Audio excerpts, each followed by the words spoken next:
My martial arts didn't just practice on their own. They were capable of sudden epiphanies. After a long night of hard work, my skills were full of energy. Their progress climbed steadily. The Gale Steps technique refused to be left behind, and with a sudden flash of inspiration, it broke through to the proficient realm.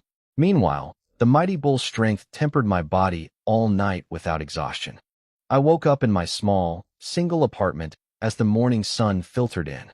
The notification sounds in my head were constant, but I stayed calm. The initial panic had long since faded. I had improved again. I muttered the words to myself, feeling the surge of power flowing through my veins. My expression didn't change, but I lifted my hand and gave a slight push. A sudden gust of wind swirled through the room, making the ceiling lamp sway violently. I looked on with indifferent eyes. It wasn't that I was trying to act cool. It was just that this level of strength wasn't enough to be proud of yet.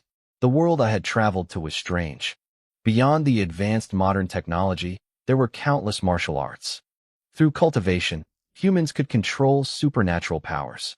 Even the elderly people sweeping the streets could probably lift a tripod. High-level warriors were even more terrifying, capable of splitting the moon, tearing the sky, or crossing galaxies like ancient gods. This was a high martial world where everyone practiced. You could see it in the college entrance exams. Cultural subjects only accounted for a small fraction of the score. The main focus was a student's combat power. The person I had taken over was a high school senior about to take those exams.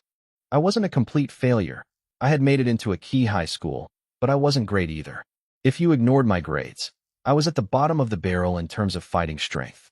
With my current power, I wasn't at the very bottom anymore, but I was only just touching the threshold of a martial arts university. I was still stuck in the stubborn bronze rank. However, a small smile played on my lips. With a thought, a semi-transparent fluorescent interface appeared before my eyes. My stats showed I was at Awakening level 4. My Mighty Bull strength was at the proficient level with 23% progress. Gale Steps was now proficient at 1%. My Lightning Flash Slash was still at the basic level with 20% progress. When I crossed over into this world, this system came with me. Any martial art I learned would practice itself. It was incredibly diligent, training 24 hours a day without stopping. It was a level of grind that would make a corporate CEO weep with joy. Most importantly, the speed was insane. For my predecessor to reach the proficient level in Gale Steps, it would have taken at least 2 or 3 months of bitter training. With the system, it took less than a week. It was 10 times faster. Unfortunately, my actual cultivation level was rising slowly. I couldn't even see the shadow of Awakening level 5 yet. I shook my head and thought about it. The Mighty Bull's strength used for tempering the body was different from other martial arts. As a breathing technique, the realm itself wasn't the problem, but the physical tempering was limited. Breathing techniques require 2 things: the elevation of the technique itself and the physical quality of the practitioner. They were closely related. The higher your realm, the higher the efficiency, but if the energy supply wasn't there, your physical stats wouldn't go up. The solution was simple: nutrition. I needed professional martial arts nutrients or beast meat. But those were expensive. I was an orphan, and my only income was a government allowance of 1,500 yuan a month. In a city like Qingshan, that was enough to survive, but it wasn't nearly enough to support martial arts training. As the saying goes, literature is for the poor, but martial arts is for the rich. I needed to find a way to make money. I got out of bed, my mind set. I wanted to get into a top-tier university. Since my system allowed me to master multiple techniques, I needed to go where the techniques were hidden. And the best place for that was a top university. After a quick breakfast, I walked out of my apartment complex. It was early March, and the morning air was crisp and cold. Frost clung to the budding green leaves along the road. I lived in the old district, and transportation was convenient. The bus was only 1 yuan, and even cheaper with a student discount. But I looked at my bank balance. Only 3 digits left. I chose the green option instead. I warmed up and started running toward school. On the way, I tested my speed. A full 100-meter sprint took me about 7 to 8 seconds. In my previous world, I would have been a super soldier. Half an hour later, I reached Qingshan First High School.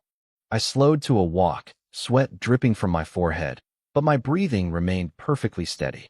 The mighty bull strength was famous for its endurance. Near the school gates, I ran into my friend, Guorinyu. He was a chubby kid with a round face and a buzz cut.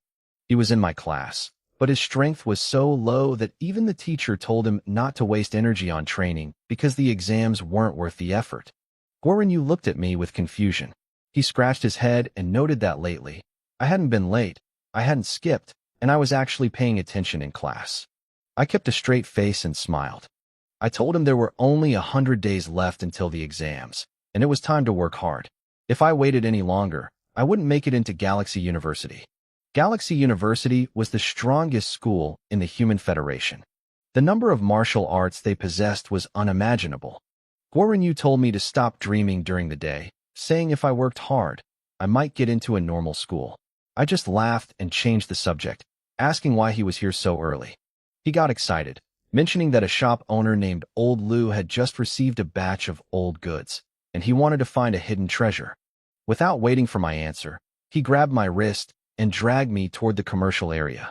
He wanted to show me his skills, so I'd stop calling him a sucker. We wove through a few streets and entered an alleyway. At the end sat an antique shop called Many Treasures. It was small, with only a few shelves. Guorinyu shouted for the owner. A thin old man with a goatee walked out from behind a curtain, rotating 2 walnuts in one hand. He pointed to a shelf and said he had saved the new stock specifically for him. Guorinyu's eyes lit up. He pulled a magnifying glass from his pocket and started inspecting the items with total focus. I just stood there, suppressed a laugh. I knew exactly what kind of shop this was. These places near schools existed just to scam students who dreamed of finding a $1 million relic. In my memory, the most valuable thing Guorinyu ever found was worth 500 yuan, and he had paid 1,000 for it. He was a business genius in reverse. I picked up a clay pot from the counter just to look. Old Lu saw me and walked over with a brilliant smile. He claimed the pot was a relic from before the Federal era, over 3,000 years old, used by an ancient emperor. He offered it to me for a bargain price of 3,000 yuan. I twitched my lip. I could clearly see a line of small text printed on the inside wall of the pot. Produced by Qingshan People's Pottery Factory, March 5, 1099. Suggested retail price, 1.5 yuan. The thing had literally come off the assembly line yesterday. I pointed at the tiny text on the bottom of the pot. Old man, I said, unable to hide my frustration. I'm pretty sure the oldest thing in this shop is you. How dare you? Old Lu snapped. I'm not a thing. He caught himself, realizing his own words sounded like he was calling himself trash. He glared at me, grumbled under his breath, and went back to ignoring me. I didn't care.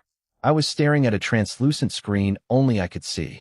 Thunderbolt / Basic progress 20%. I narrowed my eyes. Out of the 3 martial arts I was practicing, Thunderbolt / was the slowest.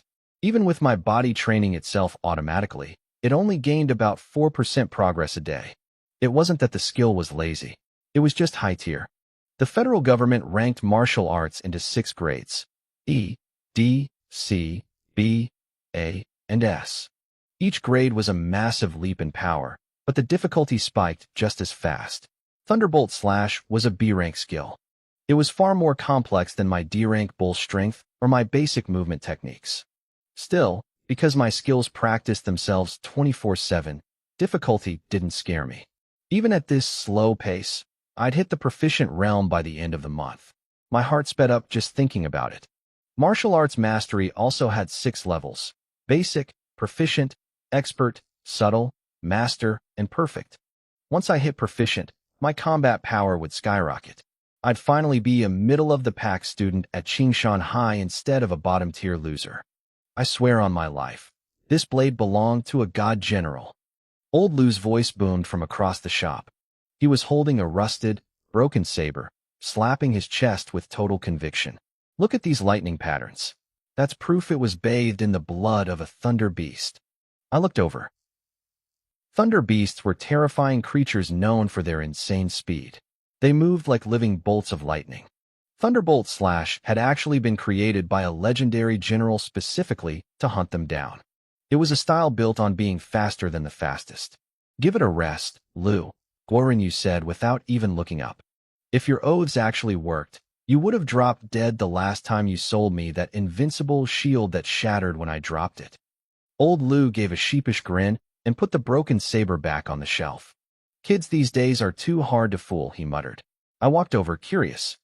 The saber was long and narrow, about 2 fingers wide, with a slight, elegant curve. The blade was a dull silver, etched with faint purple lines that looked like frozen lightning clouds. It was exactly my style. The only problem was the condition. It was covered in a web of cracks, and the edge was so notched it looked like a saw. It looked like it would struggle to cut a vegetable, let alone a monster. I reached out to pick it up. I didn't believe a word of old Lu's God General story. I just wanted to see how it felt in my hand. The moment my fingers wrapped around the hilt, I froze. A series of mechanical pings exploded in my brain like a rapid-fire machine gun. Thunderbolt Slash has detected a profound lightning intent. Entering enlightenment state. Training speed surging. Progress plus 35%, plus 35%, plus 30%, plus 30%. Accumulation complete. Insight depth achieved. Thunderbolt Slash has leveled up. A flood of information slammed into my mind. It wasn't like a game where you just click a button. This was divine empowerment. It was as if decades of combat experience, muscle memory, and secret techniques were being branded into the deepest parts of my brain. Usually, this process was a slow trickle. But in this enlightenment state, it was a data tsunami. My vision blurred. Progress plus 25%, plus 25%. Insight deepening. Achieving secondary leap. Thunderbolt Slash has reached the expert realm. Progress plus 20%. The voices finally stopped. I stood there, breathless, and immediately summoned my status panel. Thunderbolt Slash. Expert. Progress 92%. I swallowed hard. My heart was hammering against my ribs. This was insane.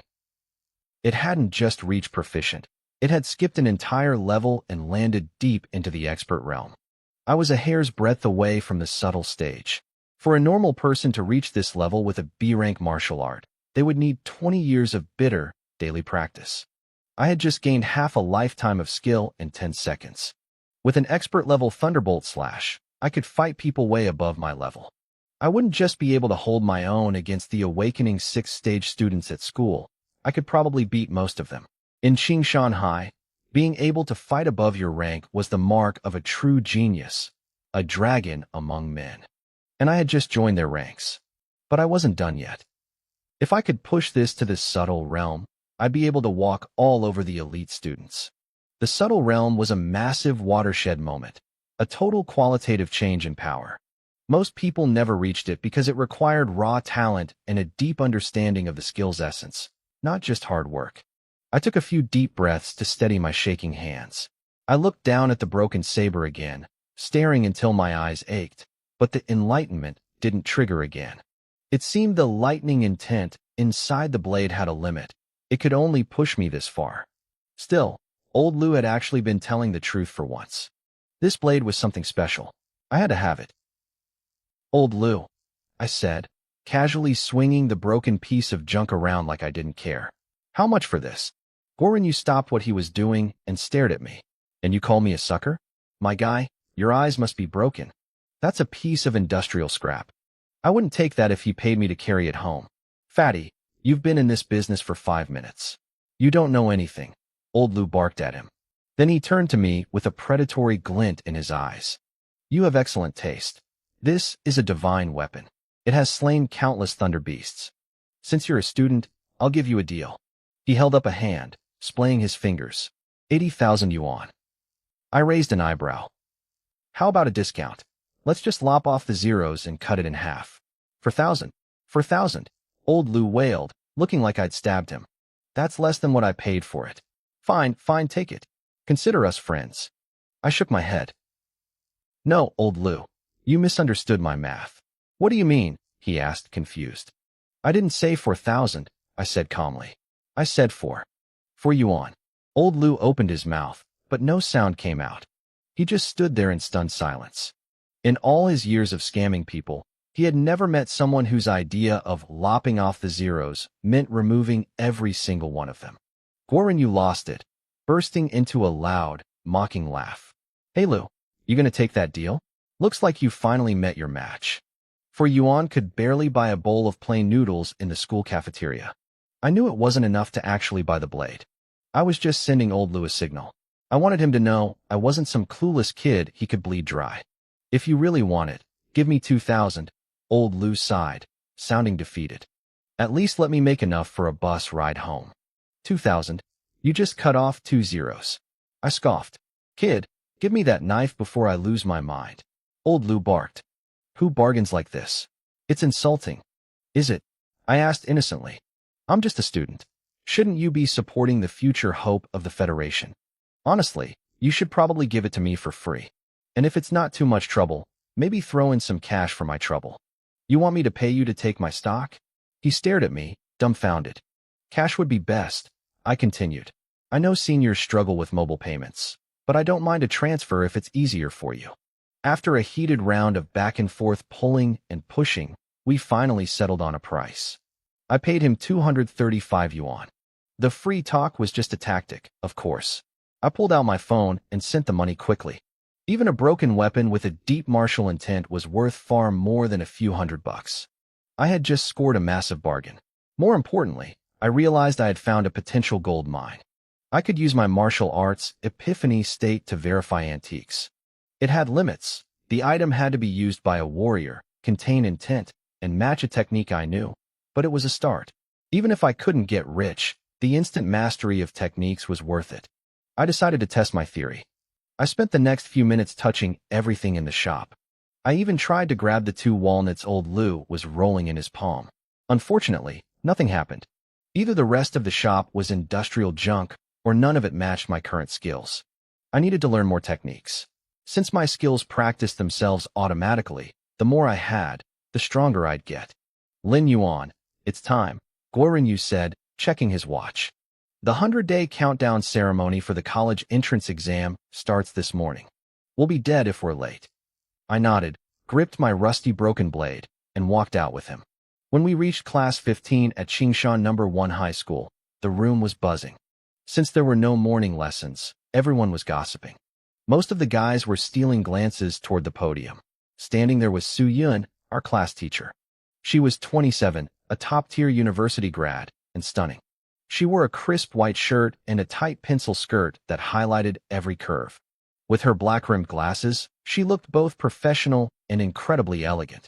She was the dream girl of every male student, though few dared to even speak to her. I wasn't intimidated. I tossed my broken blade onto my desk and walked straight up to her. Absolutely not, Su Yun said, her eyes widening as soon as I made my request. She planted her hands on her hips, her arched brows knitting together.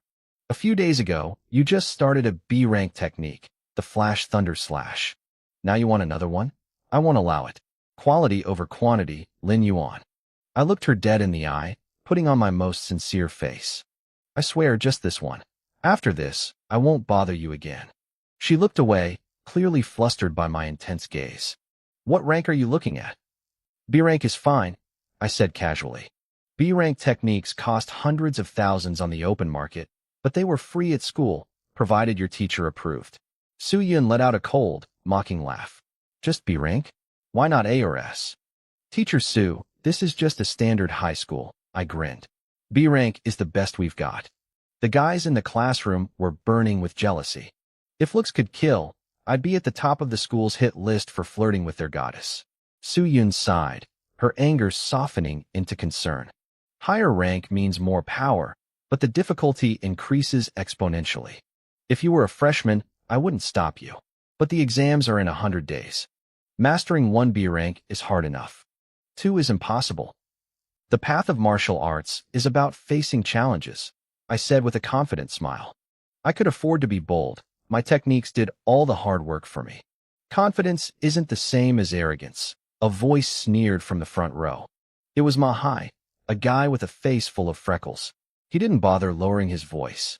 2 B-rank techniques in 100 days? What a clown. You're just desperate for attention. Guoren Yu jumped to my defense. Shut it, Mahai. At least Lin Yuan has the guts to try. Would you dare? It's pathetic, Mahai countered with a cold smirk. He's a nobody who might not even get into college.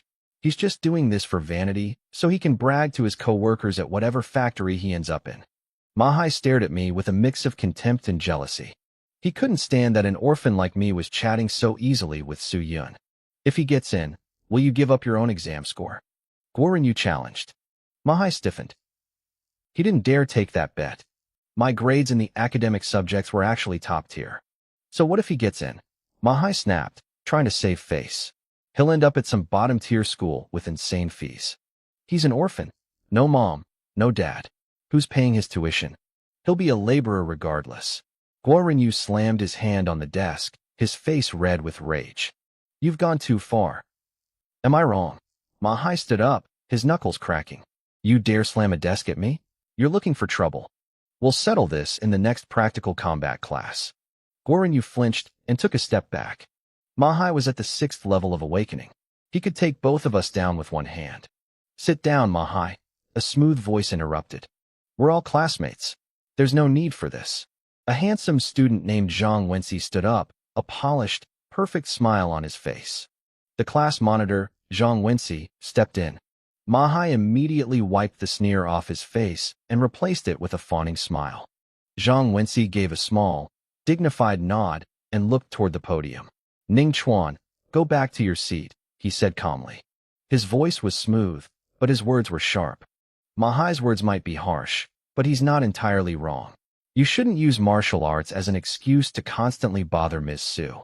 She works hard enough managing this class. Just worry about yourself. I glanced at Zhang Wenxi and felt a wave of disgust. He and Mahai were two sides of the same coin.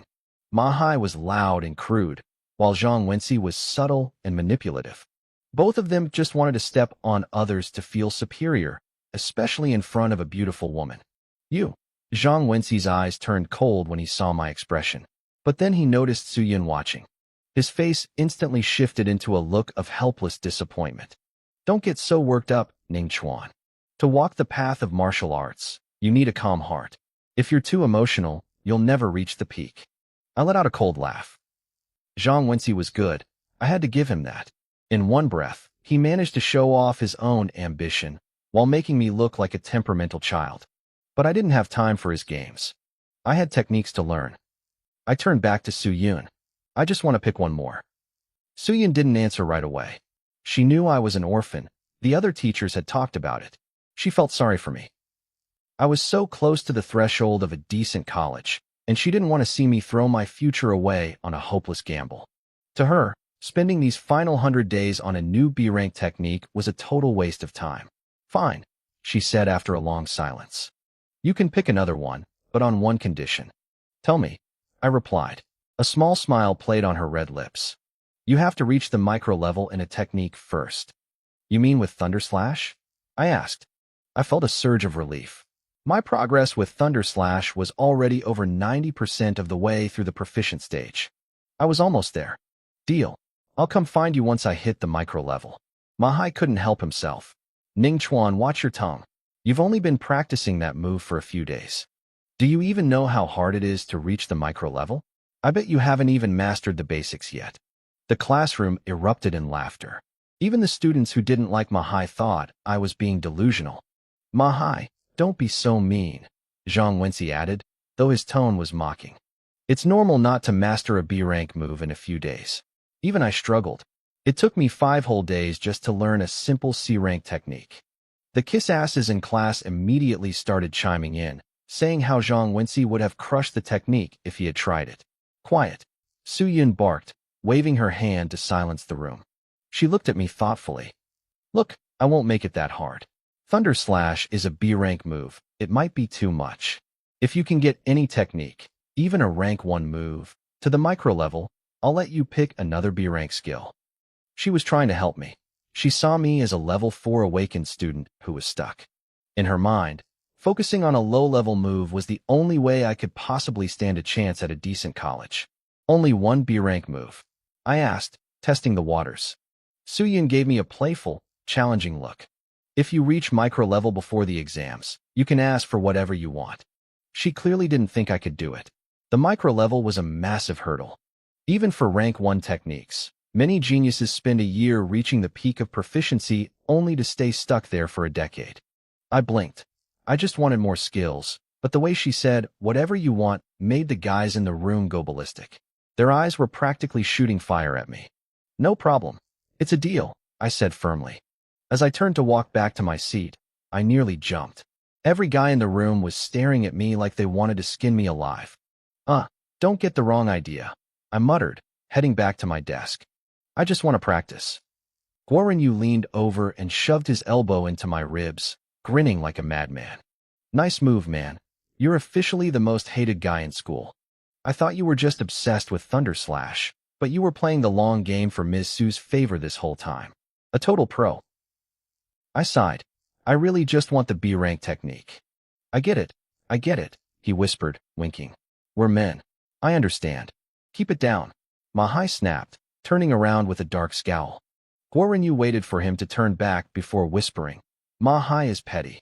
He's going to be looking for a reason to jump us. We should lay low for a few days."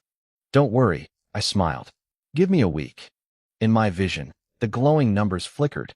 Thunder Slash, proficiency 93%. The next morning at 9 a.m., the sky was clear. A flock of purple birds streaked across the clouds, flying over the crowded training grounds of First High School. It was the day of the 100-day oath ceremony. Red banners hung everywhere on the green fences. The heroes compete, and I hold the blade. 1 second faster, 1 rank higher. Sharpen the sword for 12 years, shine for 100 days. Guorenyu looked at the banners, feeling the hype. "Man, this gets my blood pumping. I feel like I could actually work hard today." He followed that thought by taking a massive, greasy bite of crispy pork belly he'd snuck in. "You're better off buying antiques from old Luo," I joked, patting his shoulder.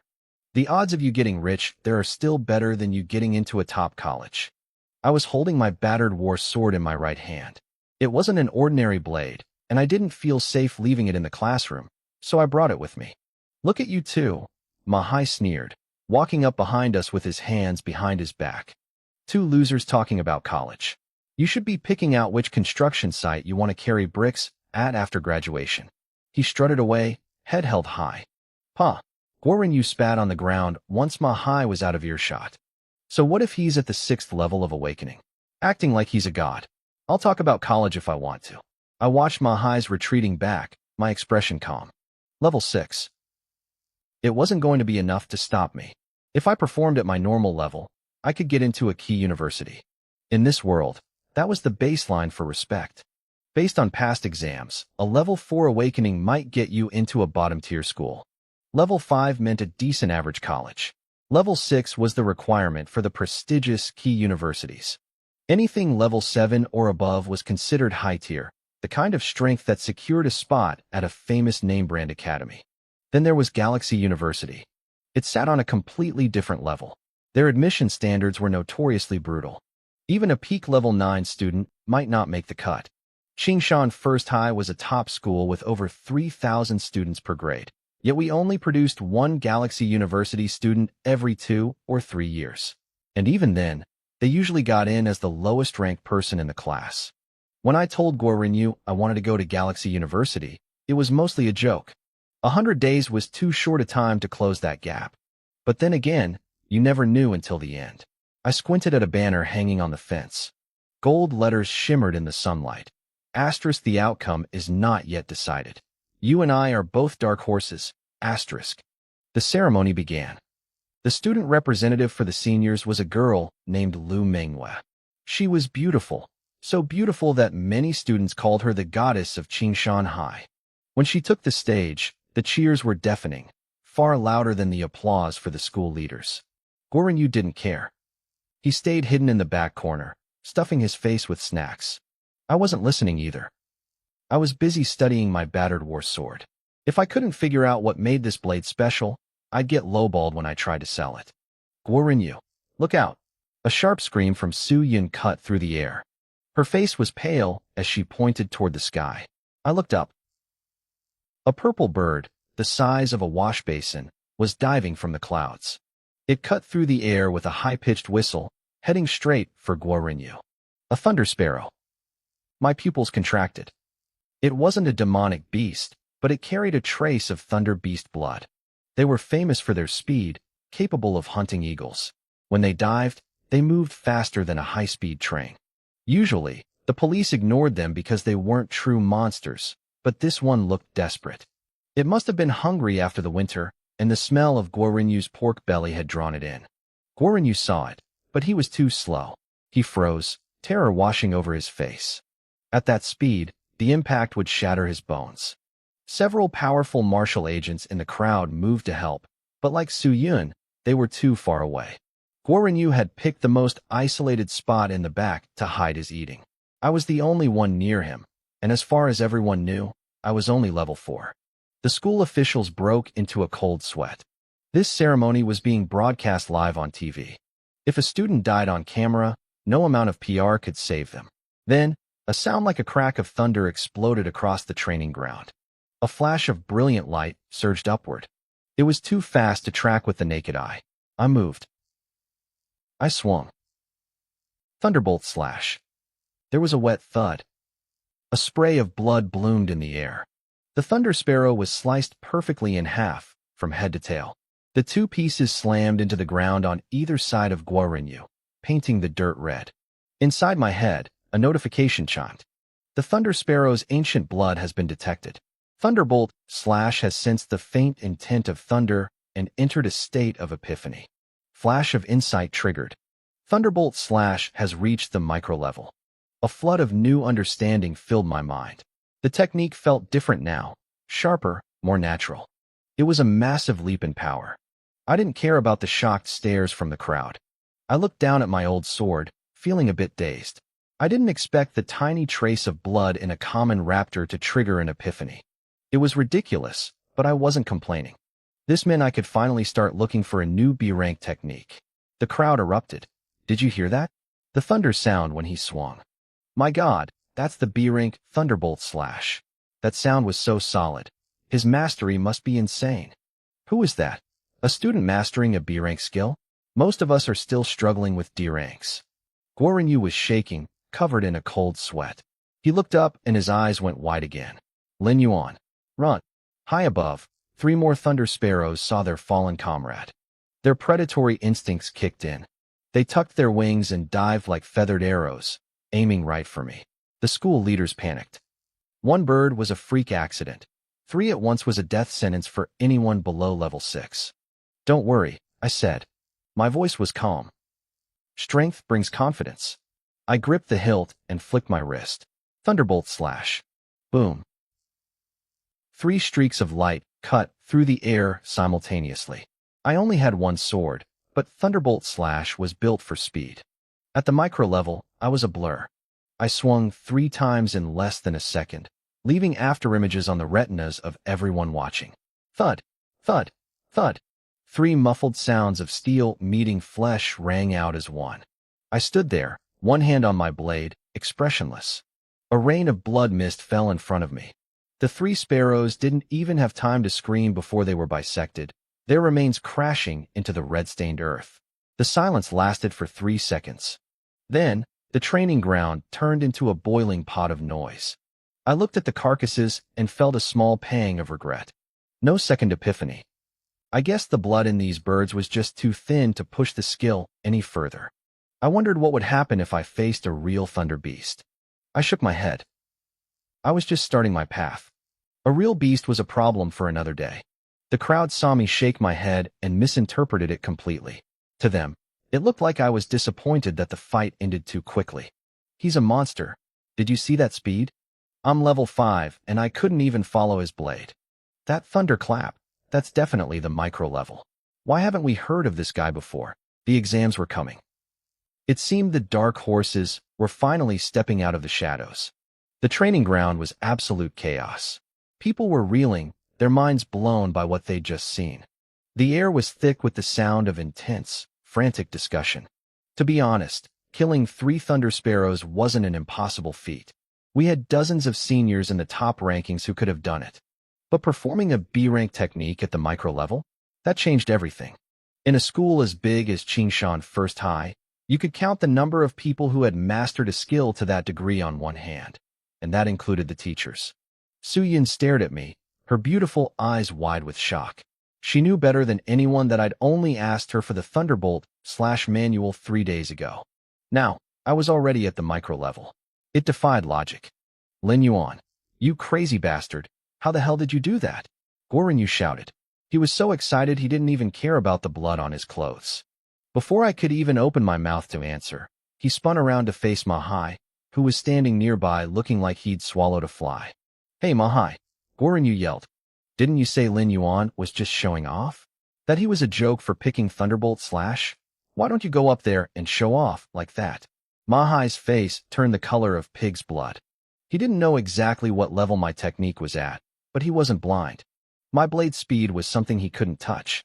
Every word he'd said earlier was now a slap to his own face. Guoren wasn't done.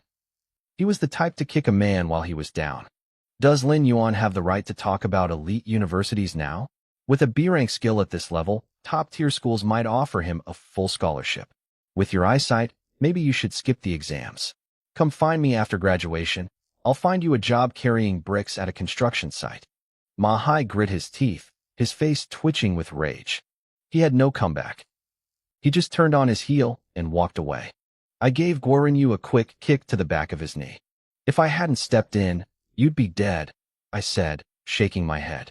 You just got your life back and the first thing you want to do is talk trash. It's his fault for being such a jerk, Guoren muttered, scratching his head with a sheepish grin. Just then, the principal arrived with a group of school officials. He took one look at Guoren, who was still holding a half-eaten fried chicken leg, and his face darkened. Don't you know food is banned on the training grounds? That's a formal demerit. You're on cleaning duty for the entire month. Guoren's face fell. Then the principal turned to me. The stern expression vanished instantly, replaced by a smile so wide it nearly reached his ears. He clapped me hard on the shoulder. Well done, student. Facing danger with a blade in hand. You are the pride of Qingshan First High. Don't worry. The school is always generous to those who show such bravery. I noticed a TV crew nearby pointing their cameras at us. The principal gave me a subtle look, and I caught his drift immediately. I straightened my back and put on my most righteous face. It's all thanks to the school's excellent teaching, I said loudly. It gave me the strength and the courage to risk myself for others. The principal beamed. I could tell he liked my style. He'd probably increase my reward after that performance. He ordered the staff to clear away the bird carcasses and continue the ceremony, but nobody was listening to the speeches anymore. Everyone was whispering about me. I didn't care about the attention. I was focused on my broken warblade. I'd noticed something strange. This blade was covered in cracks. It looked like it would shatter if I tried to cut a vegetable with it. Yet it had survived 4 high-speed kills without a scratch. I squinted. The blood was gone. I'd seen the blade get drenched in the sparrow's blood, but now it was clean. Even weirder, some of the cracks looked shallower. A small notch on the edge had actually shrunk. The blade was repairing itself by drinking blood. My heart hammered against my ribs. This thing was way more valuable than I thought. I decided right then that I wasn't selling it. It was perfect for Thunderbolt/, and it clearly had secrets I needed to uncover. I need to give you a name, I whispered. It wasn't just a piece of scrap anymore. I looked at the silver edge and thought of the blood it had swallowed. Silver blood. Under the sunlight, the blade seemed to shiver slightly in response. Around noon, the ceremony finally ended. Lin Yuan. Come to my office. We need to talk. Su Yin walked up to me, her voice as smooth as water. Usually, being called to the office is bad news. But with Su Yin, every guy in the vicinity was staring at me with pure, unadulterated envy. I was officially at the top of the school's most hated list. What are you waiting for? Go. Guoren chuckled, giving me a shove. 10 minutes later, I was in Su Yun's office. She sat behind her desk, her clothes hugging her curves in a way that was honestly distracting. She studied me for a long moment. Can you explain it? Your Thunderbolt/how? I kept my face neutral. I was practicing hard this morning and had a sudden epiphany. I felt like I was just one step away from the micro level. Then, in the heat of the moment on the training ground, trying to save Guoren, it just clicked. I broke through that final barrier. It wasn't a total lie. If you count the system's help as a sudden epiphany, it was basically the truth. An epiphany, Su Yun repeated softly, nodding. It was the only thing that made sense to her. You have incredible luck. Epiphanies don't care about talent, they're about chance. Many geniuses go their whole lives without one. She leaned forward, her expression serious. But listen to me. An epiphany is a gift, not something you can rely on. You can't expect to just get lucky every time you hit a wall. Real progress comes from the grind. Many students get stuck at a bottleneck, lose their patience, and give up. Don't be one of them. I grinned. I don't think I'll have that problem. I even practice in my sleep. Don't joke with me, she sighed, clearly thinking I was just riding the high of my success. She didn't realize that for me, practicing actually was effortless. I'm serious. It's the repetition that kills people. It gets boring. It gets painful. I'm different, I said honestly. Cultivation makes me happy. She shook her head, giving up on the lecture for now. Fine. Anyway, your Thunderbolt Slash has reached the micro level. Our agreement stands. What do you want? I saw her tense up slightly. She looked nervous. I realized she was probably worried I'd asked for something inappropriate since I was a teenage boy, and she was, well, Su Yun. I decided to put her out of her misery. I rubbed my hands together and gave her a sheepish smile. Well, it's about the techniques. She braced herself. I want to learn every single B-rank technique the school has, I said. Su Yun blinked. She looked like she'd misheard me. What? I want to learn them all, I repeated, louder this time. Every B-rank manual in the library. Su Yun let out a long breath, her shoulders relaxing. She looked relieved, though she still seemed to think I was crazy. Lin Yuan, I appreciate the ambition, but that's impossible. It's not that I don't want to help, but the school has rules. The rules were strict. Every student was limited to learning only 3 or 4 martial arts techniques. It wasn't just about the workload. The martial seals used to transmit these techniques had a limited number of uses. I searched my memories and confirmed it.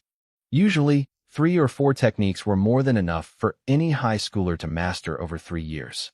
The original owner of this body hadn't even used his full quota, focusing almost entirely on the violent bull strength to build his foundation. Su Yun tapped her chin, looking thoughtful. You chose a technique in your sophomore year, she reminded me.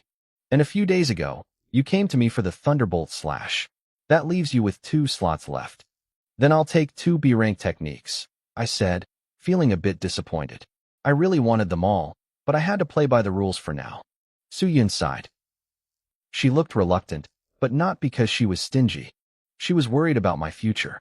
In her mind, since I had already reached the micro level with the Thunderbolt Slash, I should be focusing on my breathing methods to increase my raw cultivation level. If I could break into the awakened realm before the entrance exams, I'd have a shot at a top-tier university. But she also seemed afraid that if she said no, I'd ask for something even more inappropriate. Fine, she muttered, giving in. 2 it is. But I'm going to the martial arts building with you. No problem, I replied. We left the office and walked across the campus. It was noon, so the martial arts building was mostly deserted. I'd been here once before, so I didn't waste time looking around. I headed straight for the top floor where the B-rank manuals were kept. The top floor was wide and empty. In the center stood a row of bulletproof glass display cases divided into over 30 compartments. Inside each one sat a square metal cube, slightly larger than a fist. Those were the martial seals. Some techniques couldn't be described with mere words. They carried a specific intent that could only be passed down through these seals. What kind of techniques are you looking for? Su Yun asked. I thought about it for a moment. I can already fight above my level, but I'm fragile. I want a body-hardening technique to boost my defense. Su Yun's eyes lit up. She nodded. Good choice. Body hardening is notoriously difficult to practice, but once you succeed, it benefits you for life. What about the second one? I rubbed my chin, weighing my options. I was torn. Part of me wanted a movement technique. I had the Gale steps, but that was a basic level 1 skill. A high-level movement technique paired with my micro-level Thunderbolt Slash would make me a nightmare on the battlefield. But another part of me wanted an unarmed combat style. I took a deep breath. I'll take an unarmed combat technique. The entrance exams changed every year. This year, there was a rumor they might focus on unarmed combat. To get the highest score, I couldn't have any glaring weaknesses. My priority was getting into a top school, maybe even Galaxy University. Once I was there, resources wouldn't be an issue. Besides, my Gale steps were leveling up fast enough to last me a while. Suyin actually smiled. She looked relieved. She had probably followed me here fearing I'd be blinded by my success, and picked 2 more saber techniques. 15 minutes later, I made my choice. First, the Eternal Slaughter Art. It was an unarmed style known for being vicious and unpredictable. The strikes came from impossible angles, making it nearly impossible to defend against. More importantly, the internal force it generated was devastating. Once mastered, it could shatter a target's bones with a single touch. Second, the Vajra body. This was a body-hardening technique with 9 levels. At full mastery, the body became so tough that bullets would bounce off. I chose it for another reason, too. It was actually an incomplete manual. If it were whole, it would have 18 levels and be ranked as an S-class technique. If I ever found the rest, the potential was limitless. Suyun's lip twitched as she stared at my choices. Are you serious?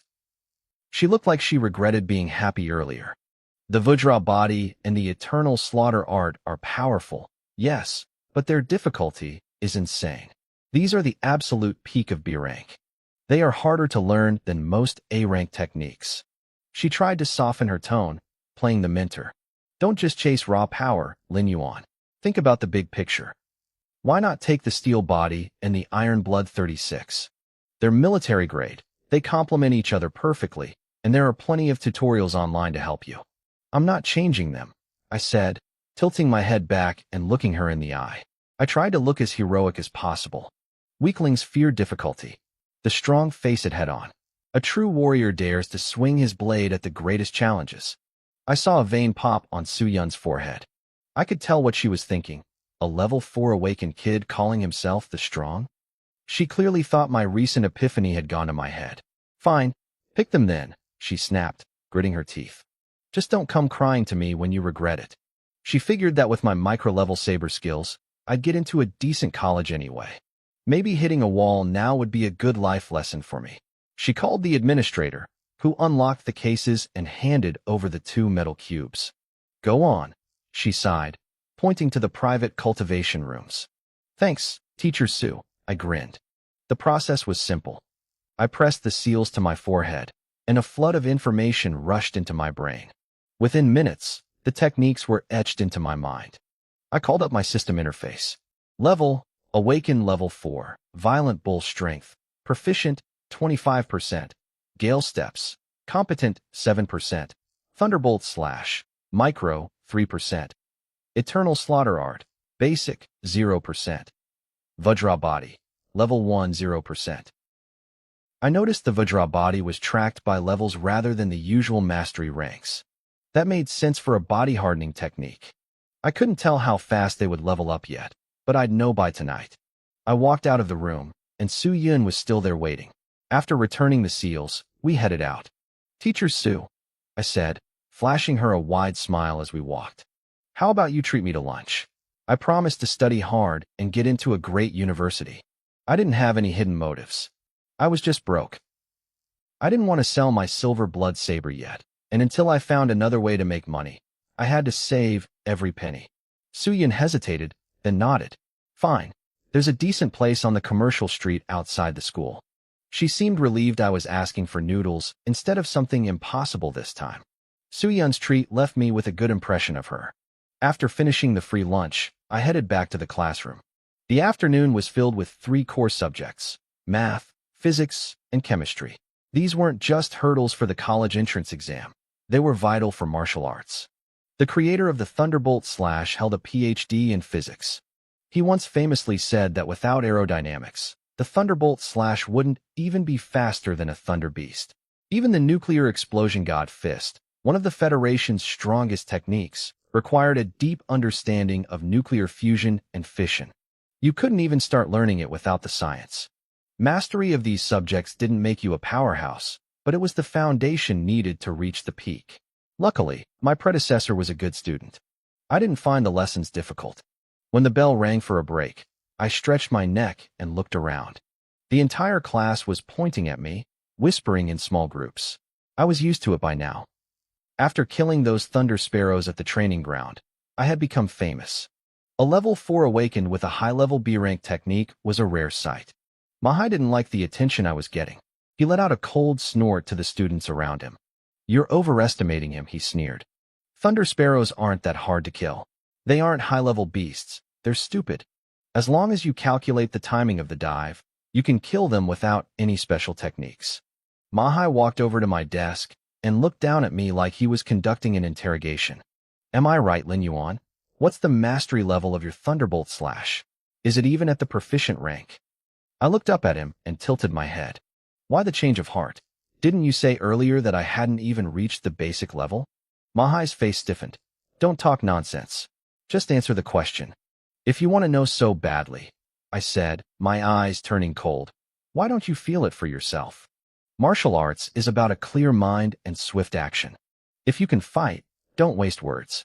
My hand blurred as I gripped the silver blood saber and stood up in one motion. A sound like a clap of thunder erupted from my body. I unleashed the Thunderbolt slash right there in the classroom. A flash of light illuminated the room, followed by the roar of the strike. Mahai didn't expect me to actually attack. He blinked, and by the time he realized what happened, my blade was pressed firmly against his throat. The cold metal sent a shiver through his skin. "So," I grinned at him, baring my teeth, "what level do you think I am now?" Mahai turned pale. Then, his fear turned into a frantic rage. "You're looking for death." He raised his foot to kick me, but he froze halfway.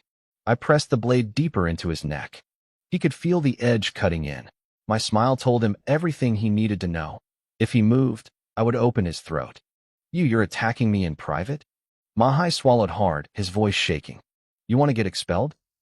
He was trying to act tough for the crowd, but everyone could see he was folding. In a student conflict, only the loser starts quoting the school rules. The students were stunned. Mahai was in the top 10 of our class and a close friend of the class monitor, Zhang Wenxi. He was usually the bully, not the victim. "Lin Yuan, put that sword away."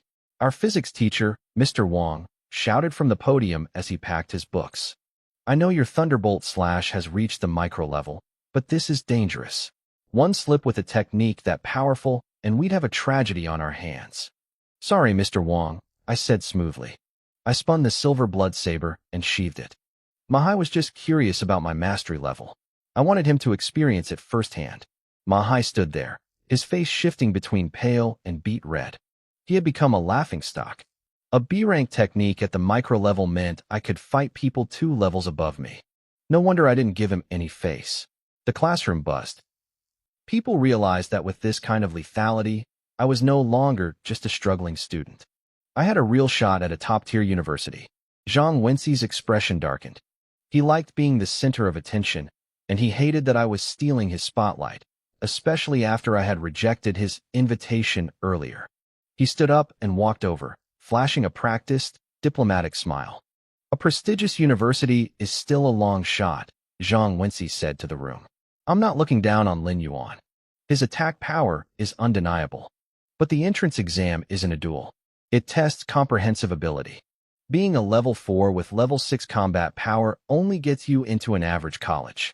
He paused, enjoying the silence. 2 years ago, the exam required students to cross the Longji Mountains. That's 300 kilometers. Without stamina, agility, and observation skills, raw power is useless. "The monitor is right," someone chimed in. "Just having a strong attack makes you a brute, nothing more." Jealousy is a powerful thing. People who couldn't achieve what I had were quick to try and tear me down. "If you're so smart, why don't you go learn a B-rank technique to the micro level?" Guoren Yu snapped, defending me. Mahai found his confidence again and sneered. "It's not just the exam. It's life after graduation. The modern federation doesn't have that much fighting. If your core level is low, nobody will hire you. What's the use of one-sword technique? You'll be unemployed the day you graduate." I toyed with the hilt of my saber. I should have drawn a little blood earlier. Maybe then he would have learned to keep his mouth shut. "President Liu?" "What are you doing here?" someone shouted. The room went dead silent. A girl walked through the door. She had a delicate face, pale skin, and long hair that transitioned from light green to deep blue, shimmering like a nebula. It was Lu Manhwa. She was the student council president and the star of the morning ceremony. She was at the peak of level 9, just half a step away from being a true martial artist. She was the school's best hope for Galaxy University. Zhang Wenxi's smile brightened as he hurried toward her. Manhwa, did you need something? You could have just sent for me. I'm not here for you, Lu Manhwa said coldly. She didn't even slow down. She walked right past Zhang Wenxi, leaving him standing there like an idiot. His face flushed a deep, embarrassed red. The students nearby were biting their lips, trying their best not to burst out laughing. If he hadn't been the class monitor, they probably would have roared. Lu Manhwa kept walking until she stopped directly in front of me. The entire room went silent as they watched her. Student Lin Yuan, right? She asked. A faint, elegant smile played on her lips. I raised an eyebrow, feeling a bit surprised. In my memory, the original owner of this body and Lu Manhwa were total strangers. Did you need something? I asked. She nodded slightly. I saw you kill those thunder sparrows this morning. Your mastery of the thunderbolt slash is incredible. It's far beyond mine. To demonstrate, she pressed her fingers together and swung her hand forward in a chopping motion. A low rumble echoed from her body, but compared to the thunderous crack I produced, her sound was muffled and scattered. It didn't sound like real lightning at all. My thunderbolt slash has been stuck below the proficient level for a long time, she admitted. I'd like to ask you to guide my training. She paused, then added, as for the fee, I can pay you 1,000 yuan per hour. Does that work for you? The classroom exploded into whispers. Lu Manhwa, the girl at the top of the school's food chain, was asking me for help and offering that kind of money? In Qingshan City, the average monthly salary was barely 4,000 yuan. She was offering a quarter of that for a single hour of work. But I didn't answer immediately. I just stood there. What are you waiting for? Guoren Yu hissed next to me, sounding desperate. I wasn't being greedy, I was worried. The truth was, my micro-level mastery came from my system. The skill had literally trained itself. I had the insights and the muscle memory, but I didn't actually know the difficulties of learning it the normal way. I didn't want to scam her, mostly because I didn't dare to. Her family owned the Jidao Martial Arts Hall, the biggest one in the city. If I tried to fake it and got caught, I wouldn't just lose the money. I'd probably get a beating. But 3,000 yuan? I couldn't let that go. As I frowned in thought, Lu Manhwa must have misread my hesitation. Student Lin, she said, dipping her head slightly. That was my mistake. 1,000 is the standard rate at my family's gym. But since the Thunderbolt Slash is one of the hardest B-rank techniques, the fee should be higher. I didn't mean to insult you. Let's try 3,000 per hour. Is that acceptable? I blinked. Well, that was an unexpected bonus. I'll take the job, I said firmly. Even if I turned out to be a terrible teacher, I figured I could at least get through the first hour and pocket the cash. 3,000 yuan was nearly 2 months' worth of my government pension. With the exams coming up, I needed every resource I could get. Good. Time is short, Lu Manhwa said, her tone businesslike. We'll start today. I'll wait for you at the school gate after class. She turned and left the room. The other students stared at me with a mix of envy and pure shame. Just minutes ago, they were mocking me, saying my technique was useless for my career. Now, I had a high-paying job before the sun had even set. Guo Renyu laughed loudly, making sure everyone heard him. 3,000 an hour. That's over 100,000 a month. Even professional martial artists don't make that much in this city. He looked over at Ma Hai and grinned. What was that you said? Low core level means unemployment? Looks like someone's eating their words. Ma Hai's face turned purple. He didn't say a word, just lowered his head and slunk out of the classroom like a beaten dog. Nearby, Zhang Wenxi's expression was just as dark. He stared at the door where Lu Manhwa had disappeared, his eyes filled with something cold and calculating. At 5 o'clock, the school bell rang. The evening sun draped the city in a soft, orange glow. I walked out of the gates, checking my phone for the location of the martial arts hall, when a bright red sports car pulled up beside me. The window rolled down, revealing Lu Manhwa's pale, sharp features. Get in, Lin Yuan. It'll be faster if I drive. I glanced at the logo on the hood. An Ing sports car. Even the base model cost at least 5 million yuan. My 3,000 yuan fee was probably pocket change to her. Thanks, I said, hopping into the passenger seat. The car roared to life as she merged into traffic. "We're going to the Jidao Martial Arts Hall," she said, her eyes on the road. "The facilities there are better for training. I'll have a driver take you home afterward." "I appreciate it," I replied. For the rest of the ride, I stayed quiet, racking my brain for a way to actually teach her. If I could keep this job until the exams, I could afford enough resources to skyrocket my power. I might even have a shot at a top 10 university. But I had to deliver results first.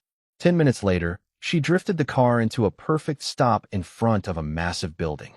It was only 3 stories tall, but it covered as much ground as our school's entire training field. A man in a black suit ran over immediately. "Miss," he said, bowing. "Prepare a private training room," she said, tossing him the keys without looking. I followed her inside. The lobby was bright and chaotic, filled with over 1,000 students in training uniforms. There were little kids and teenagers my age, all sweating through their drills. Most families in the city sent their kids to halls like this because school teachers had too many students to give everyone personal attention. We took the elevator to the 2nd floor and entered a soundproof room. It was deathly quiet. "So, Student Lin," she said, turning to face me. "How should we begin?" I cleared my throat. I needed to manage her expectations.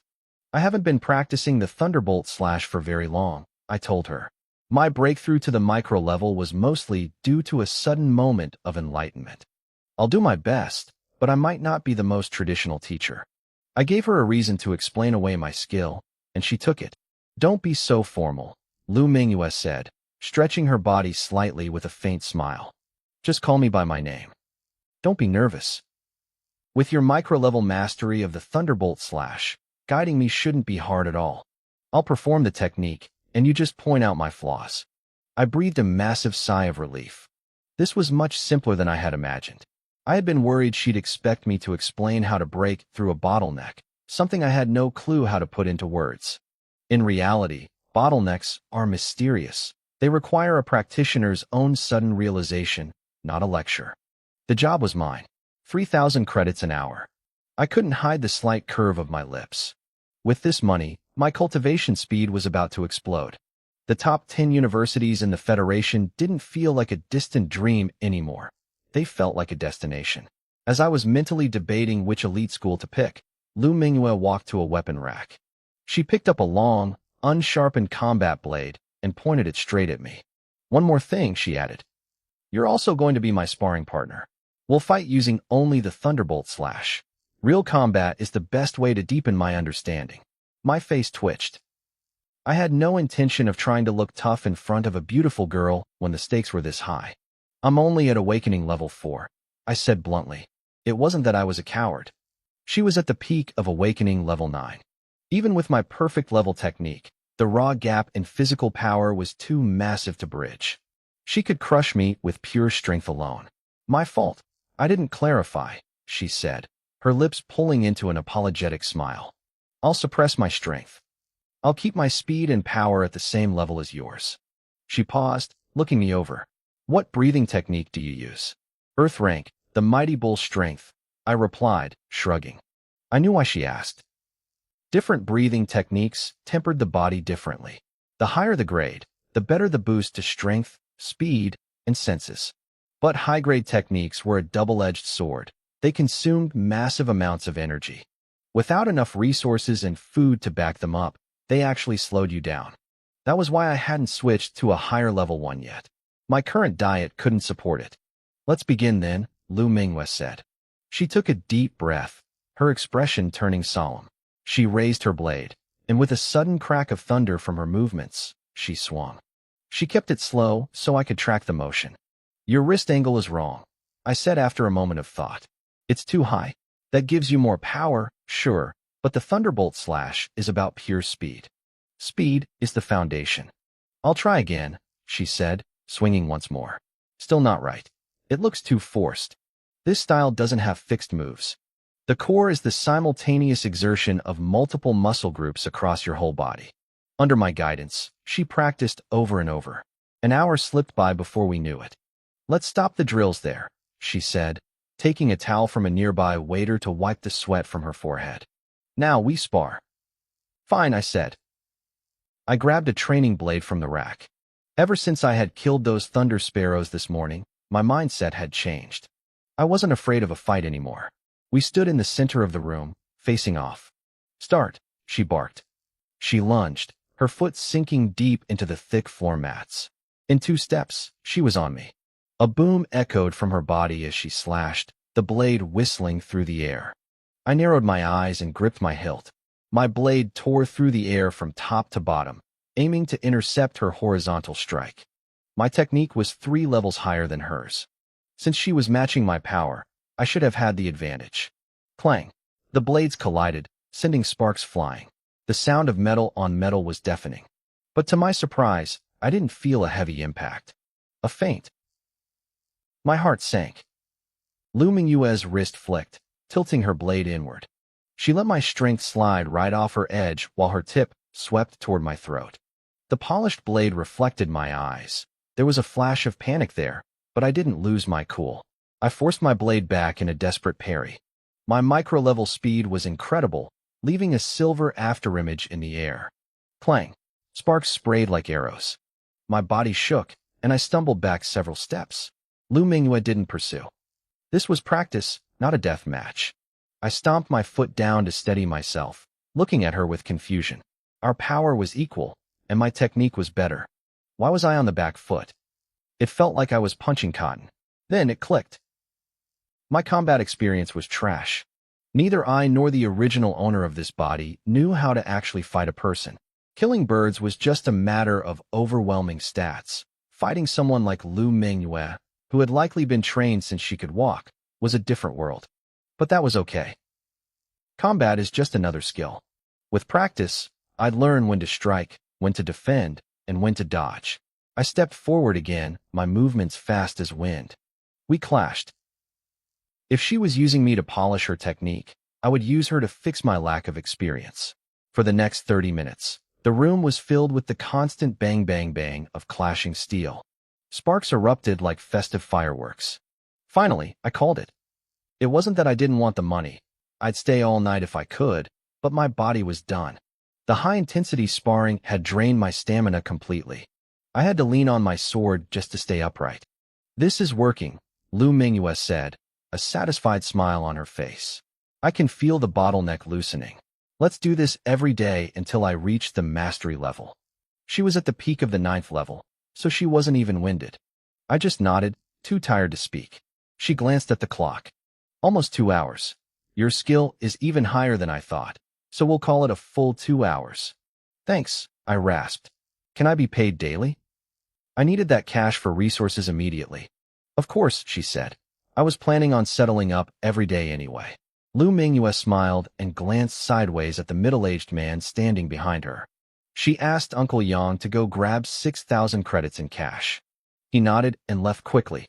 I waited, my muscles still twitching from the exertion. A short while later, I was sitting in the back of a black sedan. Uncle Yang was driving. I didn't want him dropping me off right at my doorstep in the old district. It was a lonely, remote area with few residents, and I preferred to keep my private life private. I asked him to drop me at the large shopping plaza nearby instead. It was the only place to get supplies, even if the rent in my neighborhood was dirt cheap at $400 a month. The car pulled over. I thanked Uncle Yang, stepped out, and headed straight into the plaza. I didn't wonder. I went directly to the counter selling monster meat. This wasn't like a normal butcher shop.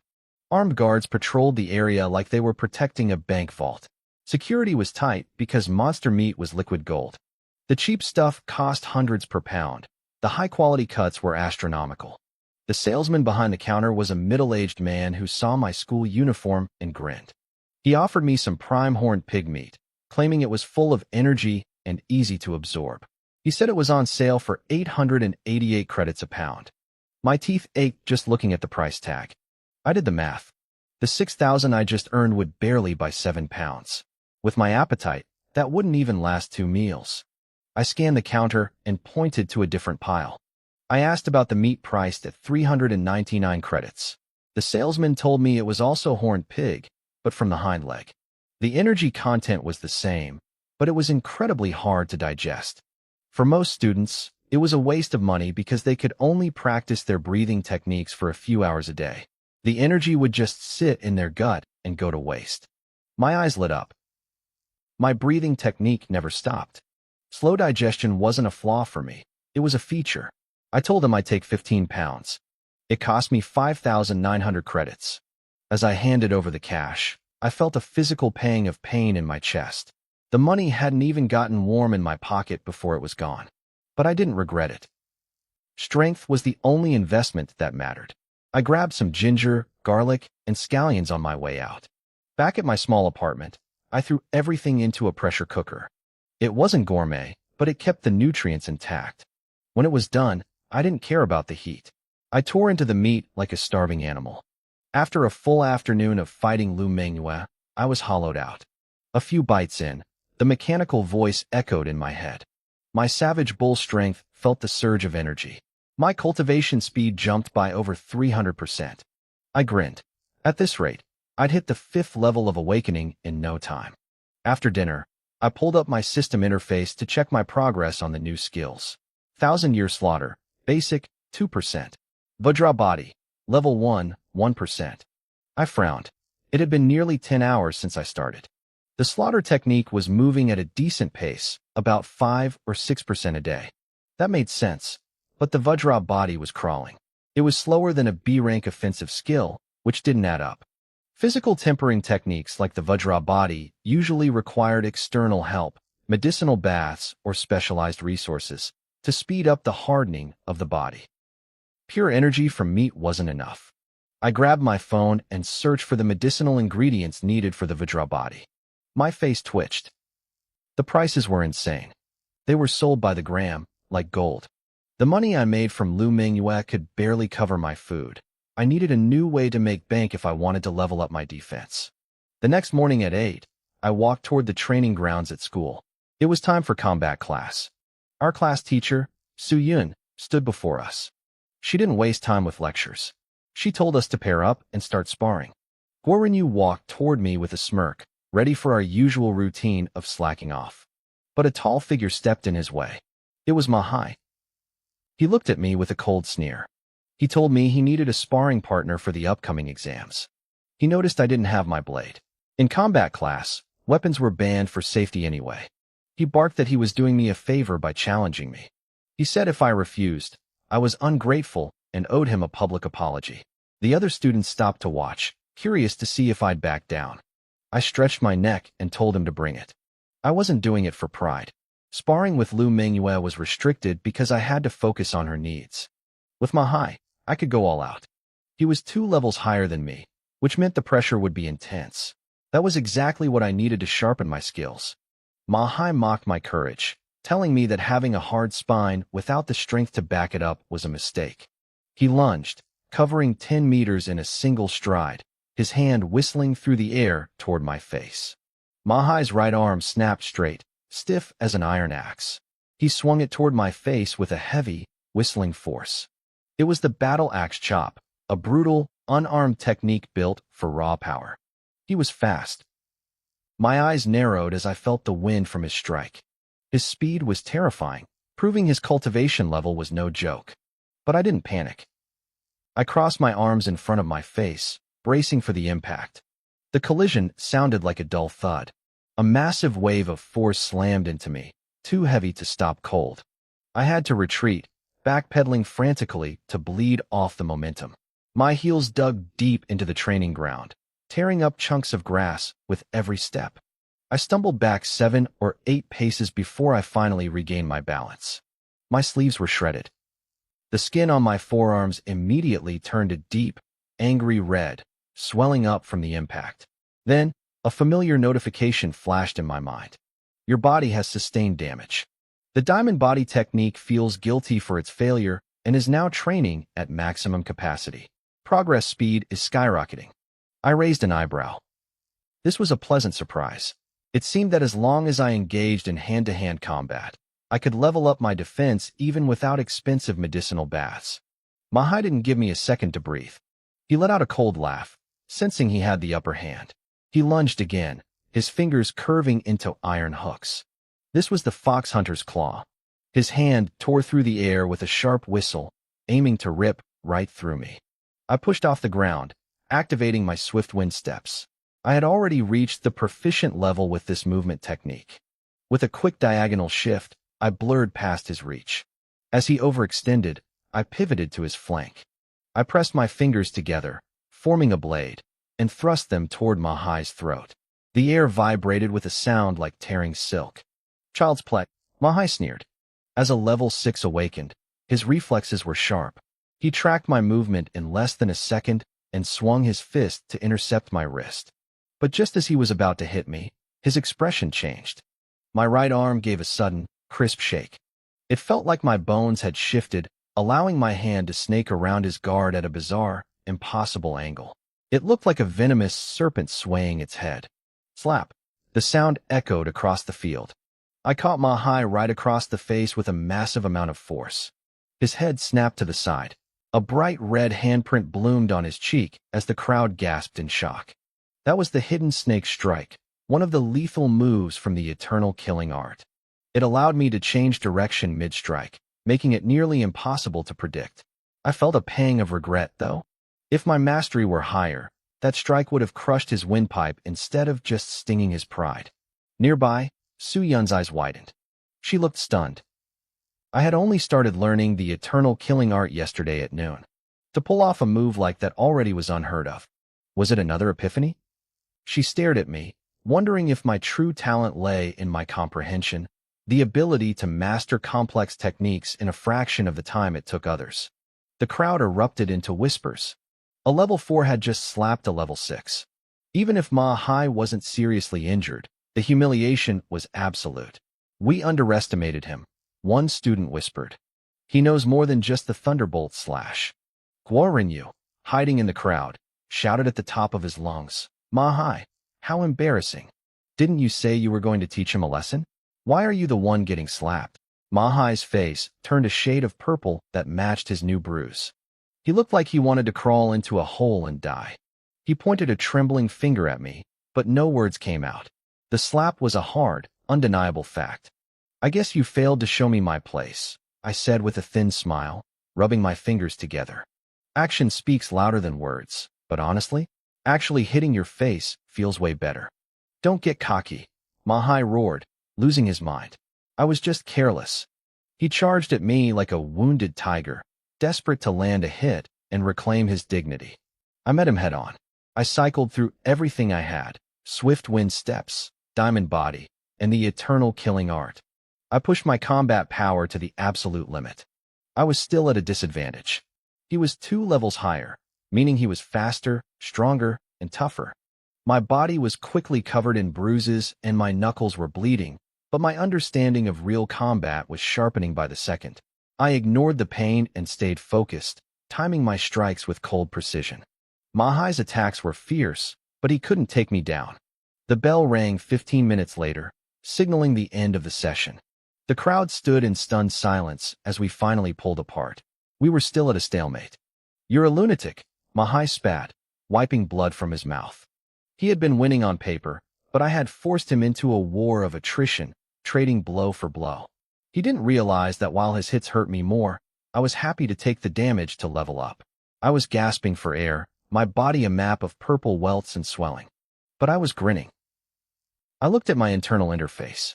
Diamond body level 1, progress 5%.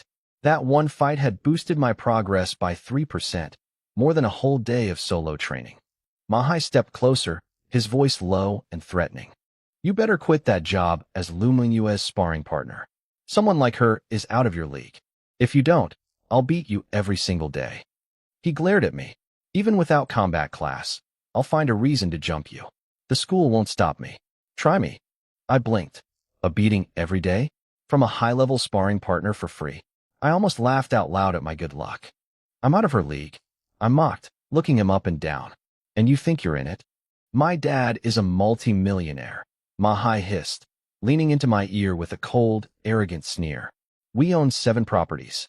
What do you have, orphan? This beating is a greeting from Brother Zhang, Mahai sneered, his voice dripping with arrogance. You'd better be smart. Otherwise, your end will be worse than you can imagine. Brother Zhang. I repeated, narrowing my eyes. You mean Zhang Wenxi? As long as you know, Mahai said. He seemed to enjoy the drama, striking a cold pose before turning on his heel and marching away. I watched him go, my mind racing. Was this about Lu Mingyue or something else? I glanced over at Zhang Wenxi, who was standing not far away. I rubbed my chin but didn't move to confront him. Zhang Wenxi had reached the 7th stage of awakening. He was a high-level practitioner.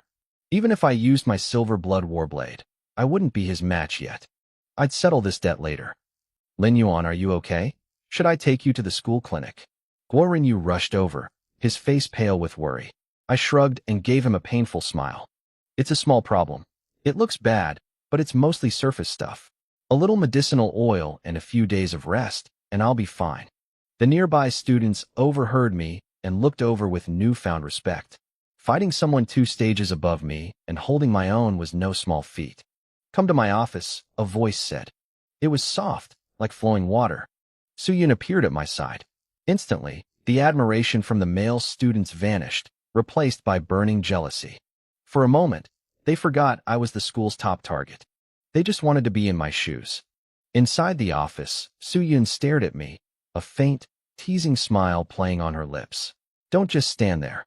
You don't need to be so formal in front of your teacher. Sit down. I'll stand, I said, coughing slightly. While the adrenaline was pumping, I hadn't felt much. But now that things had calmed down, the dull ache of my injuries was becoming crystal clear. Every tiny movement sent a jolt of pain through my body. Only my stubbornness kept me from grimacing.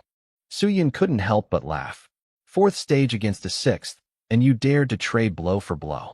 I actually thought you weren't afraid of pain. She opened her right hand. A cluster of emerald green light emerged from her palm, swirling like liquid. My eyes widened. I watched the glow intently. Is that force? I asked. Only official martial artists could master that kind of power. Stop staring and get closer, Suyun said. It makes it easier to treat you. With a thought, she sent the green light floating toward me. It expanded into a thick mist, wrapping around my body and seeping into my skin. It felt like cool water washing over me. The soreness faded instantly. A few minutes later, the light vanished. I felt no pain at all. I looked down at my hands. The swelling was gone. Even the split skin on my knuckles had completely healed. How did you do that? I asked, genuinely shocked. Was an official martial artist really this powerful? And Suyun was considered one of the weaker ones. The top-tier experts, the ones compared to gods. Maybe those stories weren't exaggerations after all. You're too weak right now. There's no need to know the details, Suyun said, waving her hand dismissively. Once you reach the 9th stage of awakening, your university tutors will tell you. She pulled a square, gauze-wrapped package from her desk drawer. It was about the size of a soccer ball. The school leaders asked about you after you killed that thunder sparrow to save Guo Rinyu, she explained, handing the package to me. After some discussion, they decided to give you this. I took it. A faint, medicinal scent drifted to my nose. A medicine pack? Yes, Suyun nodded. It's specifically for the diamond body medicinal bath. Just throw it in water and soak. Teacher Su, thank you. I grinned. This was exactly what I needed. Suyun rolled her eyes. Don't get too excited. The bath only helps a little with the cultivation. It doesn't change the fact that diamond body is incredibly hard to master. Don't expect to break through to the 2nd level before the college entrance exams. What if I didn't have the medicine? I asked, curious about the normal pace. If you practice day and night without stopping, Suyun said bluntly. And if you were lucky, you might hit the 2nd level by the time you graduate university. She was clearly trying to discourage me, so I'd focus on my breathing techniques instead. But she didn't realize her mistake. I actually let out a small laugh. Take your medicine and get back to class, Suyun snapped, gritting her teeth. She was so annoyed she forgot to even ask about my martial arts talent. Goodbye, Teacher Su. I walked out of the office, feeling great. She completely misunderstood how my diamond body worked. Even without the stimulus of an injury, my progress was over 2% a day. I'd hit the 2nd level in about a month. For a normal person, it took 4 years. When I got back to the classroom, everyone stared. Guo Rinyu circled me, looking confused. Where are your injuries? Teacher Su used her force to heal me, I said casually. I heard the sound of hearts breaking all over the room. Healing someone with force wasn't easy, especially with as many bruises as I had. The fact that Soo-yun went through the trouble for me made every guy in the room lose their minds. Mahai sat in the corner, rubbing his swollen face with a bottle of ice water. He looked like he wanted to cry. He was an elite student, yet Soo-yun hadn't offered to heal him. He glared at me, his eyes full of hate. After school, I took Lu Mingyue's red sports car to the Jidao dojo. Like the day before, I coached her, demonstrated techniques, and worked until I was exhausted. I pocketed my 6,000 credits, bought 15 pounds of high-energy pork, and headed home. It was time to test the bath. I ran the water in the tub, not caring about the exact amount as long as it covered my body. I tossed the medicine pack in. Within seconds, the water turned a bright, golden orange, looking almost like juice. I stripped down and climbed in. The system voice rang in my head immediately. My diamond body technique was absorbing the energy at a furious rate. Progress increased by 1%. Progress increased by 1%. The mechanical voice kept chiming. Between the two fights and the long day, I was exhausted. As the warmth of the medicinal water soaked into my pores, my eyes grew heavy, and I drifted into a deep sleep. I woke up the next morning to the sun streaming through the small window. The water in the tub was crystal clear again. Every drop of medicine had been absorbed. I pinched my skin. It felt incredibly firm, yet flexible, like high-quality treated leather. I felt a surge of power. I quickly pulled up my system interface. Diamond body, level 2. Progress, 13%. I froze. I had broken through in a single night, and then some. The effect of the medicinal bath was way beyond my expectations. My heart hammered against my ribs. If I could get enough of these medicine packs, I could reach the 9th level in no time. At that stage, even guns wouldn't be able to hurt me. I hopped out of the tub, feeling like a new man, and started wolfing down my breakfast. I needed to find a way to get more of that medicine. I pushed my legs to the limit, sprinting toward Qingshan First High. It was barely 7 in the morning when I kicked open the wooden door to Soo-yun's office. She was just setting her bag down, looking like she'd only just arrived herself. She looked up, surprised. She asked me what I wanted so early. I cleared my throat, trying to look as serious as possible. I asked her if she had any more of those diamond body medicine packs. I told her I needed 8 or 10 more. Soo-yun stared at me like I'd lost my mind. She told me I had a lot of nerve. She explained that a single pack cost over 40,000 yuan. That was a full year's income for a normal family in Qingshan City. The school only gave me that first one because the news had broadcast me saving Guorinyu. I gave her a sheepish smile. I knew the school had deep connections but limited cash. 40,000 yuan was a massive hit to their budget. Soo-yun sighed and told me not to throw the old pack away. She said it was meant to last a month. I was supposed to reuse it until the water stopped changing color. I shook my head. I told her the truth. I'd absorbed the entire thing in one night. I even told her my diamond body had already reached the 2nd level. She just laughed at me. She didn't believe a word of it. She thought I was joking. She told me that physical cultivation was a slow grind of tempering the body day by day. Even a genius couldn't skip the line. I shrugged. There was no point in arguing if she didn't believe me. I'd have to wait until I reached the 3rd level for the physical changes to be obvious. Soo-yun's expression softened. She asked if I was short on money. I told her I was beyond broke. She rolled her eyes. She mentioned that the whole school knew I was making 3,000 yuan an hour as a coach. That was more than she made as a professional martial artist. I told her that money was already spoken for. Buying high-energy beast meat wasn't cheap. She knew I was an orphan, so she finally relented. She mentioned the Qingshan Education Bureau had a genius cultivation program. I didn't let her finish. I told her straight out that I was the genius they were looking for. I told her I was a 1-in-a-million talent who had finally decided to stop playing around. I told her I was destined for Galaxy University. She teased me, asking why I didn't just claim I'd be the top scorer in the entire Donglan district. I didn't blink. I told her that if she gave me 10 S-rank techniques and a few million in funding, I'd sweep the competition. I looked out the window at the blue sky and told her I'd bring glory to the school and make her famous. She told me to stop daydreaming. She made me a deal. If I could rank in the top 100 during the next monthly exam, she'd apply for a bottle of 100 Beast nutrition liquid for me. My heart skipped a beat. That stuff was refined from the blood of 100 different beasts. One bottle cost over 100,000 yuan. It was the ultimate fuel for cultivation. I tried to haggle. I told her I was already invincible against anyone below the high-level awakening stage. I asked if I could just have the liquid now.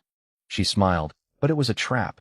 She said if I was really that strong, maybe the goal should be the top 10 instead. I laughed it off and turned to leave. I wasn't stupid. The top 10 were all at the 8th level of awakening. I walked down the hallway, thinking. The exam was 20 days away. I couldn't wait that long. I needed a way to get more resources now. My 5 techniques were great, but waiting for them to trigger a breakthrough on their own was too slow. I needed a new plan to make money. When I got to class, the atmosphere was electric. Everyone was whispering. I listened in and found out why. Zhang Wenxi had hired a night-level martial artist as his personal coach. In our world, you had awakening, then professional, and then night-level. Knights were considered superpowered elites. There were only a handful of them in a city of 10 million people. I saw Ma Hai standing in front of Zhang Wenxi, bowing like a servant. He was acting incredibly humble. Zhang Wenxi acted like a gracious prince, telling Ma Hai to come over this weekend so the coach could give him some pointers. Ma Hai looked like he'd won the lottery. The other students were green with envy. You couldn't just buy a night-level coach with money. You needed serious connections. Goran Yu leaned over and whispered to me. He wondered why Ma Hai was sucking up so hard since his family was already rich. I realized the truth. Ma Hai was desperate for a breakthrough to the 7th level so he could get into a prestigious university. I looked at Ma Hai, and a plan started to form. At lunch, as I walked down the canteen steps, a shadow blocked my path. Ma Hai was standing there with a group of tough-looking students. They surrounded me, looking for a fight. Ma Hai told me we needed to talk. I didn't mind. In fact, I was looking for him too. We walked to a quiet grove behind the training field. It was deserted. Ma Hai turned to me, his eyes full of spite.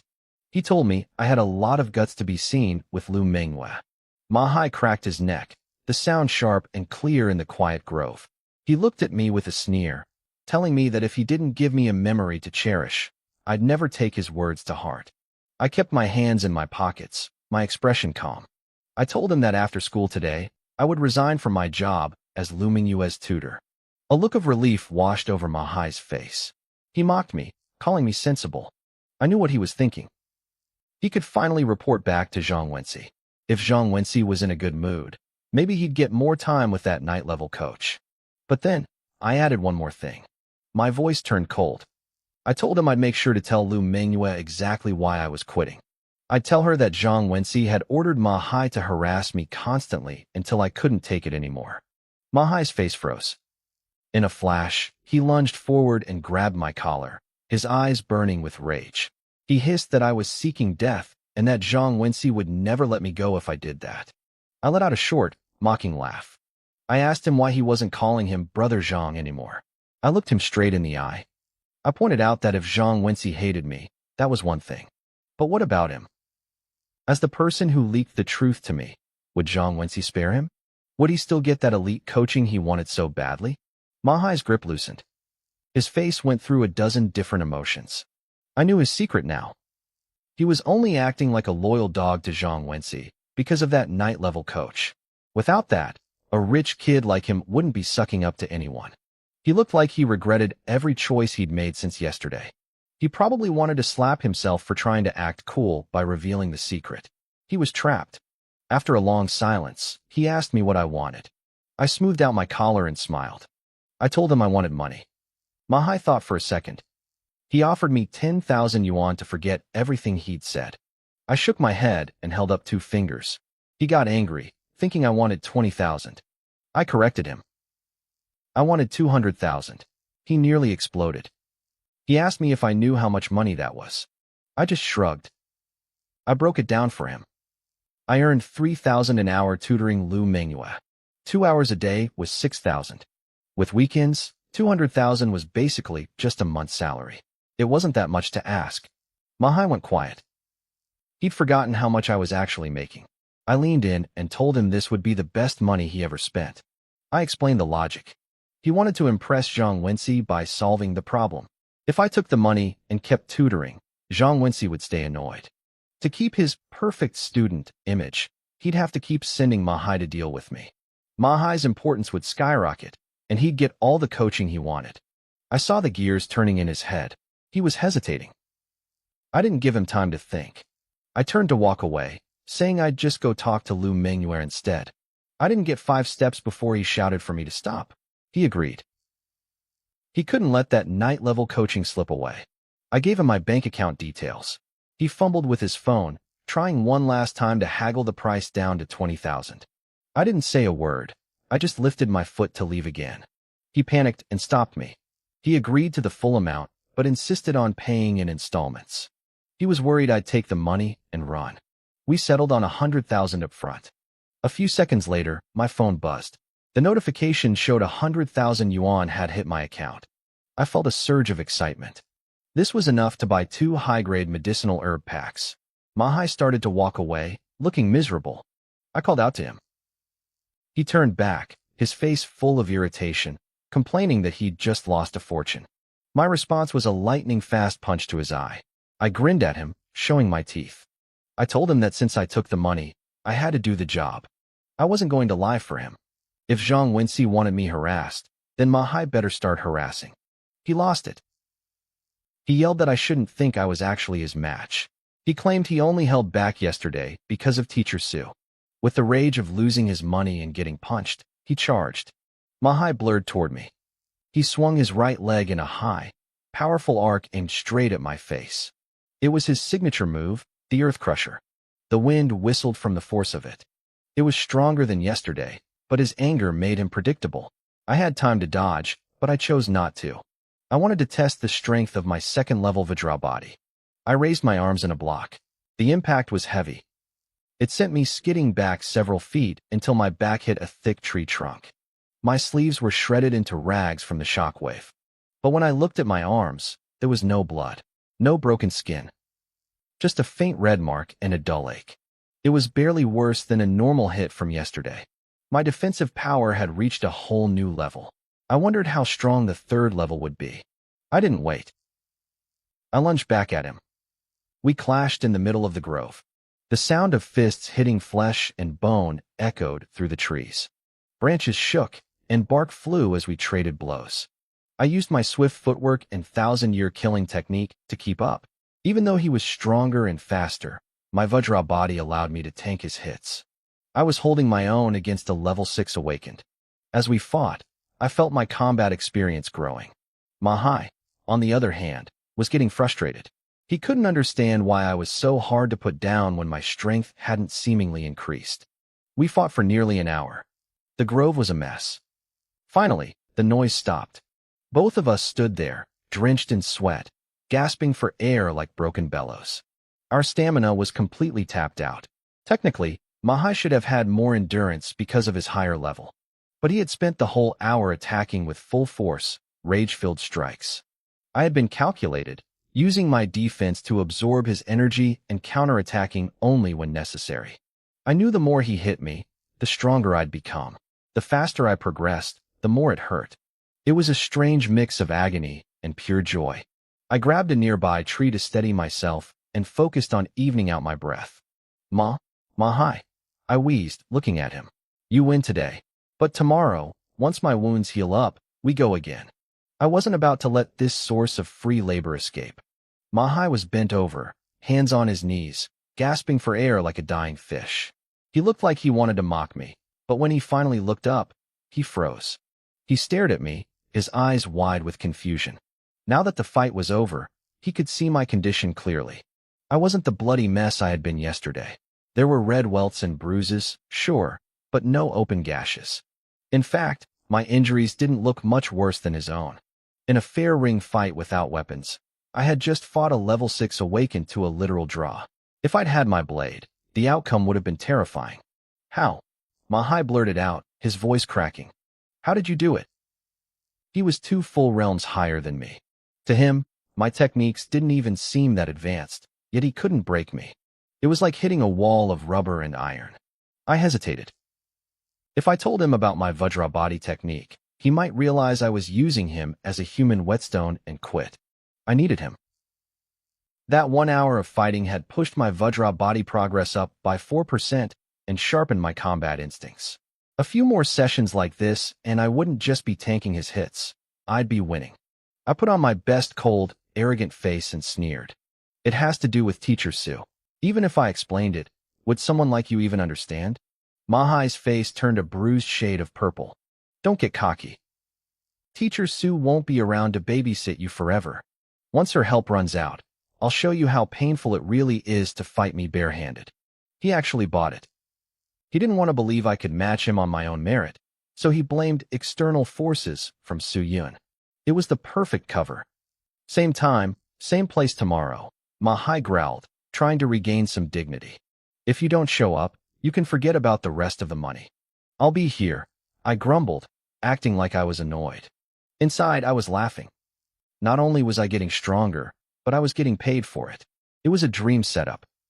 I knew eventually I'd be able to grind him into the dirt, and he'd realize he'd been played. But until then, I was going to milk this for every drop it was worth. I checked my phone. I still had time before class, so I headed towards Su Yun's office. My injuries weren't life-threatening, but they'd take days to heal naturally. If I could freeload another round of her healing, I'd be back at 100% by tonight. As I walked, I opened a shopping app called Martial Arts Resources. It was run by the Martial Arts Alliance and the government. If it existed, they sold it. I searched for the medicinal soak required for the Vajra body. 45,000 credits per pack. My heart skipped a beat. That was a year's salary for a normal person in Qingshan City. Hard body techniques were notoriously expensive, second only to breathing methods. I winced and ordered 2 packs. The 100,000 I'd just extorted from Mahai vanished, leaving me with only 10,000 in change. Normally, 2 packs would last a practitioner 2 months. For me, they'd be gone in 2 nights. My body's absorption rate was terrifying. Mahai still owes me another 10,000, I muttered to myself. But that's only enough for a few more days. I'm still broke. Maybe Zhang Wenxi will send more rich kids to teach me a lesson so I can shake them down too. I reached Su Yun's office. When she saw my shredded uniform and bruised skin, her eyebrows shot up. Fighting again? She asked, her eyes scanning my injuries.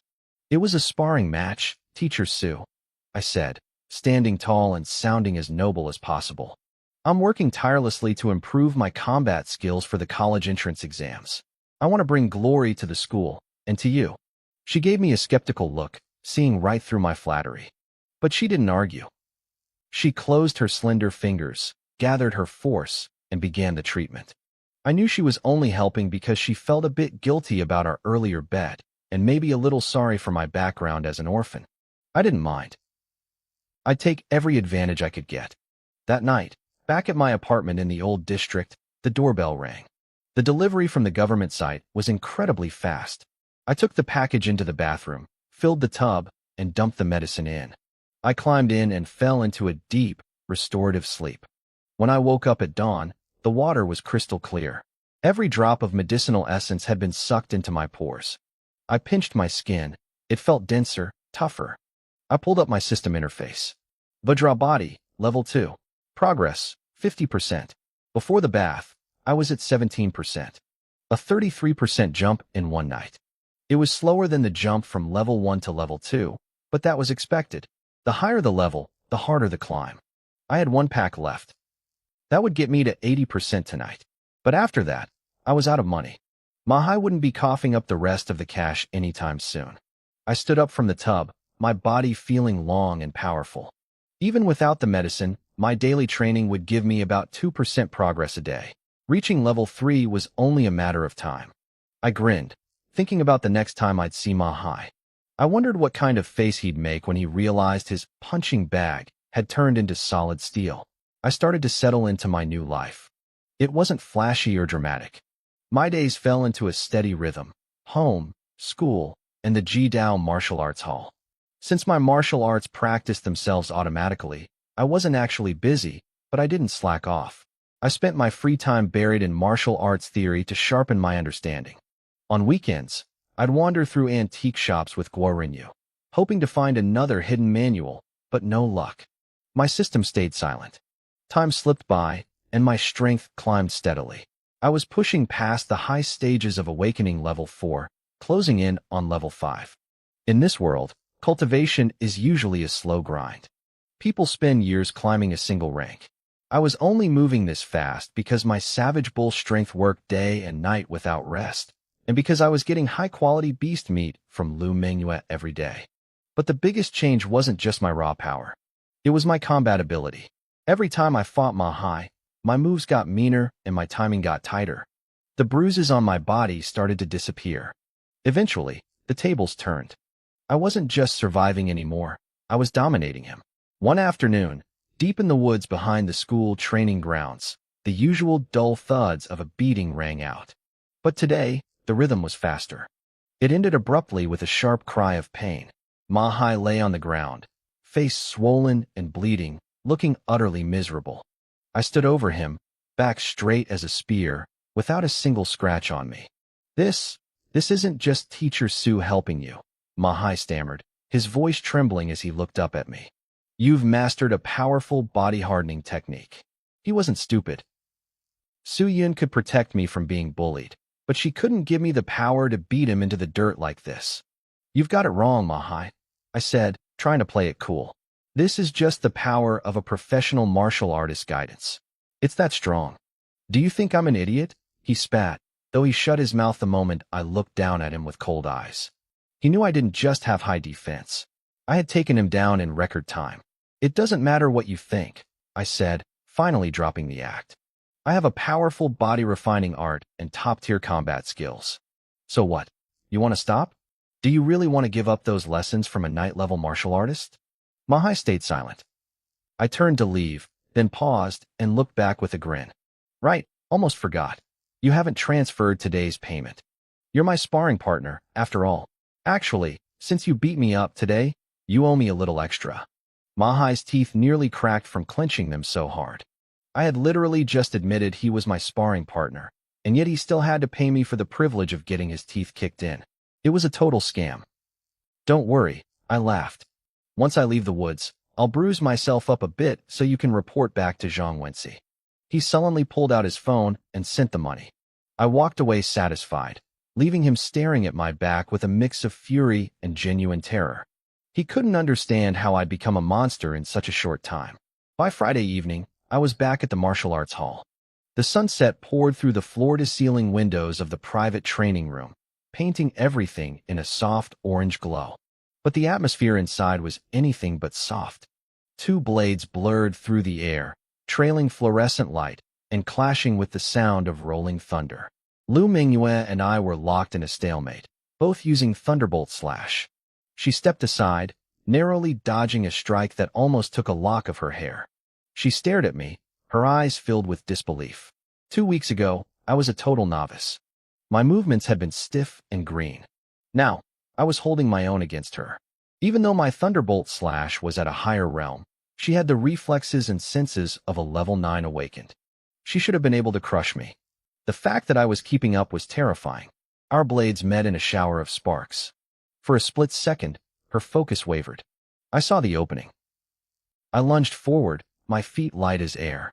I was using Gale Step, only a basic level 1 movement technique, but I'd pushed it to the 3rd realm, Mastery. I covered 10 meters in the blink of an eye. I swung my blade down, the fluorescent edge cutting the air. Manhwa raised her sword to block, but she was off balance. My Thunderbolt Slash was stronger in a head-on collision. I pressed the advantage, strike after strike, forcing her back. For the first time in all our sessions, I actually had a chance to win. My heart raced with excitement, but I instantly suppressed it. I forced my mind to stay cold and dark. In a fight, distraction is death. Boom, boom, boom. Thunder erupted from my limbs as I poured everything into my strikes. The light from my blade was like a falling waterfall, drowning her out. But Manhwa didn't panic. She was a veteran. She threw her entire soul into the defense, and slowly, her movements began to change. Her rhythm smoothed out. The thunder coming from her own body grew deeper, louder, more resonant. With a sudden roar of sound, she broke through. Her Thunderbolt Slash had finally evolved to the 2nd realm, Proficient. The impact was massive.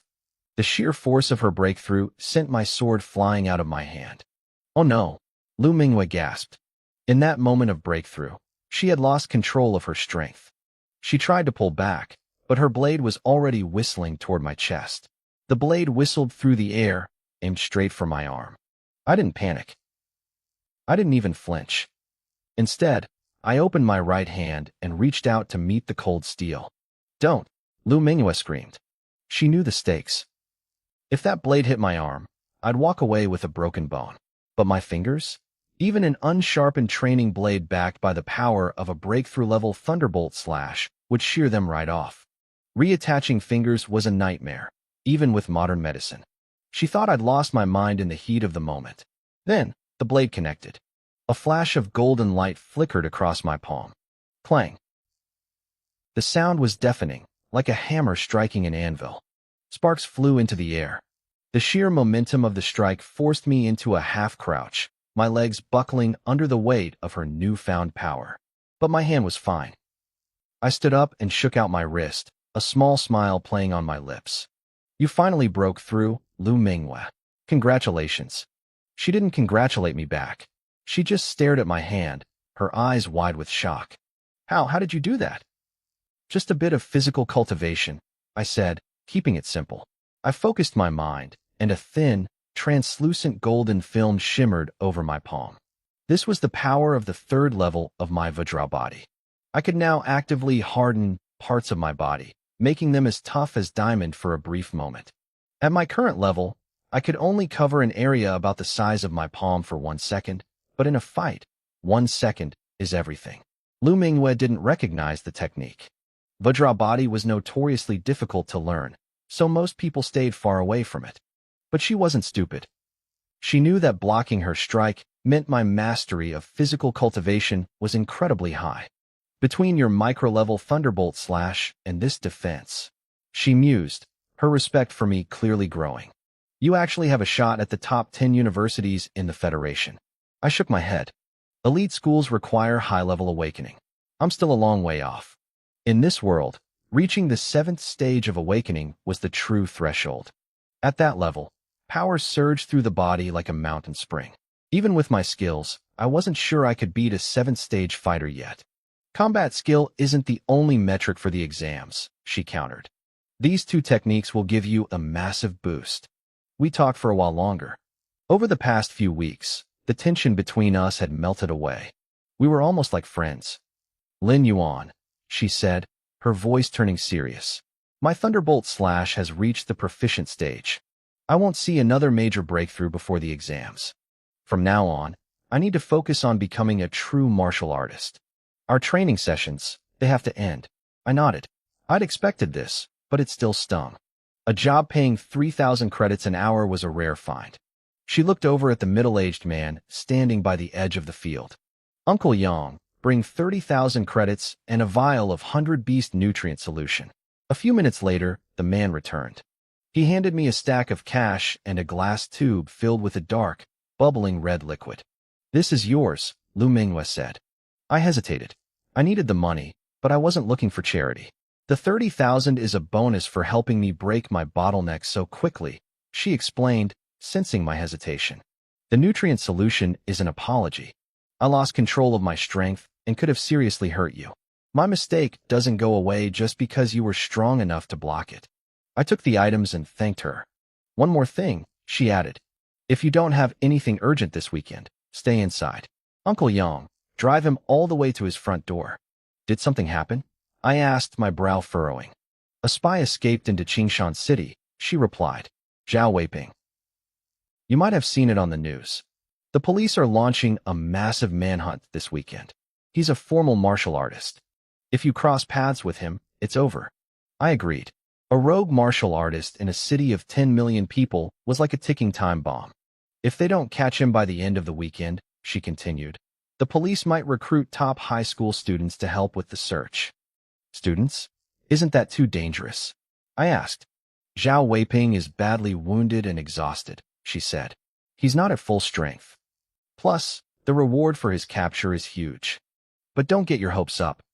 Our school only has 10 slots for the mission, and they'll go to the 8th and 9th stage students. I shrugged it off. There were nearly 20 students in the senior class stronger than me on paper. I didn't stand a chance of being picked. By 9 p.m., I was back in my living room, sitting cross-legged on the sofa. I closed my eyes, feeling the energy in my body.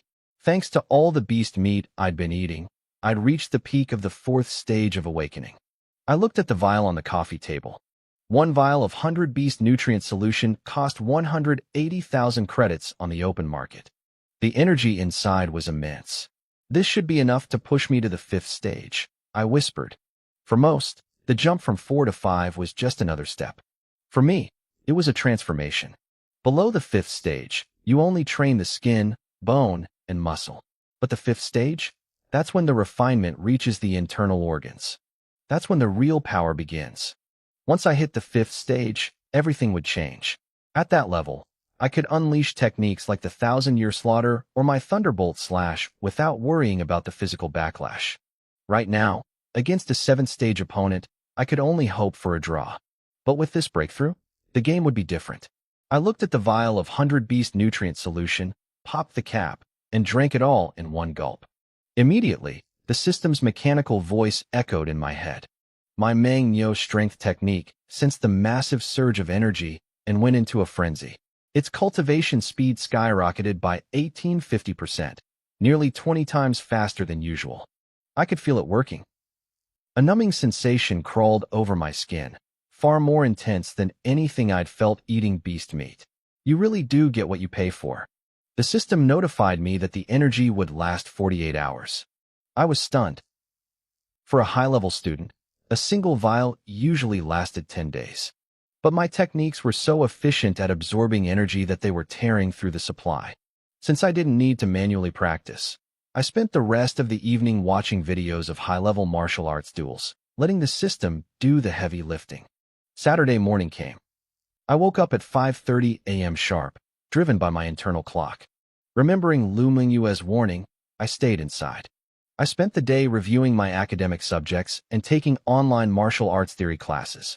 During my breaks, I checked the news for updates on the spy, Zhao Weiping. He was a spy from a planet called Tianwu. 1,000 years ago, our worlds fought a brutal war that left hundreds of millions dead. The grudge ran deep. If he got caught, his life was essentially over. I shook my head, pushed the thoughts aside, and got back to my studies. By Saturday night, after 24 hours of constant refinement, the system chimed again. My Manhwa strength had reached a breakthrough. I was officially at the 5th stage of awakening. My bones let out a series of crisp pops, and a wave of raw power surged through me. My senses felt sharper than ever. Then, another notification followed. My Manhwa strength had broken through its barrier, reaching the micro level. The absorption efficiency increased again, cutting the remaining energy duration down to 15 hours. The numbing sensation intensified, reaching deep into places I hadn't felt before. Reaching the micro level for a breathing technique wasn't just about speed, it was about precision. It refined my body at a granular level, making my movements more harmonious and unified. By noon on Sunday, the sensation faded. The vial was empty. I checked my status and realized I hadn't just reached the 5th stage. I was already at the peak of it. System, I whispered, calling up the panel. My Manhwa strength was at the micro level, 2% progress. My Gale steps were at mastery, 31%. Thunderbolt slash was at micro level, 35%. The 1,000-year slaughter was at proficient, 11%. And my golden body technique was at the 3rd layer, 20%. I stared at the translucent screen, planning my next move. Resources were tight. I had about 30,000 credits in the bank and one more vial of nutrient solution promised by Su Yun. The extra money from tutoring Lu Mingyue was likely gone since that job was over. I had to choose where to invest. Manhwa's strength improved everything. Strength, speed, stamina. But even if I poured everything into it, I wouldn't reach the high-level stages before the college entrance exams. It's better to sell the nutrient solution, I decided. On the second-hand market, a vial was worth 160,000 credits. With that plus my savings, I could buy 4 medicinal packs for my golden body technique. That would be enough to push it to the 4th layer before the exams. With a defense that's strong, A top 10 university wasn't just a dream anymore, it was a target. By evening, the sky turned a bruised purple. The first spring rain was about to hit Qingshan City. I ordered some food and turned on the news. Every channel was showing Zhao Weiping's face, warning people to stay indoors. The police still hadn't found him. During dinner, my phone buzzed. Su Yun had posted a massive update in the class group chat. The school was sending teachers to help with the manhunt. For students below the 7th stage, classes were moving online. But there was one more thing. The selection trial Lu Minghua mentioned. 10 students would be chosen to join the search parties alongside veteran teachers and police. It wasn't going to be a standard arena fight. Instead, we had to compete to capture a device called a spy tracker. It was a strange format, but it meant raw power wasn't the only factor. The trial was set for Monday morning at the school. Participation was voluntary because of the danger. My phone buzzed again. It was time to decide if I was going to step into the light. The class group chat was exploding. Everyone was obsessed with the selection trial. Tang Xiaowan posted first. The key to this trial isn't just grabbing the tracker, she wrote. It's keeping it. Whoever has it will be a target for everyone else. Only the Stage 9 students have a real shot. If a Stage 8 student gets cornered, they're finished. Zhou He chimed in. I don't get what the police are thinking. If they want to catch a spy, shouldn't they just send the strongest people? Zhang Wenxi replied immediately. Combat power isn't the only factor, Zhou He.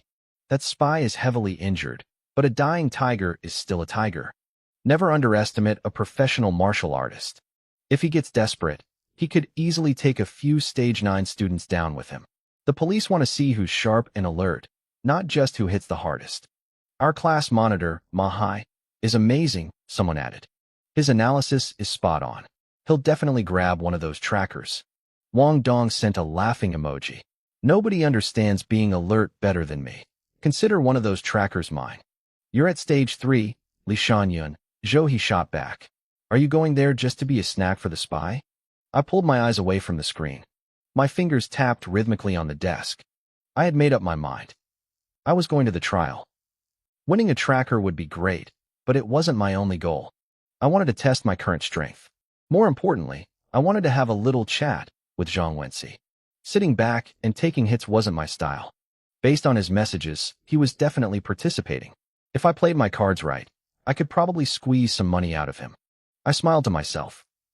Zhang Wenxi still didn't know that my deal to stop tutoring Lu Minghua was already done. He thought he still had leverage. Rain started falling in the middle of the night. It was a steady, rhythmic drizzle that didn't let up until dawn. Monday morning at Qingshan First High was electric. The seniors arrived earlier than usual, their voices loud and excited as they discussed the trial. But not everyone was in a good mood. Manhwa looked like he was about to explode. He was standing in front of Zhang Wenxi, his head bowed, his voice low and submissive. Class monitor, I'll do my best.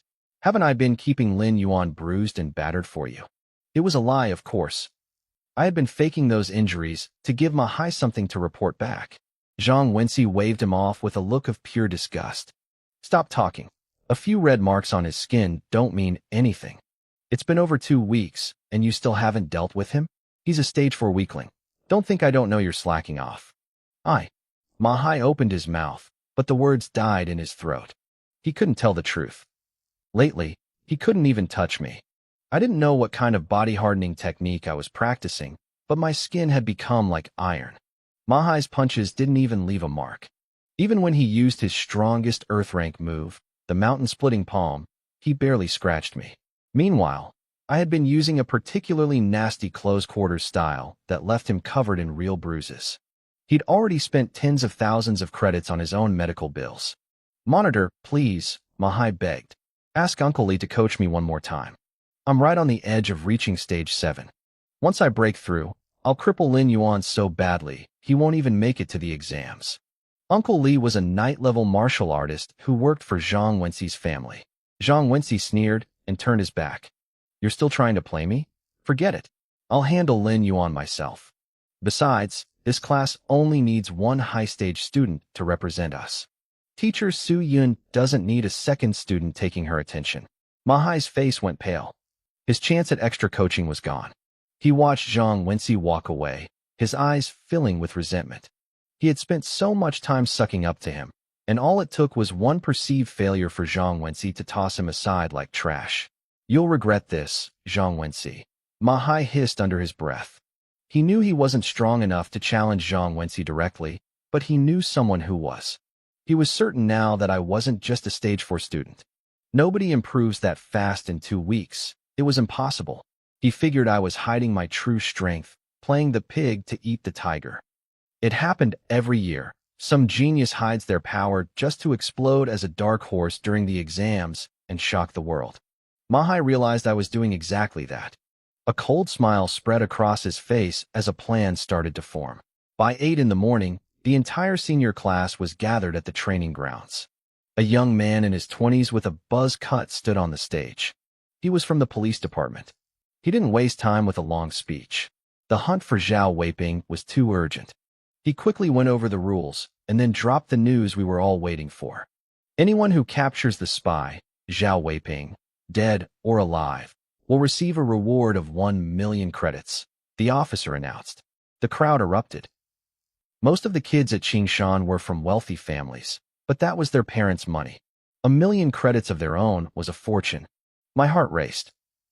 With 1 million credits, I could easily reach the high stages of awakening before the exams. The officer raised his hand for silence. Zhao Weiping is a traitor to the Federation. Therefore, the Donglin District Police Headquarters has announced a special prize. Any high school senior who brings him to justice will be granted a spot in the Shanghai Genius Training Camp.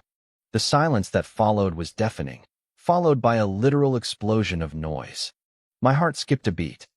1,000 years ago, the world had united into a single federation of 99 districts. The Shanghai Training Camp was the premier elite facility for our district. It was the best of the best. The lowest-ranked students there still got into the top 10 universities. Half of them made it into Galaxy University.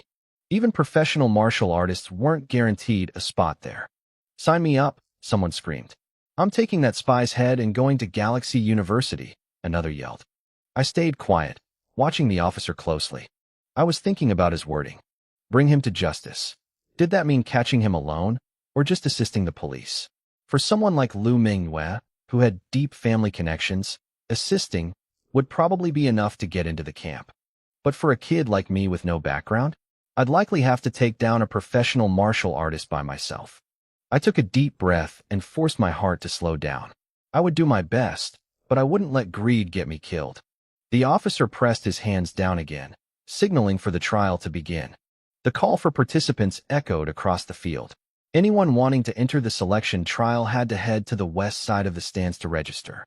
The crowd surged toward the registration desk like a school of fish. Because of the Shanghai training camp, even the students who previously didn't care were now desperate for a spot. Nearly 1,000 people signed up, all competing for just 10 tracking devices. The sheer number of participants made the outcome unpredictable. After all, even a student at the 9th stage of awakening couldn't survive 100 people ganging up on them at once. 10 minutes later, I pushed my way out of the crowd after finishing my registration. Wait a second, a voice called out behind me. I turned around and saw Mahai striding toward me. My eyes lit up. This was perfect timing. Don't waste my time, I said before he could even open his mouth. Transfer today's payment first. I knew my gig as Lu Mingyue's instructor wouldn't stay a secret forever. Even if she didn't say anything, people would notice the moment she stopped giving me rides. I had to milk Mahai for every cent while he was still in the dark. A small mosquito is still meat, and according to our deal, he owed me 2,500 yuan a day, which wasn't pocket change. Mahai let out a cold, mocking laugh. Forget about the money. I found a new way forward. I don't need to suck up to Zhang Wenxi anymore. I don't care what you tell Lu Mingyue. You aren't getting another penny from me. He was clearly trying to hide the fact that his relationship with Zhang Wenxi had collapsed. He wanted to trick me into dealing with Zhang Wenxi for him without me knowing the truth. How can a man have so little integrity? I muttered, curling my lip. I didn't argue. I just turned and started scanning the crowd for Zhang Wenxi. Compared to the scraps Mahai offered, Zhang Wenxi was the real prize. If I played my cards right, I could make a small fortune off him instead. Wait, hold on. Mahai shouted, looking panicked.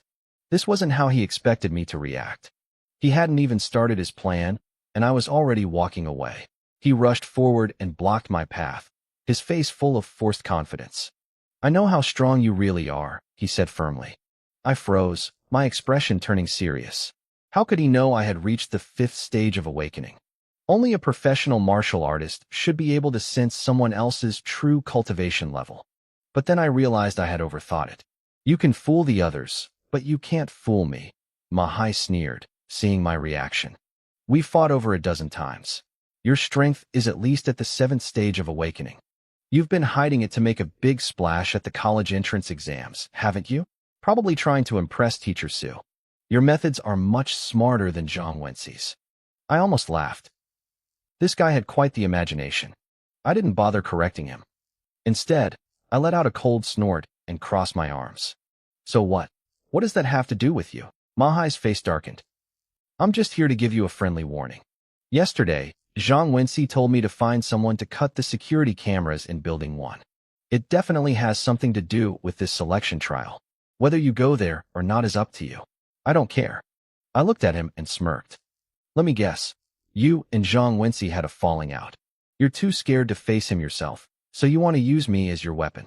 Mahai's expression shifted instantly. He hadn't expected me to see through him so easily. "So what if I am?" he barked, dropping the act. He gritted his teeth. "You can't afford to refuse. This is the perfect chance to take him down."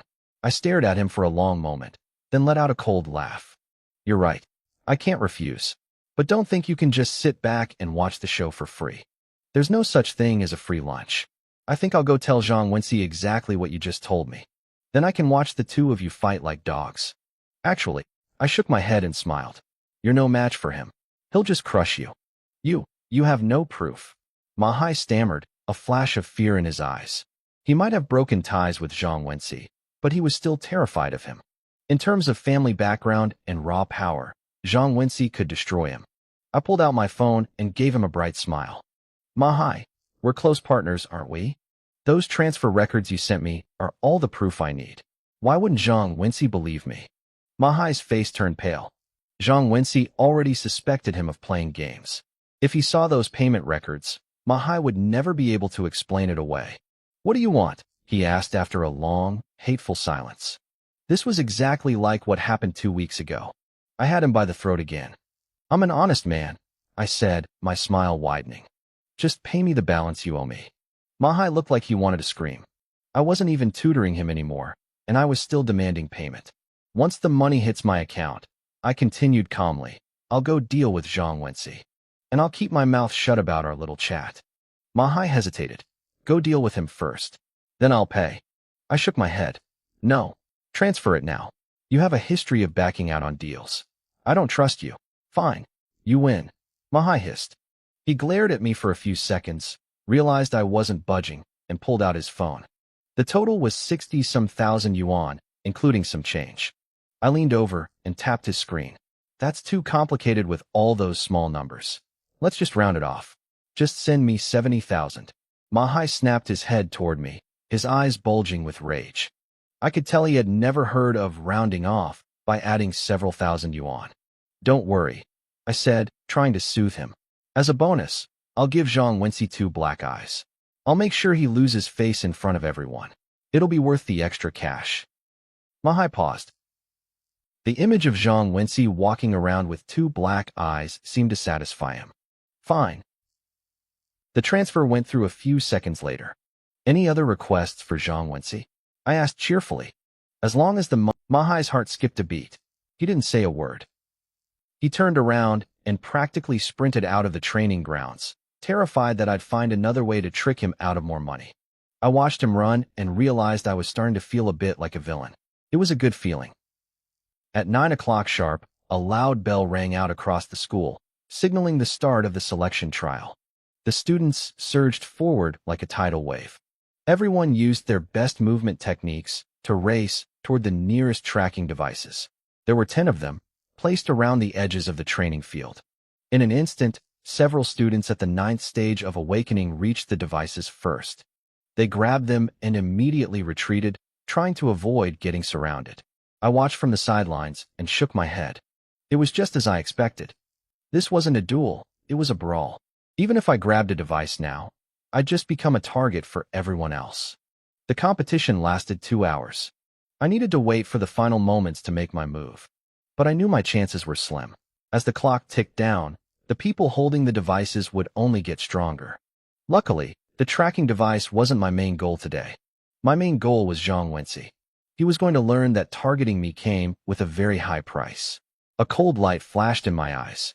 I drew my silver blood battle blade and started walking toward Building 1. There were no rules against weapons in this trial. After all, the ultimate goal was to catch a spy. Zhao Weiping wasn't the type of guy to care about a fair fight. In this world, if you were strong enough to drive a mecha onto the field, the police department wouldn't stop you. They'd stand up and applaud. 5 minutes later, I reached Building 1. It was one of the oldest teaching buildings at Qingshan First High, mostly abandoned now and used to store old desks and broken chairs. I stepped through the entrance and immediately activated my gale steps. I kept my movements light, my footsteps becoming almost silent. I had 2 goals. First, I wanted to see exactly what Zhang Wenci was up to. Second, I had to be careful. Ma Hai was the one who told me about this spot, and there was a small chance he and Zhang Wenci were setting a trap for me. I couldn't afford to be careless. I moved through the building like a ghost. The first floor was empty. The second floor was the same. But as I reached the 3rd floor landing, I heard the faint sound of footsteps coming from a classroom just down the hall. My heart skipped a beat. Zhang Wenci. None of the 10 tracking devices were supposed to be here, so no other students should have been lurking around. I gripped my silver blood battle blade between my teeth to keep my hands free and dropped to the floor. I crawled forward on my stomach, inching along for about 10 meters until I could see through a side window into the classroom. It was him. But my eyes immediately locked onto what he was holding. It was a wooden rack containing 3 glass vials. Inside the vials, a dark red liquid bubbled and swirled. I knew exactly what that was. I'd taken one recently to reach the 5th stage of awakening. It was 100 Beast nutrient solution. My blood started to boil. If I could get my hands on those 3 vials, I'd have enough energy to break through to the 6th stage. Part of me wanted to rush in and take them right then, but I forced myself to stay calm. Ma Hai might have cut the security cameras, but a robbery like that would leave tracks. With Zhang Wenci's family background, the police would hunt me down. The risk was too high. I pushed the greed aside and kept watching. Zhang Wenci was pacing back and forth, constantly checking his phone. He looked anxious. He was waiting for someone. I started connecting the dots. Ma Hai cuts the cameras. Zhang Wenci shows up with 3 expensive nutrient solutions. He's waiting in a secluded spot. It hit me like a bolt of lightning.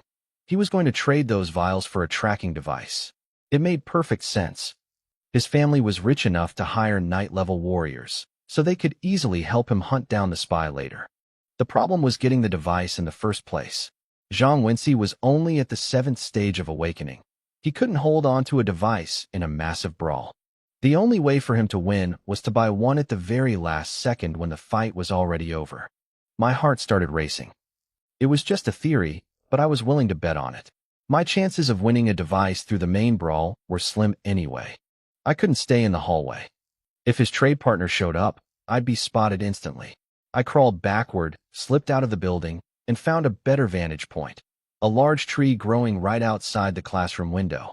The spring leaves were thick enough to hide me. I climbed up and perched on a branch, watching Zhang Wenci through the foliage. I felt like a predator watching its prey. Meanwhile, back in the school's monitoring room, the school leaders were watching the chaos on the screens with a young, short-haired officer from the police department. "What's going on with the cameras in Building 1? The dean asked, pointing at a cluster of black screens. "Signal issues, sir," a staff member replied. "The line might be cut." The dean turned to the officer. "Officer Zhou, should we pause the trial until the cameras are fixed?" "No need," Zhou said, scanning the other monitors. "All 10 tracking devices are still within view of the other cameras. We can't waste time. Catching Zhao Weiping is the priority. A rogue professional warrior is too dangerous to leave on the loose." Out on the main field, the battle was reaching a fever pitch. Students were screaming and clashing everywhere. The ones holding the devices were being swarmed, even the 9th stage students. Time ticked by. The devices changed hands over and over again. By 10:50 a.m., with only 10 minutes left, the chaos began to settle. Most students were exhausted, their energy spent. Only a few devices were still being fought over. The rest were firmly held by the strongest elites. Inside the classroom, Zhang Wenxi checked his watch again. He was sweating. Suddenly, his phone vibrated. He looked at the screen and let out a long, shaky breath of relief. A moment later, a tall figure walked into the room. I recognized him immediately. Wei Bohu. He was at the 9th stage of awakening and had mastered a B-rank fist technique. He was easily in the top 3 of our grade. I pulled out my phone and started recording. Trading tracking devices wasn't exactly legal, and I wanted evidence. Did you get it? Zhang Wenxi asked, stepping toward him eagerly. Where's my stuff? Wei Bohu pulled out a small, square black box, the tracking device. Right here, all 3, Zhang Wenxi said, showing him the rack of vials, but keeping them out of reach. Wei Bohu sneered. What, you planning to stiff me? I'll give them to you after the trial ends, Zhang Wenxi said, tucking the vials into his pocket. If I give them to you now, you could just take them and snatch the device back. I'm not stupid. Wei Bohu let out a cold laugh. Fine. You wouldn't dare lie to me anyway. He turned and walked out of the classroom. Zhang Wenxi stayed behind, clutching the device with a smug look on his face. He figured he was safe here until the clock ran out. He didn't want to risk going back outside and getting jumped. He thought he was the clever one. He didn't realize the real predator was already at the window. I put my phone away. My eyes locked onto the back of his head. I took a deep breath, coiled my muscles, and lunged. I kicked off the branch with enough force to shatter the bark. I flew through the air like an arrow, crashing through the classroom window in a shower of glass. Before I even hit the floor, I pulled my hand back and threw a punch. It was the bone-crushing killing fist, the most lethal strike I knew. My fist roared through the air, trailing a wake of shattered glass like a storm of blades. My fist hurtled toward Zhang Wenxi's face. He looked stunned, but he was a high-level awakened for a reason. His reaction was instant. He thrust a palm forward, his hand turning a deep, angry red as veins bulged with raw power. He was clearly using a high-level palm technique. Our strike collided with a deafening bang. A shockwave rippled outward, shattering the remaining glass fragments in the air and sending them flying like shrapnel. Zhang Wenxi's body shuddered violently. He was thrown back, his spine slamming into the classroom wall with a heavy thud that knocked dust from the ceiling. I felt a massive surge of counterforce hit me. I was tossed backward through the air, but I tightened my core, performed a mid-air backflip to bleed off the momentum, and landed firmly on the window ledge. I looked down at him from my perch. Even with the advantage of a surprise drop attack and my strongest move, I'd only managed a slight edge over his hurried defense. A high-level Awaken's power really was like a deep well. I narrowed my eyes and decided to play with his head a bit. Zhang Wenxi, I said, my voice dropping into a cold, authoritative tone. You've been caught red-handed purchasing illegal tracking devices. Surrender now. You have the right to remain silent, but everything you say will be used against you. Zhang Wenxi flinched, visibly shaken for a second. But then he paused. He looked at me, his eyes squinting as if trying to place a familiar face. When he finally recognized me, his fear vanished, replaced by an explosion of rage. Lin Yuan, he roared. His eyes practically glowed with fury. Oh, not shaking anymore. I let out a mocking laugh. Hand over the device, and I might let you walk. Zhang Wenxi sneered. A level 4 awakened talking big. You've got a death wish. Is that a no? I stepped off the ledge, my feet moving in the rhythm of the gale steps.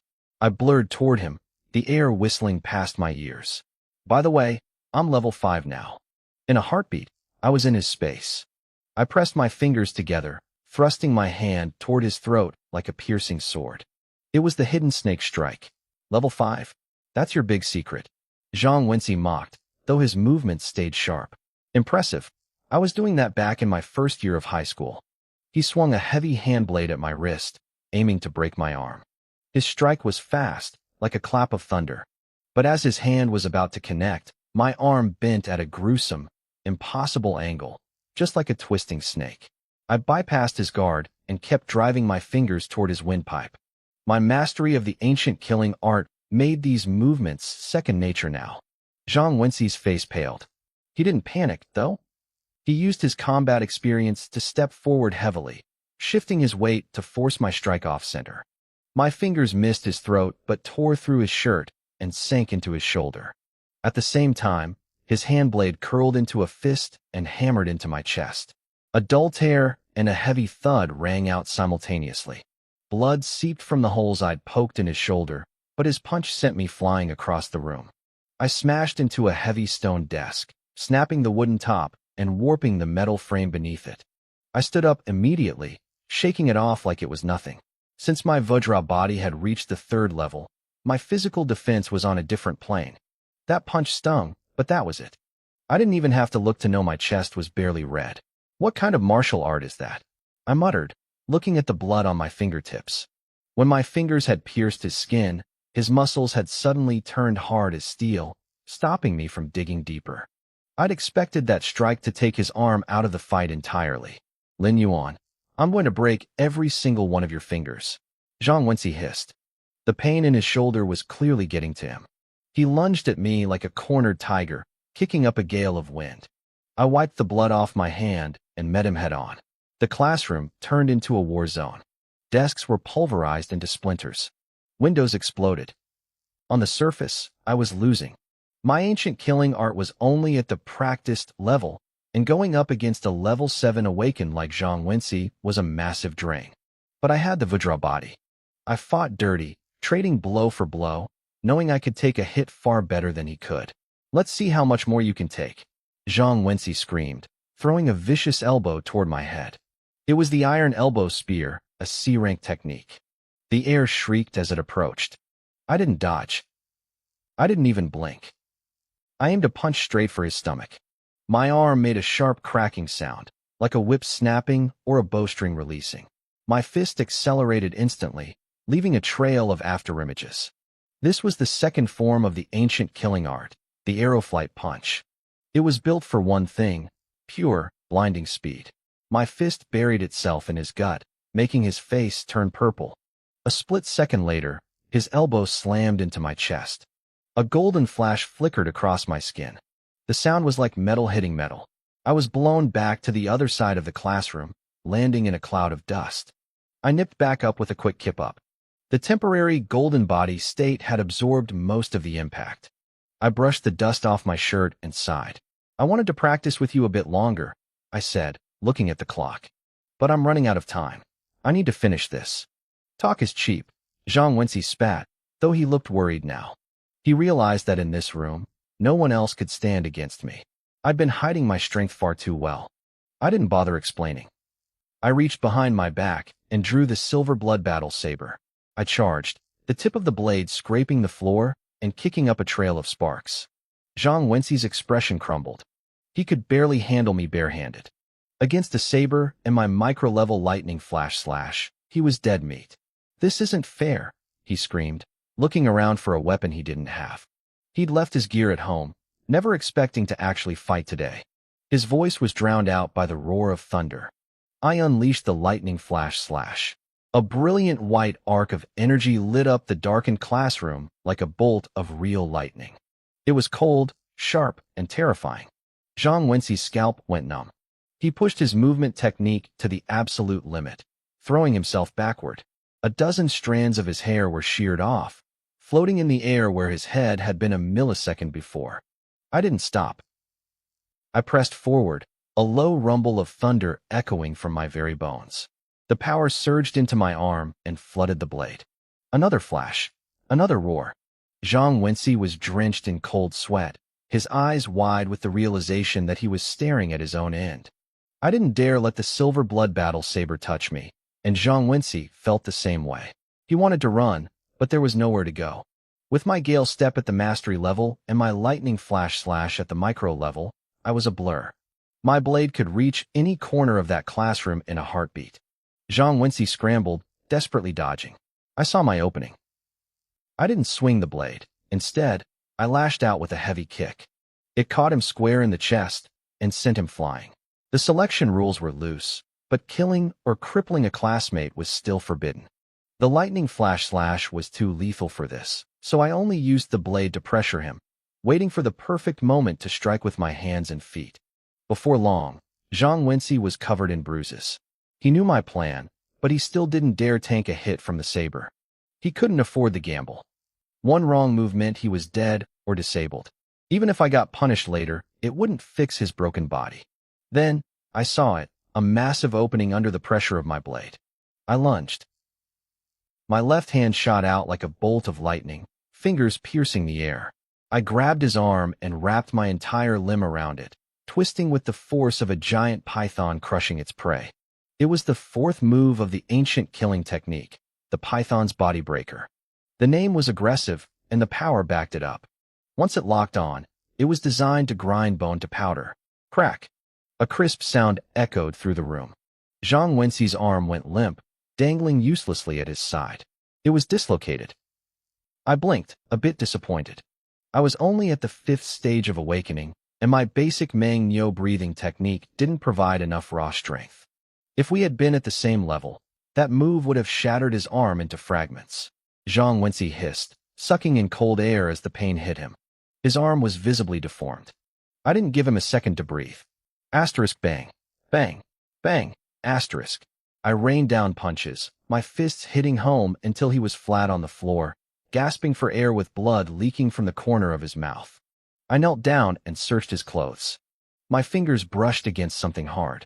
I pulled out the spy device. I tried to be nice, but you wouldn't listen, I said with a thin smile. You got beaten for nothing, and the device is mine anyway. Don't get cocky, Zhang Wenci spat, his eyes burning with resentment. This isn't over. Still talking. I didn't even look up as I threw another punch, silencing him with a groan of pain. I kept digging through his pockets and found a small rack holding 3 vials of 100 Beast nutrient solution. I tucked them into my own pocket. Nice loot. I'll take these as a trophy. That's robbery. Zhang Wenci struggled to sit up, his voice cracking. Relax.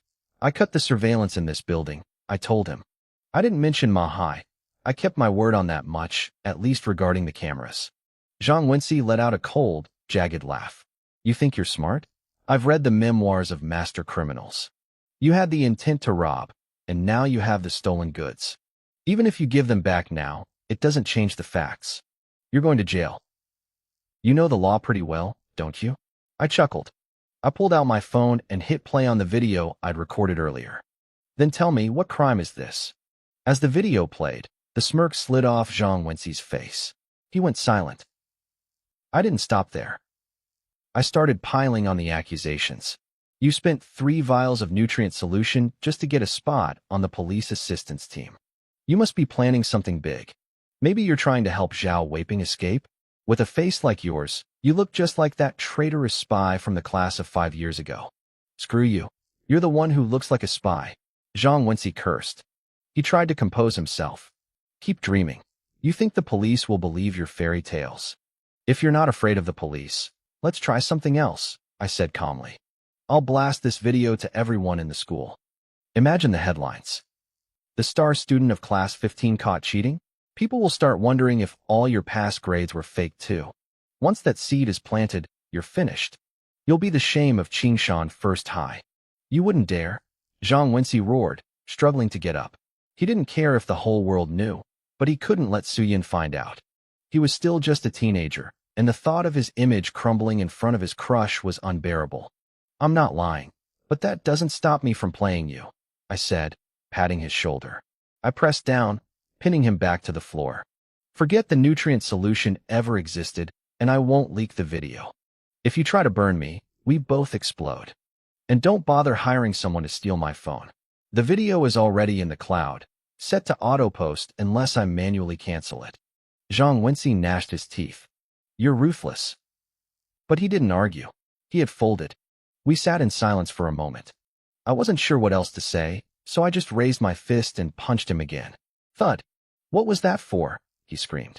That was for sending Manhwa to jump me, I said flatly. Zhang Wenci froze. How did you know it was me? He'd been careful never to show hostility toward me in class. Oh, Manhwa told me everything, I said, casually selling Manhwa out. I hadn't made any promises about keeping that secret. That useless idiot. I'm going to kill him, Zhang Wenxi hissed. Take your time. You've got plenty of it. I waved him off. So, you really don't want me coaching Lu Menghua, huh? So what if I don't, he snapped. I get it. Rich kids like you are possessive. You don't want another guy touching the girl you like. We can negotiate. Negotiate? Zhang Wenxi interrupted, sounding disgusted. Like Lu Menghua? Are you insane? She's my cousin. I paused, genuinely surprised. If you're cousins, why are you trying to stop me from helping her? Zhang Wenxi realized he'd said too much and shut his mouth tight. I watched him, my mind racing. Lu Menghua wasn't just the daughter of a dojo master. Her family, the Lu clan, was a powerhouse in Qingshan City, a lineage that went back 1,000 years. Zhang Wenxi's mother must have been a Lu. This was high society infighting. Family drama, I sighed. You guys really played dirty. Zhang Wenxi's eyes turned cold and murderous. If you breathe a word of this, you're a dead man. The Federation has laws, but some families stand above them. I don't care about the Lu family, I said, shrugging. Like I said, we can talk. If you don't want me near her, it's going to cost you. I'm an orphan, Zhang Wenxi. I've been poor long enough. I don't care about people. I only care about benefits. I stood up, giving him one last look to let the pressure sink in. If you're not interested, then I'm leaving, I said, turning toward the door. Wait, Zhang Wenxi called out. I could see the conflict in his eyes. He didn't want to let me walk away. I turned back with a bright, predatory smile and sat down again. Let's talk numbers then. I leaned in, keeping my voice low and professional. You know what I charge Lu Menghua? 3,000 yuan an hour. 2 hours a day. That's 6,000 daily, sometimes more. With 2 months left until the college entrance exams, I'd make at least 500,000 yuan from her. I peeked at Zhang Wenxi's face.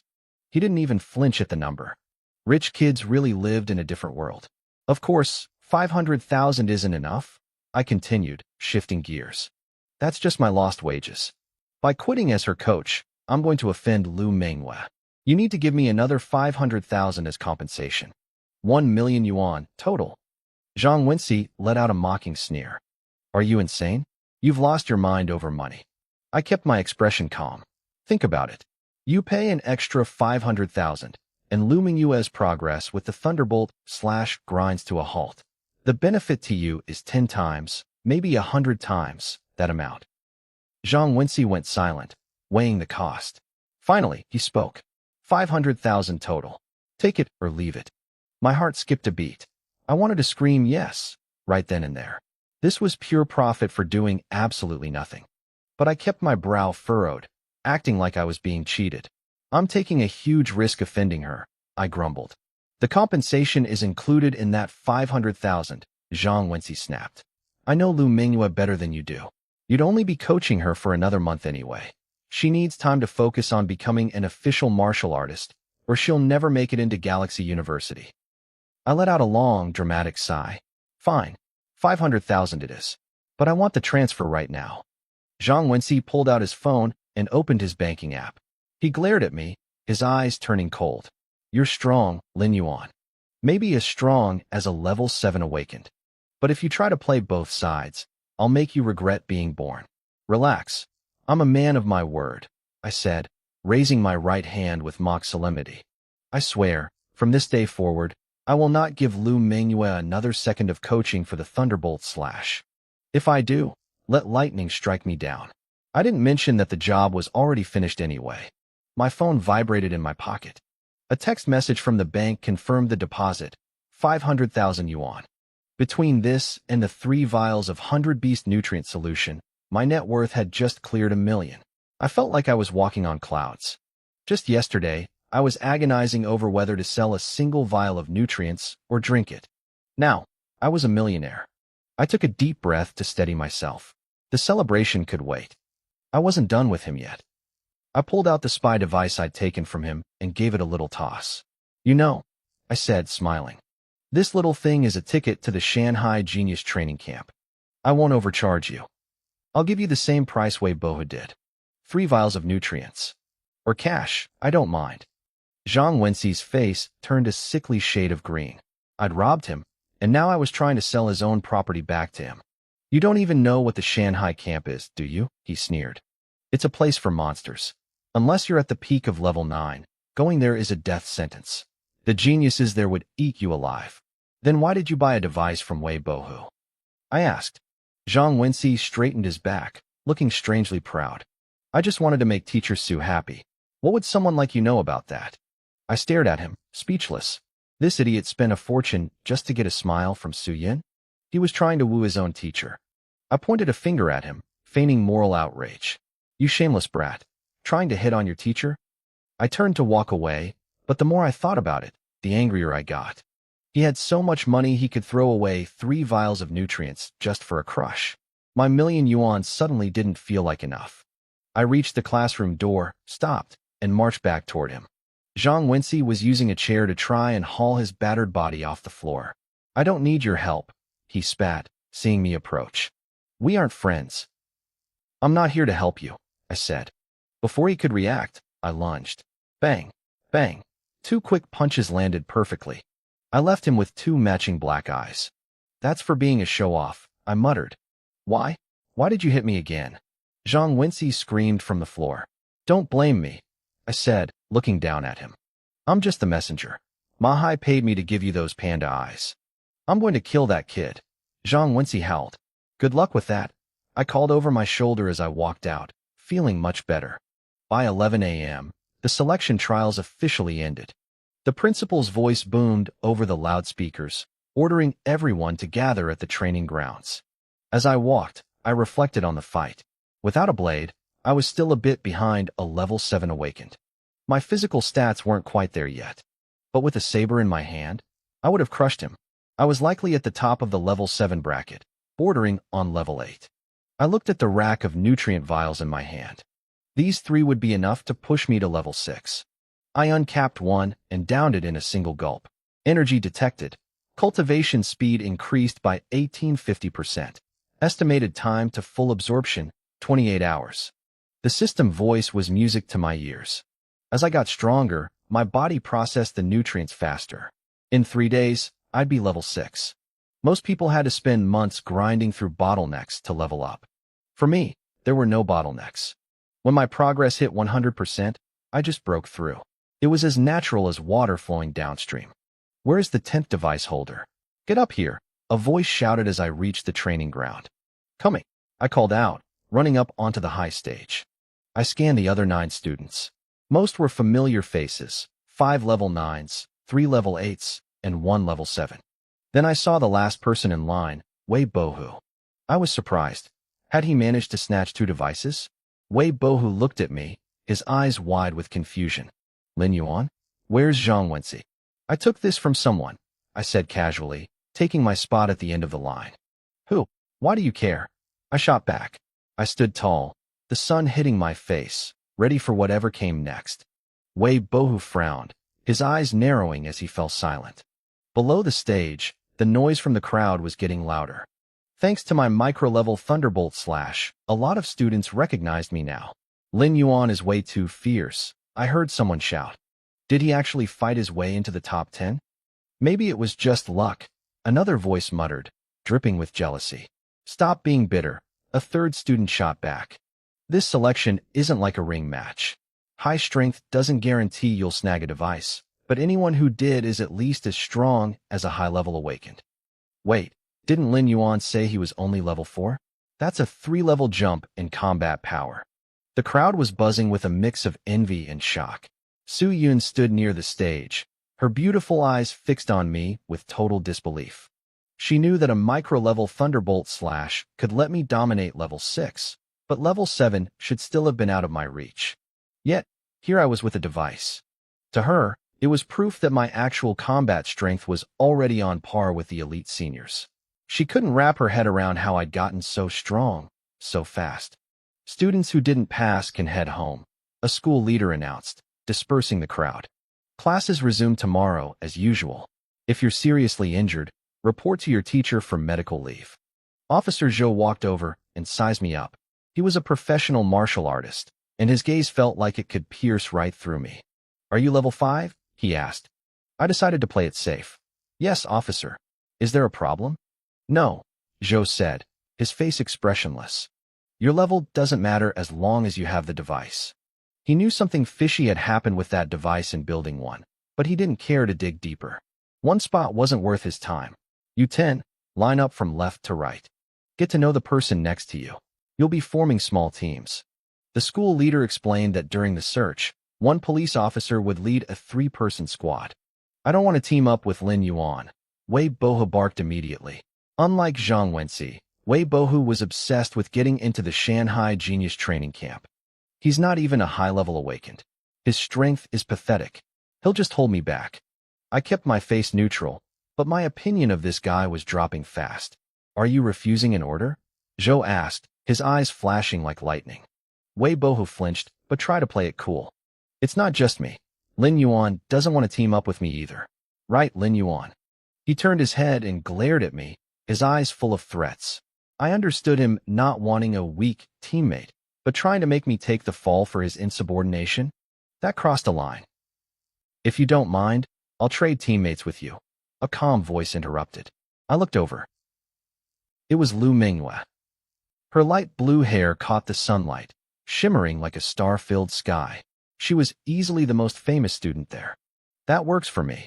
Wei Bohu agreed instantly, unable to hide his delight. Lu Minghua's original teammate was a level 8. By switching, Wei Bohu got a stronger partner, and Lu Minghua wouldn't steal his glory. Any other problems? Zhou asked coldly. No? Then let's move. As we walked toward the school gates, Lu Minghua caught up to me. She gave me a playful smile. Level 5 already? That's faster than I expected. I shrugged. I was already at the bottleneck. 2 days of hard training over the weekend did the trick. I looked at her seriously. Thanks for stepping in back there. She blinked her large eyes, looking a bit mischievous. The others don't know your real strength, but I do. I wasn't about to let a good assistant like you go to waste. I offered a small, silent smile. Meanwhile, I noticed Wei Bohu walking ahead, his head down as he typed furiously on his phone. Zhang Wenxi, what the hell happened? Wei Bohu messaged. Lin Yuan ambushed you, took the device, and now he has the 3 bottles of 100 life nutrients I gave you to hold? That's your problem, Zhang Wenxi replied. Don't try to pin the dead on me. Wei Bohu sneered at his screen. His family wasn't as powerful as the Liu family, but he was a direct heir. Zhang Wenxi was just a relative of a branch family. He wasn't afraid of him. You're overthinking it, Zhang Wenxi messaged back. Asterisk, I'm just telling you that Lin Yuan has 3 bottles of high-grade nutrients that don't belong to him. He's an orphan with no background. Do with that what you will. Asterisk. Wei Bohu glanced back at me, a predatory glint in his eyes. An orphan, huh? That changed things. We reached the street and piled into a large police transport. I sat in the back row with Lu Minghua. The technology in this world was far beyond what I remembered from Earth. The police van hit 300 miles per hour effortlessly, and I could tell its limit was closer to 600. Lin Yuan, do you know who the police chief of Qingshan City is? Lu Minghua asked. No idea, I said, watching the dashboard. The movement technique you use is Gale Step, right? I nodded. Gale Step was a common level 1 technique. It wasn't surprising she recognized it. Then you must know who created it, she said with a smile. Gu Tianyu, I answered. Then it clicked. Wait, he's the police chief. Want me to ask him to give you some pointers? Lu Minghua tucked a strand of hair behind her ear. It's a small favor. Your Gale Step is at the mastery level, right? A few words from Uncle Gu might be enough to trigger an epiphany and push you to the micro level. I'll take all the luck I can get, I said, thanking her. I didn't actually need pointers since my system handled my breakthroughs, but I wasn't going to turn down her kindness. Heh. A cold, mocking laugh drifted back from the front row. Wei Bohu turned around, his face full of derision. Some people get lucky with one epiphany, and suddenly they think they're geniuses. Talking about a second epiphany like it's a walk in the park? Don't trip over your own ego. I narrowed my eyes. Wei Bohu was really starting to ask for a beating. Half an hour later, we arrived at the Qingshan City Police Department. As I stepped out of the van, I saw a massive crowd of students from other high schools gathered in an open field. There had to be 300 or 400 of them. This is why I wanted to sell the device, I muttered to myself. With this many people involved, the chances of me being the one to catch the fugitive, Zhao Weiping, were slim. Gather over there. Officer Zhou commanded. A lead officer will be assigned to you shortly. Lu Mingyue raised her hand. Officer Zhou, I need to see Chief Gu. Lin Yuan is coming with me. Zhou didn't object. But as we turned toward the main building, Wei Bohu stepped in my way. He held out his hand, his expression aggressive. Give it back, he demanded. I frowned. Give what back? Stop playing dumb, Wei Bohu hissed. The 100 life nutrients you stole from Zhang Wenxi. Those belong to me. He was just holding them. I looked him dead in the eye. First, the only thing I took from Zhang Wenxi was the device. Second, if he lost your stuff, take it up with him. Lying won't help you, Wei Bohu said, his voice dropping to a low threat. He slammed his fist into his palm with a heavy thud. Hand over the nutrients, or else. Your ending is going to be miserable, Wei Bohu sneered. I looked at him, genuinely surprised by his audacity. Are you threatening me? In a police station? It's good that you're afraid, he said, misinterpreting my shock. What exactly are you going to do? I asked. Stop the nonsense, Wei Bohu said, his lips curling into a cold, sharp smile. I suggest you think carefully before you speak. Next Monday is the school's monthly exam. With my family's background, it only takes one word from me to make sure we end up on the same combat stage. I looked him deep in the eyes for a long moment. Fine. Why wouldn't that be fine? I turned to walk away, tossing a final comment over my shoulder. Life is starting to look more and more promising. Wei Bohu froze, stunned for a second before his face darkened with rage. He realized I was mocking him. He had expected his threats to crush my spirit, but I wasn't even flinching. Lin Yuan, you just wait, he hissed, taking a deep breath to suppress his anger. Now wasn't the time for a scene. I moved back into the crowd of students. A few minutes later, Lu Mingyue emerged from the main building. She was walking with a man in his late 30s or early 40s. He was lean, dressed in a police uniform, and had eyes that seemed to pierce through everything they landed on. Chief Gu is here, someone shouted. The crowd erupted. This was Gu Tianyu, a night-level martial artist. There were only a handful of people with that kind of power in all of Qingshan City. Lu Mingyue jogged over to me, a wry smile on her face. Uncle Gu agreed to the guidance. But it won't be a private one-on-one session. That's more than enough, I said, smiling back. Thanks for the help. Honestly, I hadn't expected much anyway. Students, welcome to the police department, Gu Tianyu announced. His voice wasn't loud, but it carried perfectly to every ear in the field. On behalf of the police force, I want to thank you for your courage. Thank you for helping us hunt down the spy, Zhao Weiping. You're welcome, Chief. It's our duty, students shouted back, clapping enthusiastically. Gu Tianyu pressed his hands down to quiet the crowd. You are the brightest young minds in our city. I don't have much to teach you in such a short time, so I'll demonstrate the Gale steps.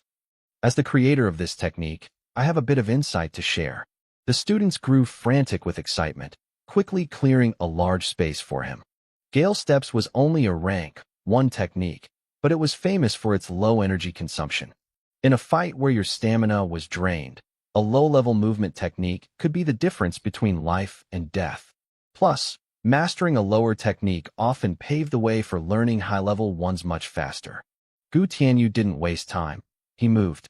Suddenly, a breeze swept through the field. His movements were beyond mastery. My eyes widened. He wasn't actually moving that fast. I could outrun him, but his steps were impossibly smooth. Usually, no matter how fast you run, there's a tiny fraction of a second when your foot hits the ground and pauses. Gu Tianyu didn't have that pause. He flowed like melted chocolate. It was as if he wasn't using the wind. He was the wind. Gale Steps has detected high-level wind intent. Entering epiphany state. Cultivation speed skyrocketing. Progress increased by 40%. 35%. Gale Steps accumulation sufficient. Level up, micro-level. The cold system notifications fired off one after another. A massive flood of insights crashed into my mind, making me feel lightheaded. Instinctively, I stepped out into the open space and began to practice the Gale Steps myself, letting my body catch up to the knowledge pouring into my brain. Gu Tianyu caught sight of me out of the corner of his eye. His gaze sharpened. He could feel my technique improving at a terrifying rate. What's up with that guy? One student whispered. Is he having an epiphany? Another asked, stunned. Holy crap, look at him. It really is an epiphany. Which school is he from? Look at the uniform. Qingshan First High. No wonder. Lu Mingyue stared at me, her eyes filled with disbelief. She had joked about me having epiphanies before, but seeing it happen again right in front of her was something else entirely. Nearby, Wei Bohu stood in the crowd, his face turning an ugly shade of gray. Gale steps accumulation sufficient. Level up. Expert level. Another notification rang in my head. My movements became even more fluid, my feet barely touching the grass. I felt like I was about to turn into a literal gust of wind. He's still in the epiphany. His gale steps feel almost as good as Chief Gu's. I'm so jealous. Why can't I feel anything? Gu Tianyu stopped moving and watched me, a look of genuine praise in his eyes. As a knight, he knew epiphanies couldn't be forced. They required luck, but more importantly, they required incredible innate talent. Lu Mingyue walked up to him and whispered, Uncle Gu, that's Lin Yuan, the one I told you about. His thunderbolt slash also reached the micro level through an epiphany. Gu Tianyu was genuinely shocked. Twice? And he's only a teenager? This kid's comprehension was monstrous. Asterisk progress increased by 10%. 9%. Asterisk. Asterisk epiphany ended. Gale steps current level. Expert. 99%. Asterisk. I came to a halt and stood straight. Asterisk to reach perfect level. An epiphany is required to break the boundary. Currently unable to break through. Asterisk. I blinked. My luck was that bad. I was only 1% away. It seemed the jump from expert to perfect wasn't just about practice. It was a bottleneck. I analyzed it quickly. To trigger an epiphany, I needed to expose the technique to something higher, like thunderbolt slash sensing lightning, or gale steps sensing Gu Tianyu's wind intent. The problem was, Gu Tianyu's wind had a limit. It could only take me to the peak of expert. To reach perfect, I needed something even more profound. In the world of martial arts, expert was usually the highest a normal person could go. Perfect was a realm typically reserved for the creators of the techniques themselves. A true young hero, Gu Tianyu said, clapping as he walked toward me. Chief Gu, thank you, I said, bowing slightly. He laughed. Don't thank me. An epiphany is your own talent at work. I can't take credit for that. If you hadn't demonstrated the technique, I wouldn't have had the breakthrough, I replied sincerely. Gu Tianyu nodded. Then his expression turned serious. If I'm not mistaken, your gale steps have already reached the limit of the expert level. Yes, I admitted. The crowd gasped. Expert. That was a title given to the top tier of practitioners in any field. Many people spent decades training and never reached that level, even with a basic technique. Gu Tianyu thought for a moment. Lin Yuan, if your gale steps ever reach the perfect level, come find me. I will personally teach you a new technique. I felt a surge of excitement. Thank you, Chief. A technique gifted by a knight would be at least A rank. The surrounding students looked at me with pure envy, their whispers filling the air. Gu Tianyu chatted with the students for a while longer before heading back to the main building. I didn't stay still. I started walking toward Wei Bohu with purpose. He had been looking for trouble since the moment I arrived, and I wasn't the type to just take it. He was at the 9th stage of awakening, sure, but he wasn't strong enough to crush me. Wei Boa's face darkened instantly. Gale steps is just a basic level 1 martial art, he spat, his voice cold. Being at the expert level isn't that impressive. A B-rank movement technique at the proficient level could easily match it. You're right, I said, nodding in agreement. I looked him dead in the eye and smiled. Since you're so confident, you must have mastered a B-rank movement technique to the proficient level yourself. Why don't you show me? Wei Bohu froze. Martial arts weren't easy. They required years of grueling practice, and B-rank techniques were exponentially harder. He had spent years just to get a B-rank boxing style to the proficient level. He let out a cold snort. I don't need a B-rank movement technique to beat you. If you don't believe me, we can settle this in the ring during the monthly exams. I believe you, I said flatly. The honesty caught him off guard. He choked on his next words, his face flushing with frustration. Believing me won't save you. I laughed softly. Then tell me about your fist. Is it fast? Can your punch break the sound barrier? Wei Bohu looked at me with pure disdain. Only a knight-level warrior can create a sonic boom. You're talking nonsense. So, you can't do it, I said, patting my chest with a look of mock relief. That's good. I was worried for a second. Wei Boha's brow furrowed. What do you mean? Well, if your punch isn't faster than the speed of sound, then it's definitely not faster than my voice, I explained, looking genuinely puzzled. So how are you going to hit me? Don't you understand? Your physics grades must be terrible. The exams are coming up, you know. You should focus on that. I leaned in closer. I'm saying that if something doesn't exceed the speed of sound, it can't outrun a voice. Do you get it now? Lu Mingyue couldn't help herself. She burst out laughing at my serious tone. The students nearby followed suit, their laughter echoing across the field. Wei Boha's face turned a mottled shade of red and purple. He gave me one last hateful glare before shoving his way through the crowd and storming off. That was mean, Lu Mingyue said, still smiling. You basically treated him like he was an idiot. I shrugged. He asked for it. I just gave him a lesson. Anyway, I haven't congratulated you on your epiphany yet, she added. I sighed. It's a mixed blessing. What's wrong? I'm just one step away from the perfect level, I said, feeling the frustration itch at the back of my mind. Being stuck in the middle is annoying. Honestly, I'd almost rather not have had the epiphany at all. Lu Mingyue went silent.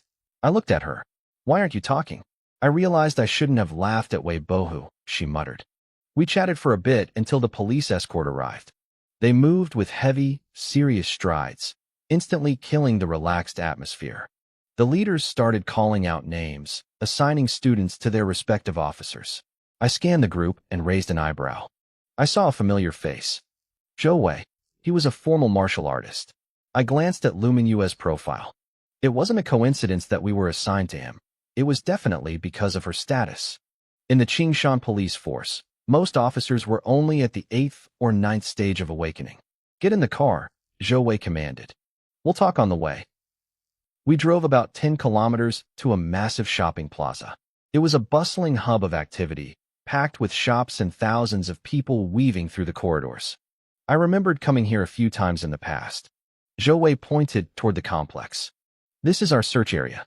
Zhao Weiping is likely here. Lu Mingyue looked confused. Why here? Checkpoints are at every exit of the city, Zhou Wei explained. If he wants to survive, he has to flee into the wilderness. To do that, he needs supplies. This is the best place to get them. Our job is to find him when he shows up. Just the three of us? I asked, looking at the sprawling plaza. This place saw over 100,000 people a day. That's not an issue, Zhou Wei said. Every surveillance camera here is linked to the police department's Skynet system.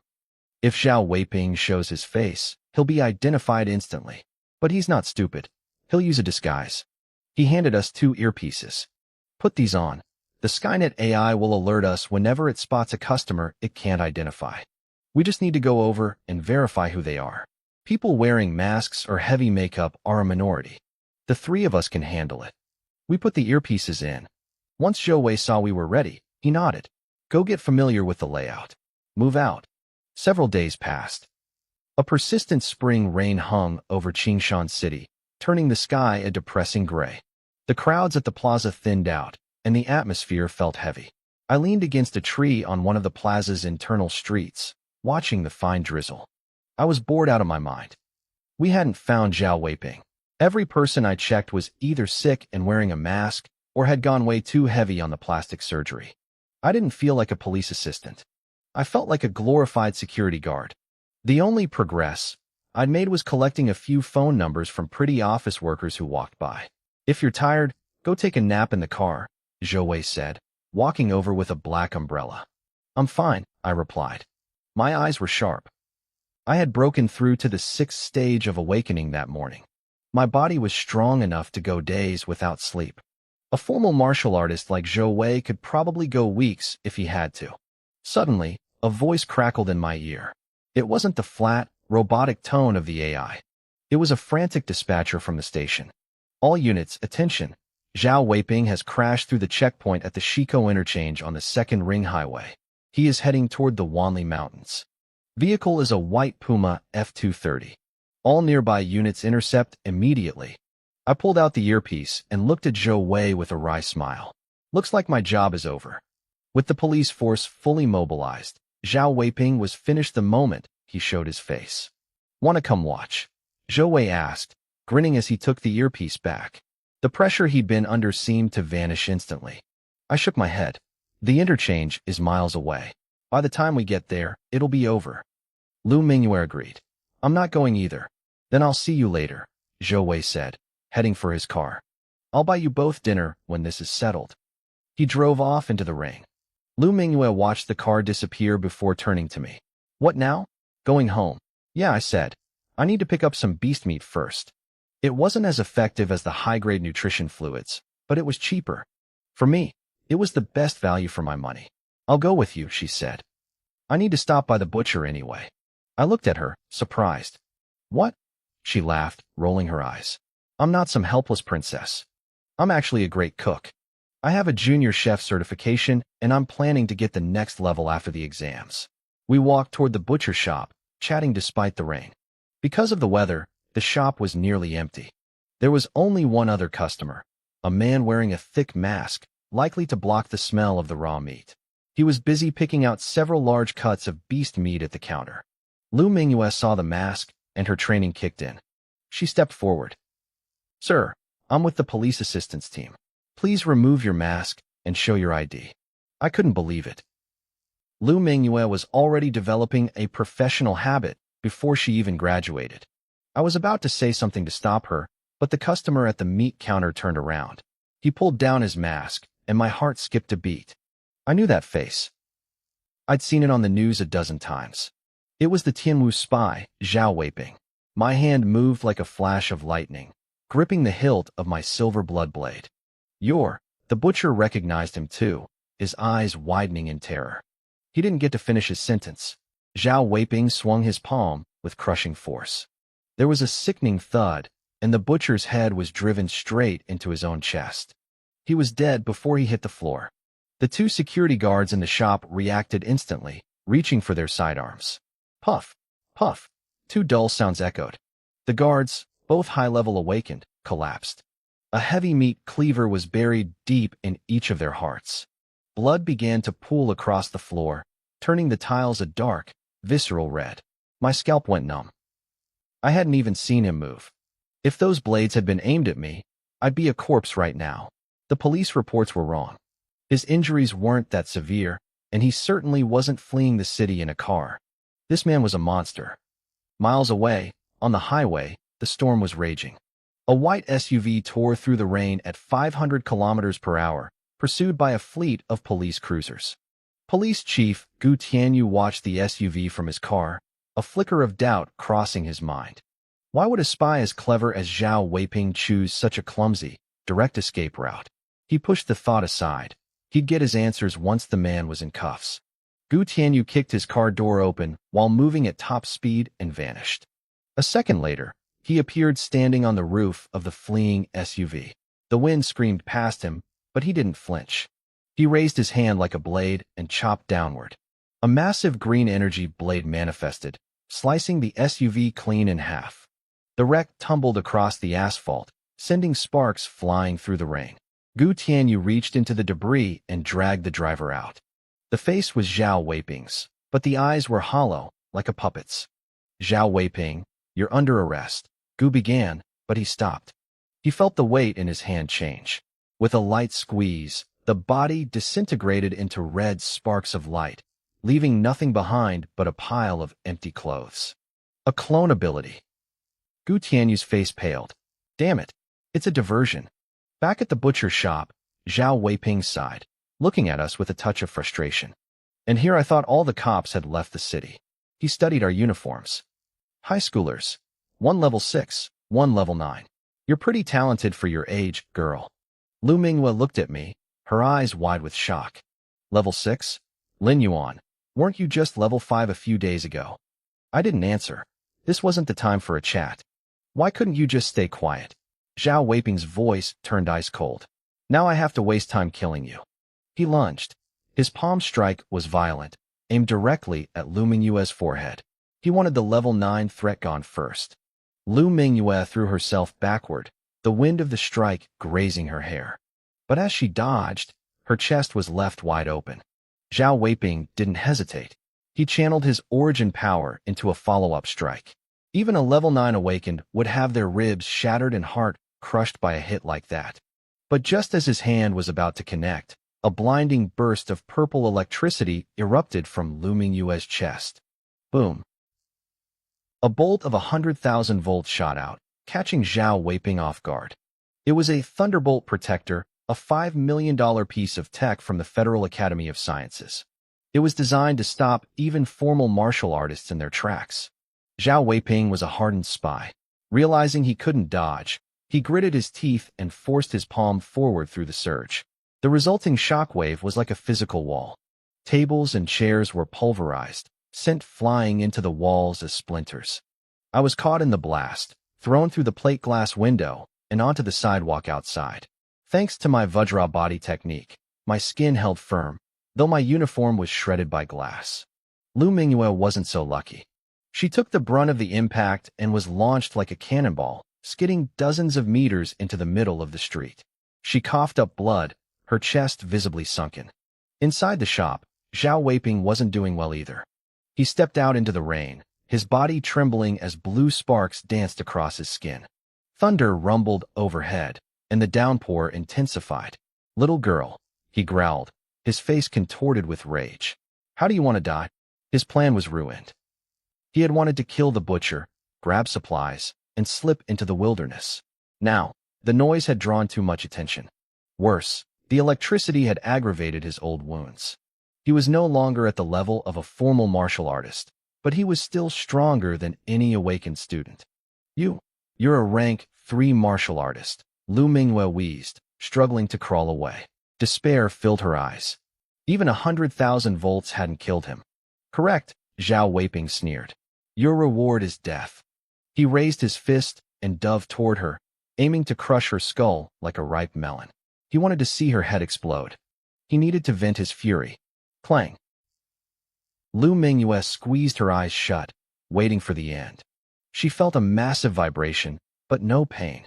She opened her eyes and gasped.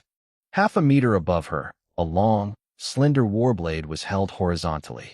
The blade was covered in cracks, looking like it might shatter at any moment, but it held firm against Zhao Weiping's fist. I had stepped in. My heart was hammering against my ribs. I didn't know why I did it. Maybe I knew I couldn't outrun him. Maybe I just couldn't watch her die. Or maybe, part of me really wanted to see if I could take his head. A hero saving the beauty? Zhao Weiping taunted, his eyebrows lifting in surprise. He was weakened, yes, but a level 6 student shouldn't have been able to stop his strike. I forced a grin, trying to hide the tremor in my hands. Not exactly.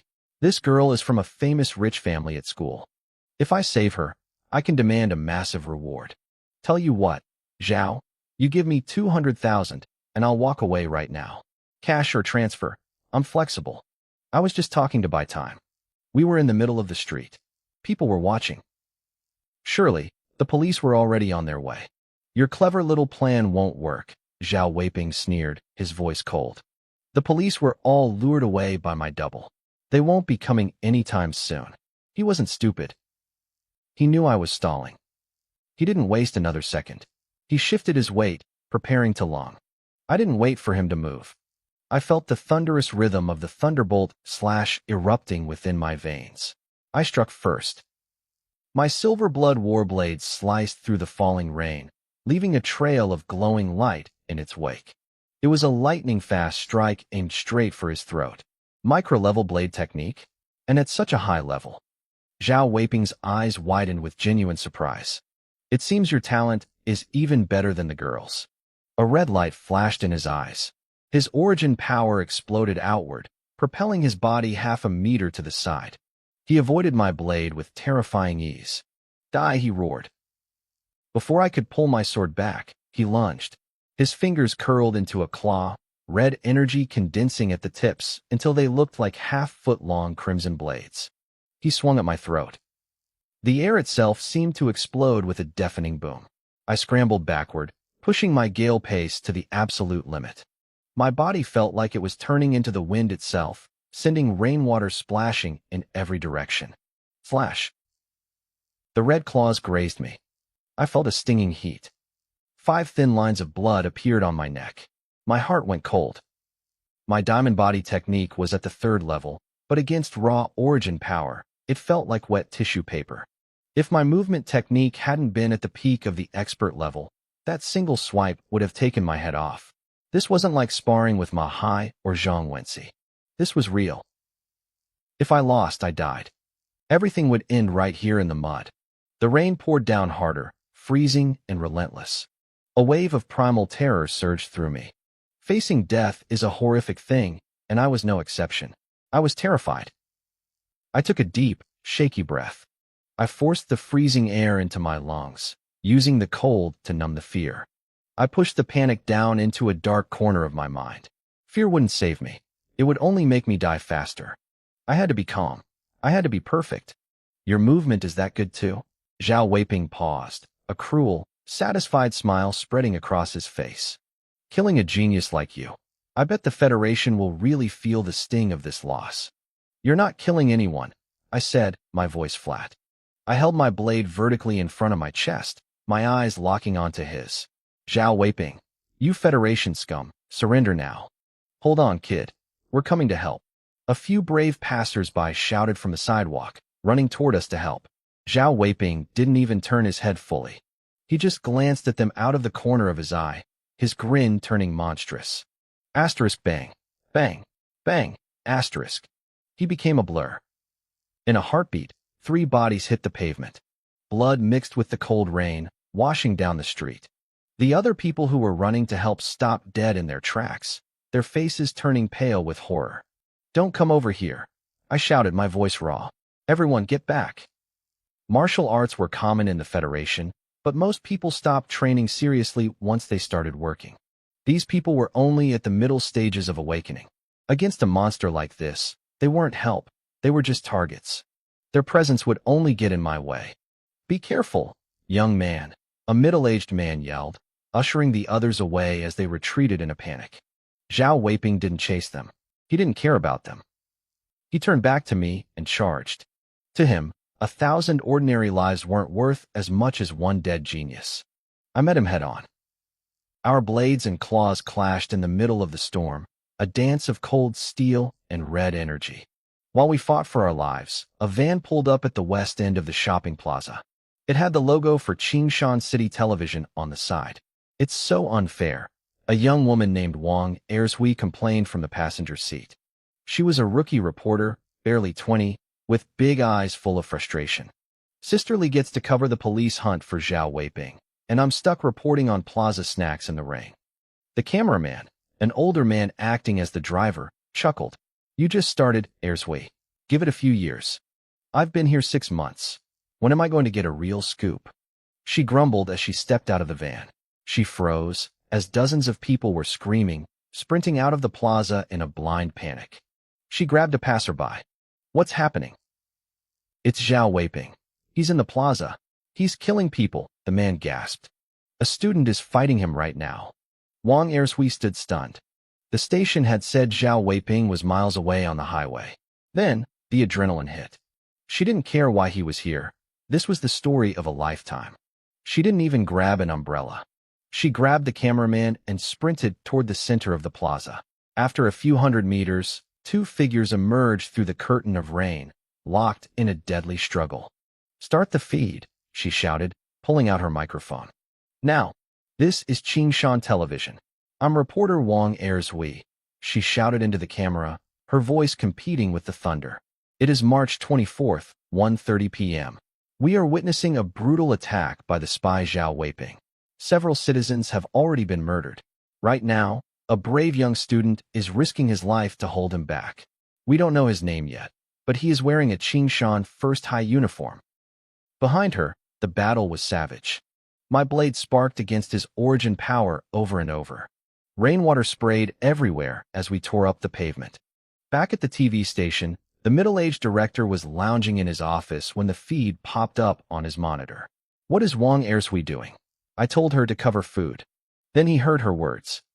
He jumped so fast he fell out of his chair. Don't help me up. Go tell the station head. Now, he scrambled to his feet, ignoring the pain in his backside. Wait, there's no time. I'm making the call.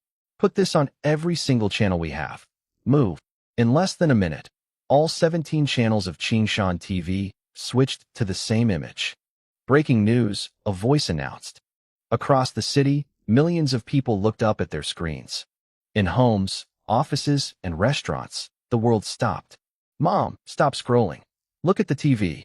Lee, turn on the news. It's on every channel. A kid is fighting a spy alone. The viewership numbers skyrocketed. The live stream was ripped and shared across the internet, spreading like wildfire. At Qingshan First High, students crowded around phones in the hallways. Wait, isn't that Lin Yuan? I know him. He's the senior with the micro-level Thunderbolt slash. He's going to die out there. Someone help him.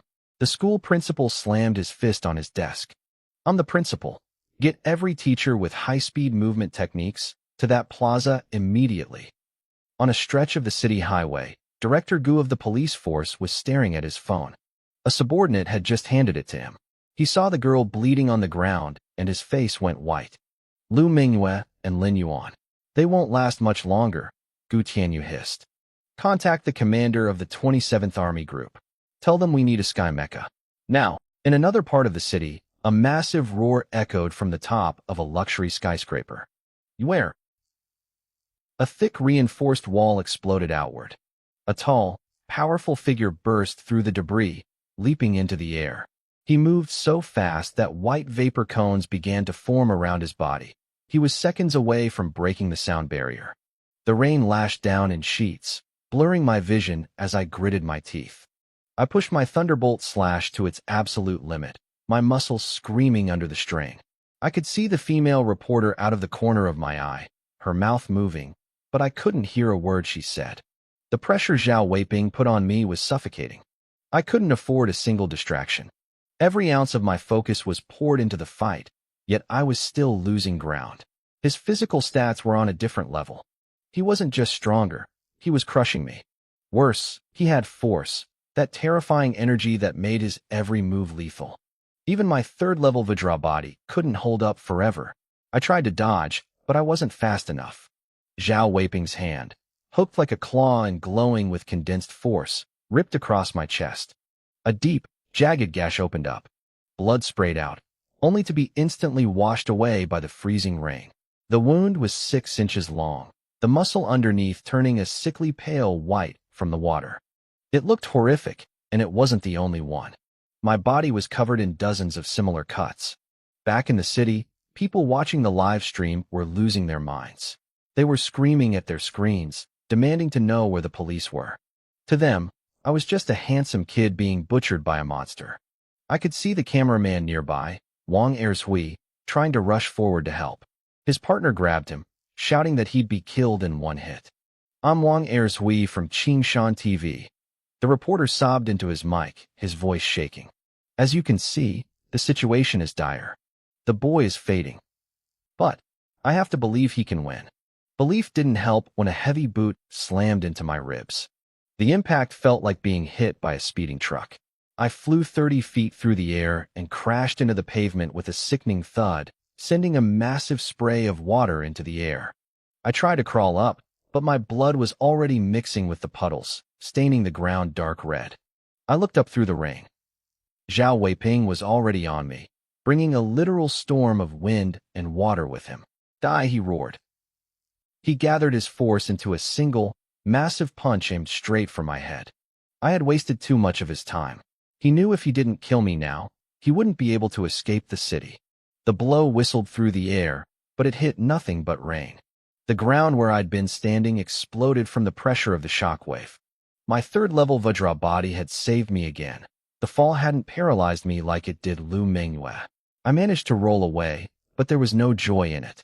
My energy was spent. I needed a second to breathe, but Zhao Weiping wasn't going to give it to me. My pupils shrank as his palm, glowing with lethal energy, tore through the rain toward my face. I remembered the butcher. This was the same move that had driven that man's head into his own chest. I pushed my gale steps to the breaking point, trying to retreat, but he was too fast. 0.5 meter, 1 foot, 2 inches. Then, in that split second between life and death, a cold, mechanical voice echoed in my head. Asterisk Gale Steps has entered an epiphany. Gale Steps has reached perfection level. Asterisk. A flood of insight crashed into my mind. Suddenly, the wind wasn't my enemy anymore. It was my tool. I felt the air moving around Zhao Weiping's palm. As his strike came forward, I didn't just move. I flowed. I borrowed the force of his own wind to propel myself backward, gliding away like a leaf in a storm. His palm struck empty air. Zhao Weiping frowned, his eyes narrowing. He didn't understand how my speed had suddenly doubled. He surged forward again, his legs pumping with force, closing the gap in a heartbeat. He threw a punch. I drifted to the side. He threw another. I slipped past it with a fluid grace that felt like dancing. He was losing his mind. He didn't believe someone could have a breakthrough in the middle of a life-and-death struggle. That only happened in movies. He unleashed a barrage of punches, fast as lightning and dense as the rain itself, but every single one missed. High above the city, Director Gu stared at his phone in shock. He was the creator of the Gale Steps technique. He knew exactly what he was seeing. Perfection level. He had told me to find him once I reached that level, but he'd meant it as a joke. It usually took decades, and even then, most experts never reached it. But even with perfection level, he knew I was in trouble. My breathing was ragged. I was inhaling rainwater and spitting out white mist with every gasp. How long until the Sky Mecha arrives? Gu demanded. 15 minutes, sir. Gu closed his eyes. I didn't have 15 minutes. I could feel my body failing. Perfection level Gale Steps was amazing for dodging, but it burned through my stamina like a furnace. Even with my high-endurance cultivation, I only had 5 minutes left in me. I looked at Zhao Weiping. 5 minutes wasn't enough for the police to get here, and I couldn't run. He was still faster than me in a straight line. If I wanted to live, I had to stop running. I had to kill him before I collapsed. I thought about the epiphany I just had. I had reached perfection in my movement because I was forced to survive. What if I did the same with my blade? I gripped the hilt of my silver blood saber. I wasn't going to delay anymore. I was going to attack. I would use my thunderbolt slash until I forced another breakthrough, or died trying. You're slippery, Zhao Weiping sneered, though his eyes were full of malice. He knew his time was running out too. He glanced over at the unconscious Lu Manhwa and then back at me. How about this? I'll let you live. Just step aside and let me kill that girl. He was lying, of course. He just wanted to break my spirit so he could finish me off easily. I looked at him, my grip tightening on my sword. That's a nice suggestion, I said, my voice cold. But I think I'd rather just take your head. Zhao Weiping's eyes were full of a fake, nauseating sincerity. I'm not lying to you, he said, his voice urgent. The police are almost here. I just want to leave. Step aside, and we both get what we want. It was a tempting offer. Not far away, a camera was broadcasting our every word to millions of people. I could almost feel the collective breath of the audience catching as they stared at their screens, waiting for my answer. In the live chat, pessimism was spreading like a virus. People were already mourning Lu Manhwa. They didn't blame me, though. Between life and death, there is a great terror that even the elderly can't face calmly, let alone a teenager. If I chose to run, they'd say I'd done enough. He's going to run, one comment flickered by. He only fought this hard to survive in the first place. Fear is human, but they didn't know me. That's a nice suggestion, I repeated, my voice dropping to a cold, jagged whisper. But I think I'd rather just take your head. I didn't wait for his reaction. I lunged. My body moved like a sword unsheathed, my silver blood saber cutting through the curtain of rain. Thunderbolt slash. A streak of fluorescent light tore through the gloom, illuminating the dark clouds above. The audience went wild. Those who had called me a coward moments ago were silenced. I didn't care about their praise. I cared about the blood in my veins and the weight of the steel in my hand. But reality was harsher than a live stream. I was at a disadvantage. My stamina was bottoming out, and I couldn't afford a long, drawn-out tactical fight. I had to gamble. I had to be reckless. Within seconds, new gashes opened up on my arms and chest. I didn't even flinch. My eyes stayed locked on him, cold and detached. I swung the saber again and again, turning the blade into a continuous loop of lightning. Zhao Weiping roared, throwing a punch packed with raw essence. The force was terrifying, whistling through the air and blasting the rainwater into a fine mist. My hair whipped wildly in the shockwave, but I didn't dodge. A low rumble of thunder erupted from my own body. I swung the silver blood saber in a horizontal arc, aiming straight for his throat. Die! I hissed. Zhao Weiping's lips curled into a smug grin. He saw what I was doing, trying to force a double-kill scenario to make him back off. But he was faster. His punch would land first, shattering my ribs and ruining my trajectory before my blade could touch him. Or so he thought. His smile froze. Mid-swing, the silver blood saber accelerated. It still wasn't faster than his fist, but it was fast enough that even if he hit me, the tip of my blade would rip his throat open before I flew back. Damn you, he growled, pulling his punch at the last millisecond to intercept the blade. Clang, the collision sent sparks flying through the ring. The vibration numbed my arms, and the saber was knocked back violently. I didn't mind. I was smiling. Because in my head, the mechanical voice I'd been waiting for finally spoke. Asterisk in a life-and-death crisis, Thunderbolt Slash has reached an epiphany. Progress increased by 20%, 40%, 60%, asterisk. I charged again. 1 strike, 2 strikes. Each one was faster than the last, timed to the rhythm of the crashing thunder above. I was becoming the storm. Zhao Weiping's face turned ashen. He was struggling to keep up. He couldn't understand how someone could have a second breakthrough in the middle of a single fight. To him, I wasn't a student anymore. I was a monster. Thunderbolt Slash has reached expert level. A flood of new understanding surged into my mind. The way I held the grip, the way I channeled my strength, it all shifted. Boom. A sound like a heavy drum exploded from my chest. I swung the saber diagonally. It was a blur of light nearly 10 feet long. Zhao Weiping's eyes widened. He tried to leap back, but he was too slow. Punch! The blade bit deep. A spray of crimson mixed with the rain, splashing onto the pavement. Zhao Weiping stumbled back 10 paces, his hand clutching his chest. A massive wound ran from his left shoulder down to his right hip, so deep I could see the white of his ribs. For the first time since the fight started, I had drawn blood. Zhao Weiping looked down at the wound, his breath coming in ragged gasps. He was terrified. If he had been a fraction of a second slower, I would have cleaved him in half. He looked at me with pure confusion. A breakthrough is supposed to be a moment of clarity, a slight edge. Why was I getting exponentially stronger every second? He wasn't the only one confused. Even the experts watching the feed, like Gu Tianyu, were shaken. This was my third epiphany in one afternoon. It was beyond talent, it was demonic. The rain began to thin out. On the street, I stood my ground, my saber humming. Every time Zhao Weiping tried to counter, I hit him 10 times harder. Blood flowers bloomed across his body. He was done. He knew it. Kid, Zhao Weiping spat, his voice trembling with malice. I'll be staying in Qingshan City for a while. Once I heal up, I'm going to find you and take my time killing you. He turned to bolt. I let out a short, sharp laugh. You think you're leaving? You can't stop me, he sneered over his shoulder. He was faster than me in a sprint. He thought he could just walk away.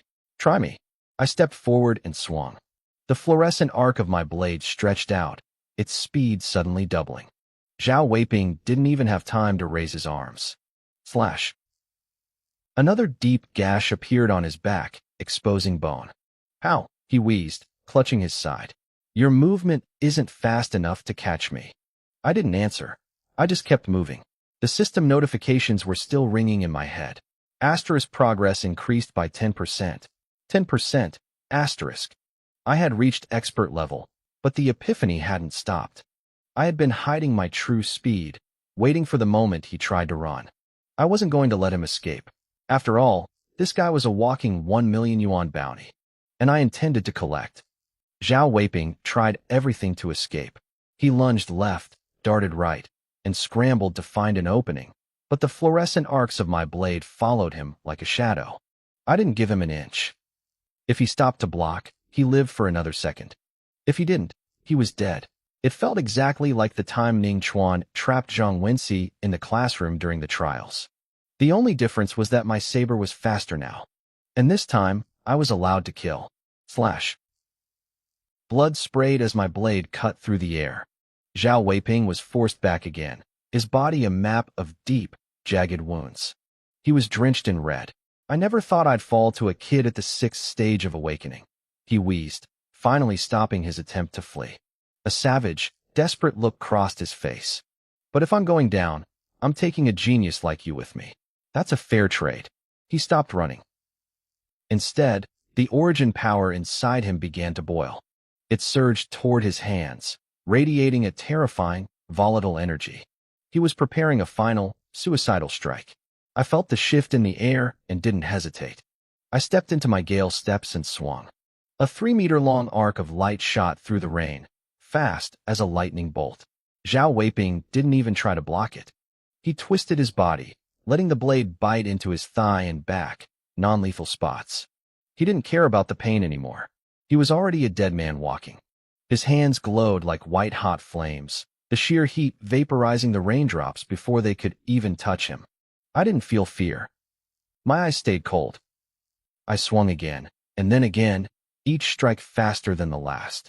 My blade moved like a silver river pouring from the sky, relentless and overwhelming. Ding! The cold, synthesized voice of the system echoed in my brain. Asterisk epiphany for Thunderbolt Slash has ended. Accumulation complete. Skill evolved to perfect level. Asterisk. Suddenly, the saber felt like an extension of my own arm. It wasn't just a technique anymore. It was an instinct, as natural as breathing. I gripped the hilt and swung. Boom. A sound like a localized thunderclap erupted from the blade. At the perfect level, every ounce of power was contained within the steel, not a single drop of energy wasted. My wrist flickered. 3 silver arcs appeared in the air simultaneously, crossing over each other to form an inverted triangle. They locked onto Zhao Weiping, sealing every escape route. He froze. He thought 2 of them were illusions meant to hide the real killing blow. But as the sharp, biting chill of the steel neared his skin, he realized the terrifying truth. All 3 were real. All 3 were lethal. He tried to retreat, his survival instinct pushing his speed to the absolute limit. But against my silver light, he looked like he was moving in slow motion. Thud! Thud! The 2 diagonal arcs slammed into the gathered energy in his hands. With a deafening explosion, his crimson origin power shattered and washed away in the rain. The 3rd arc, the horizontal one, passed straight through his neck. It didn't even slow down. A thin red line appeared. A moment later, his head was tossed high into the air, followed by a geyser of blood. It doesn't even hurt, was likely his last thought as he caught a glimpse of his own headless body before his world went dark. In the distance, I heard Wang Ershui screaming into his microphone. He did it. The spy from the heavenly dance realm, the federal fugitive Zhao Weiping, has been decapitated by a Qingshan youth. The live stream chats exploded. Most people were just shocked, but the martial arts experts watching were speechless. They knew exactly how difficult that final move was. A ray of sunlight pierced through the dark clouds, hitting the wet pavement. The first spring rain of Qingshan City was over. I tilted my head back, closing my eyes, letting the soft warmth hit my face. Below me, Zhao Weiping's blood mixed with the rainwater, spreading in a vivid, crimson pool. I felt strangely calm. For my first time killing someone, I wasn't shaking. I wasn't even upset. In the eyes of the Federation, he was a monster. To his own people, maybe I was the villain. It wasn't about right or wrong. It was just about who was stronger. The heart of the martial path. I whispered to myself, falling into a deep thought. Where? A massive, booming voice snapped me out of it. Before I could even process the sound, a tall, imposing figure blurred into my vision. He was suddenly there, cradling the fallen Lu Manhwa. His speed was terrifying. I stared at him, my heart racing for the first time. Dad, I'm okay, Lu Manhwa said weakly. She pointed toward me. He's my classmate. He saved me. He killed Zhao Weiping. I knew who he was immediately. Lu Zhan, the master of the Jidao Martial Arts Hall and the strongest man in Qingshan City. Lu Zhan looked at me, his gaze heavy. Your first kill. Yeah, I said, nodding simply. If this had been yesterday, I would have been nervous or tried to impress a man of his stature. But after a fight to the death, My mind had changed. I felt a profound sense of peace. Not bad, Lu Zhan said. That was it. Lu Minghua looked at me in surprise. She knew her father was incredibly harsh. Even when she got scouted by Galaxy University, he only told her she was average. A few minutes later, the silence was replaced by the wailing of sirens. Police cars and ambulances flooded the street. Later, at the Qingshan First People's Hospital, the smell of disinfectant filled the air. I was in a VIP suite, and the hallway was already overflowing with flowers. Representatives from every major organization in the city were lined up to see me. Cameras flashed constantly. I put on my best polite smile and thanked everyone. I didn't care about the fame, but I definitely cared about the rewards. The first high school gave me 2 bottles of longevity nutrient solution. The mayor's office handed over 100,000 yuan in cash. The Education Bureau gave me another bottle of nutrients, and a Brave Youth Foundation added another 150,000 yuan. After an hour of photos and handshakes, the room finally cleared out, leaving only my friend Guorinyu to help look after me. Man, earning money is exhausting. I sighed, rubbing my face. My smile was literally stuck. But if this is the payout, I wouldn't mind doing it again. I tried to shift in bed, but a sharp, stinging pain shot through my side. I hissed, clenching my teeth. Now that the adrenaline was gone, the reality of my injuries was setting in. My diamond body technique was good, but it hadn't been enough to fully block Zhao Weiping's desperate origin power. Guorinyu looked at me with guilt in his eyes. I'm so sorry, Lin Yuan. I should have gotten back sooner. The police districts are all managed separately, and I couldn't get the word through fast enough. I waved him off with a grin. Don't worry about it. I gained a lot from this. And I meant it.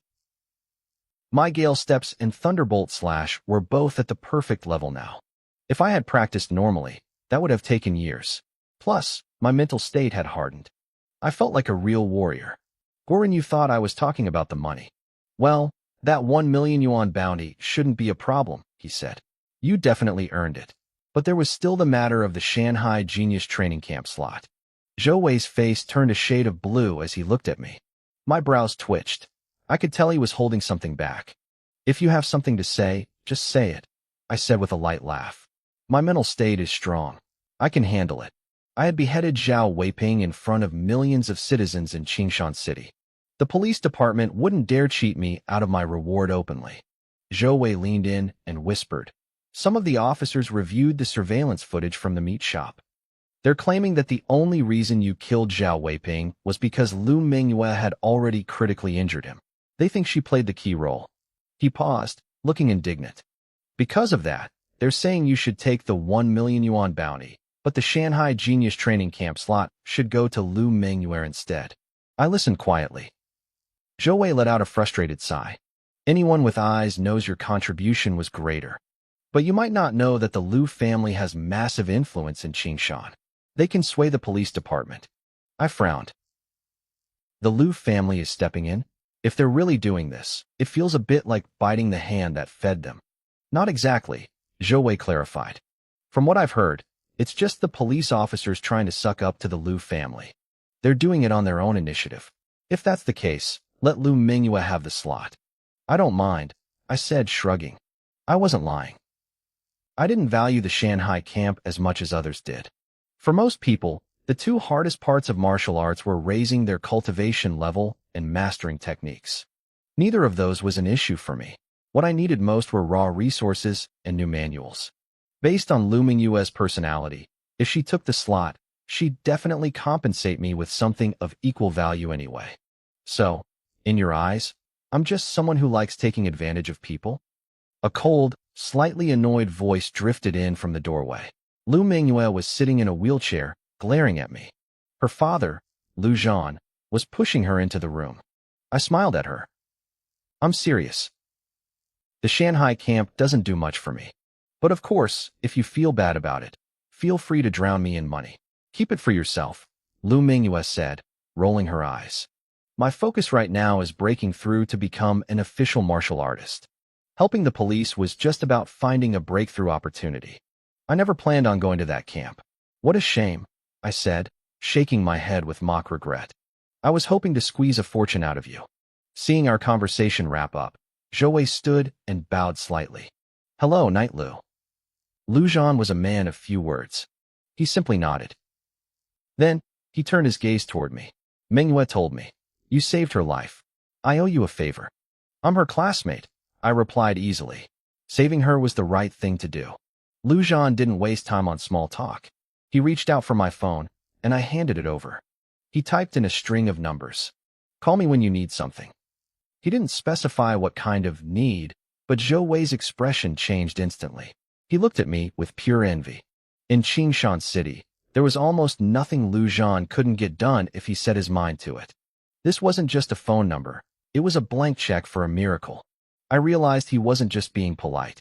My soul had evolved, making me stronger, but I wasn't so detached from the world that I'd turned down a powerful backer. Uncle Lu, I won't be formal then, I said, taking my phone back with a smile. I wasn't trying to suck up to him. I noticed he had saved his contact name as Uncle Lu. He was signaling that he viewed me as a junior, not just a stranger. Lu Mingyue rolled her eyes at me again. Uncle Lu, you really know how to climb the ladder, don't you? Why don't you just call him Godfather? Since the rescue, her attitude toward me had become noticeably more intimate, though she probably hadn't realized it herself. Is that an option, Uncle Lu? I joked. We chatted for a bit longer before the Lu family left. Once I was alone, I lay back and started tallying my gains for the day. 9 bottles of longevity nutrient solution. Over 1 million yuan in cash and checks. Another million still pending from the police. My bank account balance was already at 60,000. I did the math and nearly jumped. It was close to 5 million yuan. If I was careful, this was enough to fund me all the way to becoming a martial artist. Money wouldn't be a problem for a while. It's time to change my breathing method, I thought. Different grades of breathing methods had different tempering effects. If I had been practicing an S-rank method focused on endurance today, I wouldn't have had to risk everything to kill Zhao Weiping so quickly. I could have just danced around him with Gale steps until he collapsed. Unfortunately, S-rank methods weren't for sale. Private factions kept them locked away as the foundation for their heirs. The federal government had a few, but they required massive amounts of merit points. Killing Zhao Weiping gave me some, but it was a drop in the bucket compared to what an S-rank technique cost. A-rank methods were on the market, but they cost anywhere from several million to tens of millions for a single inheritance. I could afford the cheap ones, but blowing all my cash on one didn't seem smart. A B-rank method was the most practical choice for me right now. It would still be a massive upgrade over my current D-rank, vigorous bull technique. I pulled out my phone to browse B-rank options. Qingshan First High was a top-tier school, so their library went up to B-rank. Usually, students were limited to 4 techniques, and I had already hit my limit. But with my current strength and the merit of killing a major criminal, the school leaders would likely turn a blind eye and let me borrow another B-rank manual for free. Geniuses always get perks. Before sleeping, I summoned my status panel. Level, Awakening Stage 6, Vigorous Bull Strength. Micro level, 12%. Gale Steps, Perfect level, 7%. Thunderbolt Slash, Perfect level, 1%. Ancient Killing Art, Proficient, 23%. Diamond Body, Level 3, 27%. I stared at Gale Steps and Thunderbolt Slash. Perfect was supposed to be the limit. There were no sublevels. Once you hit it, you were done. Usually, the system stopped giving me insights at that point, but the progress bars were still moving. Was it a bug, or was there something beyond perfection? I thought about it for a long time, but couldn't find an answer. Eventually, I closed my eyes. It didn't matter. Once it hit 100%, I'd find out. I slept heavily that night, finally making up for days of exhaustion. I didn't wake up until 9 a.m. the next morning. I felt refreshed. To my surprise, the stinging pain in my side was almost gone. Zhou Wei told me the Lu family had brought in a professional healing type awakened from the capital overnight. The doctor checked me over and cleared me for discharge. I didn't hang around. I grabbed a cloth bag from a nurse, stuffed my nutrient solutions and cash inside, and said goodbye to Zhou Wei. The weather was beautiful. The sun was warm, and a light breeze brushed against my face. I stood by the roadside, debating whether to go home or head back to school. Suddenly, a shadow fell over me. I looked up. Wei Bohu was standing right in front of me. Still planning on the monthly exam arena? I asked, my voice calm. Whatever you arrange, I added with a grin. My injuries would be fully healed long before the exam. With both Gale Steps and Thunderbolt Slash at the perfect level, facing a level 9 Awakened wasn't even a challenge. Even if that opponent had mastered a B-rank technique to the proficient level, they wouldn't stand a chance. Wei Bohu wanted to manipulate the monthly exams. Fine. I was going to show him exactly what a real surprise looked like. Or more accurately, the joy would only last until he stepped onto the stage. After that, there would only be terror. You really think killing a half-dead spy makes you a professional warrior? Wei Bohu curled his lip, his tone dripping with sarcasm. He hadn't seen the live broadcast. He'd only read a few news reports that praised my blade skills to the heavens. He didn't believe a word of it. To him, journalists were just professional liars who loved to exaggerate. Whatever. I'm not here to argue with you, Wei Bohu said, shaking his head. I'm here for business. What kind of business? I asked casually. This isn't the place to talk. Wei Bohu pointed toward a black luxury car parked nearby. Let's talk in my car. I thought about it for a second and nodded. I was the center of attention right now. The government was watching, and the media was everywhere. Unless Wei Bohu was a complete idiot, he wouldn't try to ambush me in broad daylight. Still, I wasn't naive. As I followed him, I pulled out my phone, tapped the screen a few times to set a safety measure, and shoved it back into my pocket. The interior of the car was incredibly spacious. Unlike a normal car, the 2 rows of leather seats faced each other. Between them sat a folding table made of a rich, dark wood that looked expensive. A middle-aged man sat there. He wore high-end clothes and looked a lot like Wei Bohu, though his eyes were narrower and held a cold, calculating glint. The young hero who beheaded the spy in one strike, the man said, offering a warm, practiced smile. You certainly look the part. This is my father, Wei Bohu announced proudly. Wei Qiansa, the chairman of the Wei Corporation. I didn't blink. I sat down heavily, taking up as much space as I wanted. Don't waste my time. What do you want? Just say it. I had no interest in playing social games with people like them. Wei Bohu's brow furrowed, but he forced himself to stay patient. I want to buy your spot in the Shanghai talent training camp, he said. I froze for a second. You can buy and sell those spots? The Shanghai training camp wasn't some private school. It was run by the Donglin Administrative District government. It was a purely official institution. Normally, no, Wei Bohu said with a smug smile. But in Qingshan City, there is nothing the Wei Corporation can't do. I'll give you 1 million. All you have to do is sign a transfer agreement. I raised an eyebrow and let out a short, dry laugh.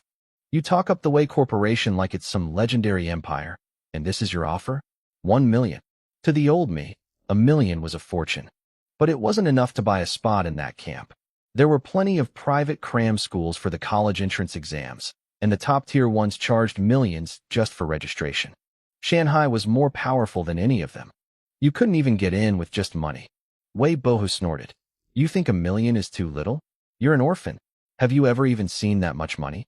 You wouldn't earn that in a lifetime. Thud. I tossed my cloth bag onto the table. The mouth of the bag fell open, revealing thick stacks of cash mixed with several bottles of expensive longevity nutrient solution. A few checks poked out from the pile, and not a single one had fewer than 6 figures written on it. I looked at Wei Bohu and blinked innocently. I'm sorry, what did you say? This bag is just so heavy, I can barely carry it. It's a real struggle. If he wanted to flex, he picked the wrong person. I was a grandmaster at being petty. Wei Bohu's face turned a brilliant shade of purple, his mouth snapping shut.